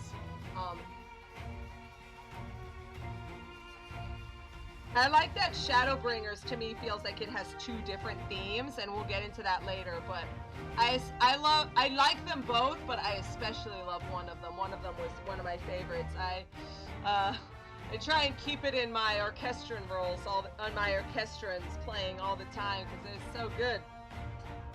A little bit off topic, Alteron says, because I'm honestly running out of things to say, so off topic if you need to. I try not to look at things to identify tropes, but if someone points it out and makes sense to them, I'm like saying sure, and continue enjoying it. See, that's a thing. That's the way you can do it. Like, if someone says, here is a trope or a theme that I believe this is part of it, and you're right, the writer didn't honestly say, this is exactly what I meant. What was it? Tolkien hates that kind of stuff. He hates alliteration. You read it and you make your own decision. That's fine. Like, so, that's especially fine. And so if you don't believe with what people are saying, that's fine. Don't worry about it. I feel that some people like are so intent on making sure it's either one way or the other. It's either the author has to be assaulted on all points, constantly getting questions asked that's really stupid stuff, or and making sure that every headcanon is either debunked or not. Like, if you think that's something, just do it. Just think it. But the other half, the other side is, well, the author needs to do what I think is correct, and that's not a good way either. And so that's what I feel is a pitfall that a lot of people are falling into for Stormblood. Going back to Stormblood, because we're going, again, off topic. Stormblood, I just, I enjoyed Stormblood. I feel that it was a good way to show the themes of what is being told, and I don't want to say bad things about Shadowbringers. I love Shadowbringers. It's really great, and honestly, that Shadowbringers was what tipped the scales from Final Fantasy XIV being a generic MMO to probably being the MMO that a lot of people are thinking of nowadays. At this point, World of Warcraft is probably still going to be the one that everyone thinks of first when an MMO pops in their head, but 14 really pushed forward and showed that Shadowbringers could stand alongside, if not surpass, those kind of expectations. And I'm really looking forward to showing it off. I just feel that because Shadowbringers is going to be pushing towards a Final Fantasy III sort of storyline with the light versus dark, there are going to be some slight themes that I feel are not entirely shown in Stormblood. We're going to talk about that, but the themes, I feel that I'm going to go to the themes again. Ignoring Shadowbringers, we'll talk about that later. Heavensward and Stormblood, I feel, are perfect for each other because they really do lead directly into each other. They feel like a coherent walk. You start out with this place, they need help, you bring them together. Some people say, I don't want to be brought together, and you tell them this is how it should be. And then they're saying, well, what about Alamigo? And you're like, yeah, what about Alamigo? So you go to Alamigo and you fight and you protect the people there, and then they say, we don't want to be protected, and you say, well, that's okay, we're gonna help you see why this is going to work. And people say, but we don't want to help them, and it's the same. I guess the problem is that, yeah, maybe it is too much of the same. You save Ishgard, you save Alamigo, you save Doma, and all of them are like, no, we don't want to be saved. And then you're like, too bad, we're saving you anyway. And then you need to save them some more, and just stuff like that. But as a result, that is why I feel it's a lot more coherent in how we are moving from point A to point B. And we're beginning to see, at the beginning, in A Realm Reborn, the Garlean Empire was a black force. It was like, I don't know so much about Song of Fire and Ice books, but like those evil zombie monsters, like the Black Plague kind of thing, that's essentially the Garleans to us. They were just a force that came out, and they were faceless people that we murdered because they were evil, obviously. And then we went into Heavensward, and then there was a civil war, and we're like, wait, the Garleans have civil wars? The Garleans are human? And then we see their we never saw Old Man Zolas. or Solus. We never saw Old Man Solus. We only saw like pictures of him. They drew some like concept art for him. But like now we see Varus, the Emperor, and he's killing it, and he's doing his stuff. But like, and then in Shadowbringers, we're finally beginning to see the cracks happening, and we're seeing that they are just as faulty as we are. They can be defeated, and they can be turned good, and that's. I feel that A Realm Reborn, into Heaven's Word, into Stormblood, finally bringing this all together right at the end. This makes sense. This is a thing from point A to B to C, and it all works. Hey! Return to Ivalice! Yay, Matsuno! Thank you for making Return to Ivalice. Thanks for Interdimensional Rift. We didn't do Monster Hunter! There was a thing where you fight guys in Monster Hunter Land, and we should probably do that sometime. I kind of forgot to do that. Oh well.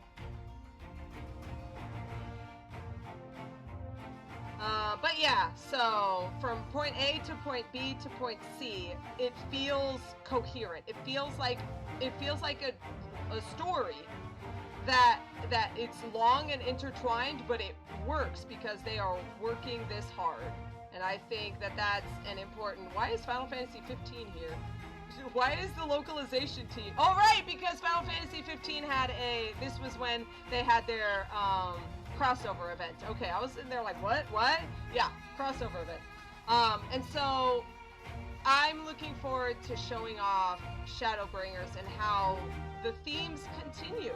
The themes still continue. It really does feel. This is why I can't say that these are like, oh, I need to compare them. They are the same story from beginning to end. Hey, Primals! Woo! Gun. That is the best in Primal, let's be honest, is Gun. I summon Gun. And so I'm looking forward. I'm looking forward to showing you. I was very happy. I'm happy to show you why I believe Stormblood deserves the love and attention that people give to other sides. And I'm happy to show you that it continues. I honestly do not think that it ever really slowed down or got bad, air quotes. It hasn't. I mean, we've gotten to Endwalker. We've gotten all the way to the end. And I'm lovingly referring to 6.1 to Endwalker's postgame as Final Fantasy XIV 2. Because it is the next story. It is the next adventure. This is all one story, and we're just getting to the technically fourth, if we're doing 1.0 stuff. If we're going to the fourth, this is the fourth part of this entire storyline, and we're getting there. We're getting to the end. And all Final Fantasy XIV players, special thanks to us. And we have our production executive. I'm out. I'm done. I did my best, but these are getting longer and longer, and I can't skip the player characters playing. So, thankfully, I got to the end by winging it. By talking about other stuff. But to be fair, I talk about other stuff in other on the other ones. I remember in I think in Stormblood I kind of went off. Wait, no, this is Stormblood. I think I went off on a small tangent in one of the Heavensward ones, if I recall. For a dear friend and colleague, Michael Sherlock. I'm sorry. Oh yeah, to all Final Fantasy XIV players. Me? It's the me emote! Well, brothers and sisters are fallen, 'tis true, but duty will not afford us time to wallow in misery. Until their return to us, we must work twice as hard.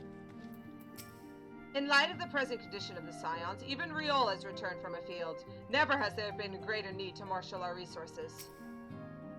My brother says he'll work twice as hard at the Scions instead, which likely means I must work thrice as hard if I'm to match his pace. Oh no, please don't talk about how you want to bang anyone. I never realized just how critical a role the Archons played in all we do here. It won't be easy to make up for their absence. You needn't worry about the Scions. Ochre, my sister, and I have been keeping over them in shifts ever since they arrived at the Rising Stones. If only they would give some sign of stirring. Was there Riel? There's Alian and Isildur. I'm not seeing Riel. Oh, is he hiding? There he is. He's hiding in the back, near my seat. Oh, he's listening on some intel. What's up, Riel? I thought things couldn't get any worse when the Garleans were gearing up for war. Then word reached me the Scions were in trouble. We need to find that beacon and find it quick. Oh no, phew, no horny. Yeah, thank goodness. Even she knows when to lay back on the horny. Everyone labors tirelessly to fulfill the Scions' duties in their absence, and yet I sometimes wonder what worth yet remains in these old bones of mine. No, Isildur, no! No, don't ever say that. Grandfather doubts his ability to contribute to the Scions, and try as I might, I cannot assuage his doubts. Would that Home was here. He would know what to say.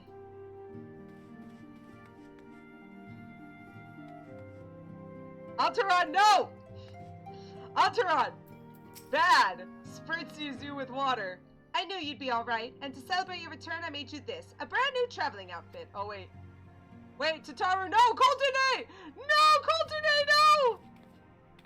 Now's not the time to fuss over your measurements. I must go and speak with the researchers of St. Coinox Spine. You must go and rest while we track down the beacon. No, decline! Colternate, I'm sorry! I'm afraid there is still no change in the Scions' condition, and the means to wake them from their slumber yet eludes us. I pray this beacon at the Crystal Tower might guide us to an answer. Whew! That was a close one. I almost missed him. New traveling outfit. Thank goodness we don't get to see it. They don't model it for some reason. Meanwhile... Wait a minute, that's that weird guy who likes katanas.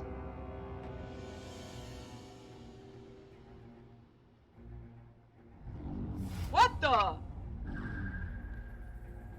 That's that resonance echo, like Fordola has. My enemy. My friend. Had I been but a step faster.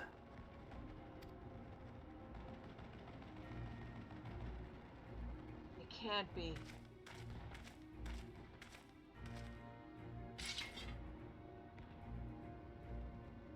Bloody savages!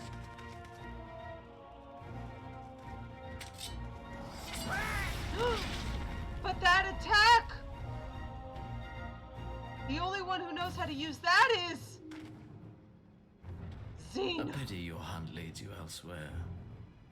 Not that I am surprised. May you find joy in it.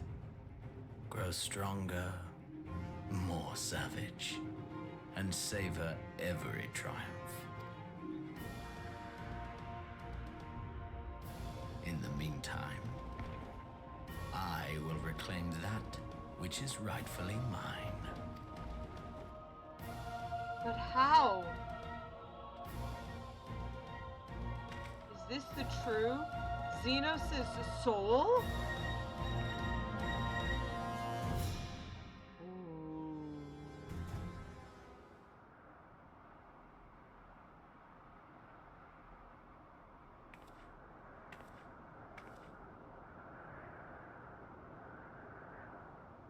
Crystal Tower.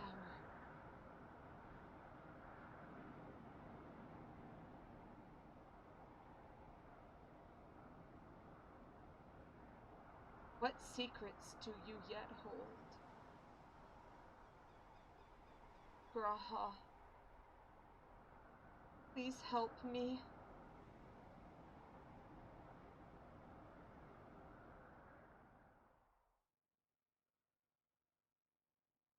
In the midst of a requiem for heroes, a voice rings out from across time and space. In the fields of tranquil light, sow you seeds of darkness.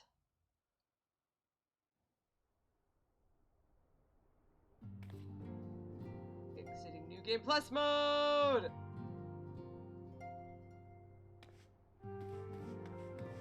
Whew! Well, I think that'll do it for now. Thanks so... Oh my gosh.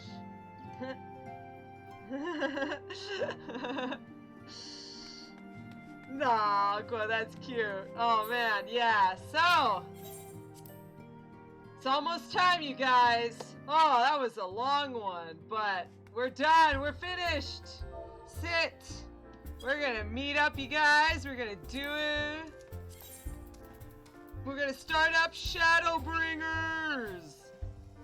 Alamigo is free from Imperial rule, but that liberty may prove fleeting as the Empire moves to both reclaim this bloodied nation and subjugate all of Eorzea. In their hour of need, however, they cannot turn to the Warrior of Light, nor to the Scions who yet slumber, their souls adrift. The realm is left to struggle without its saviors, for they have been beckoned beyond time and space. Beckoned to the first. Dun, dun, dun! Oh, so exciting! Alright, well then. Hope you guys are excited for next time. I'm gonna go to bed. Night-night! Yeah, we're gonna do it right now! Let's start! No, I'm going to bed. Thank you, Altura. That was a good one. Night-night. Good night.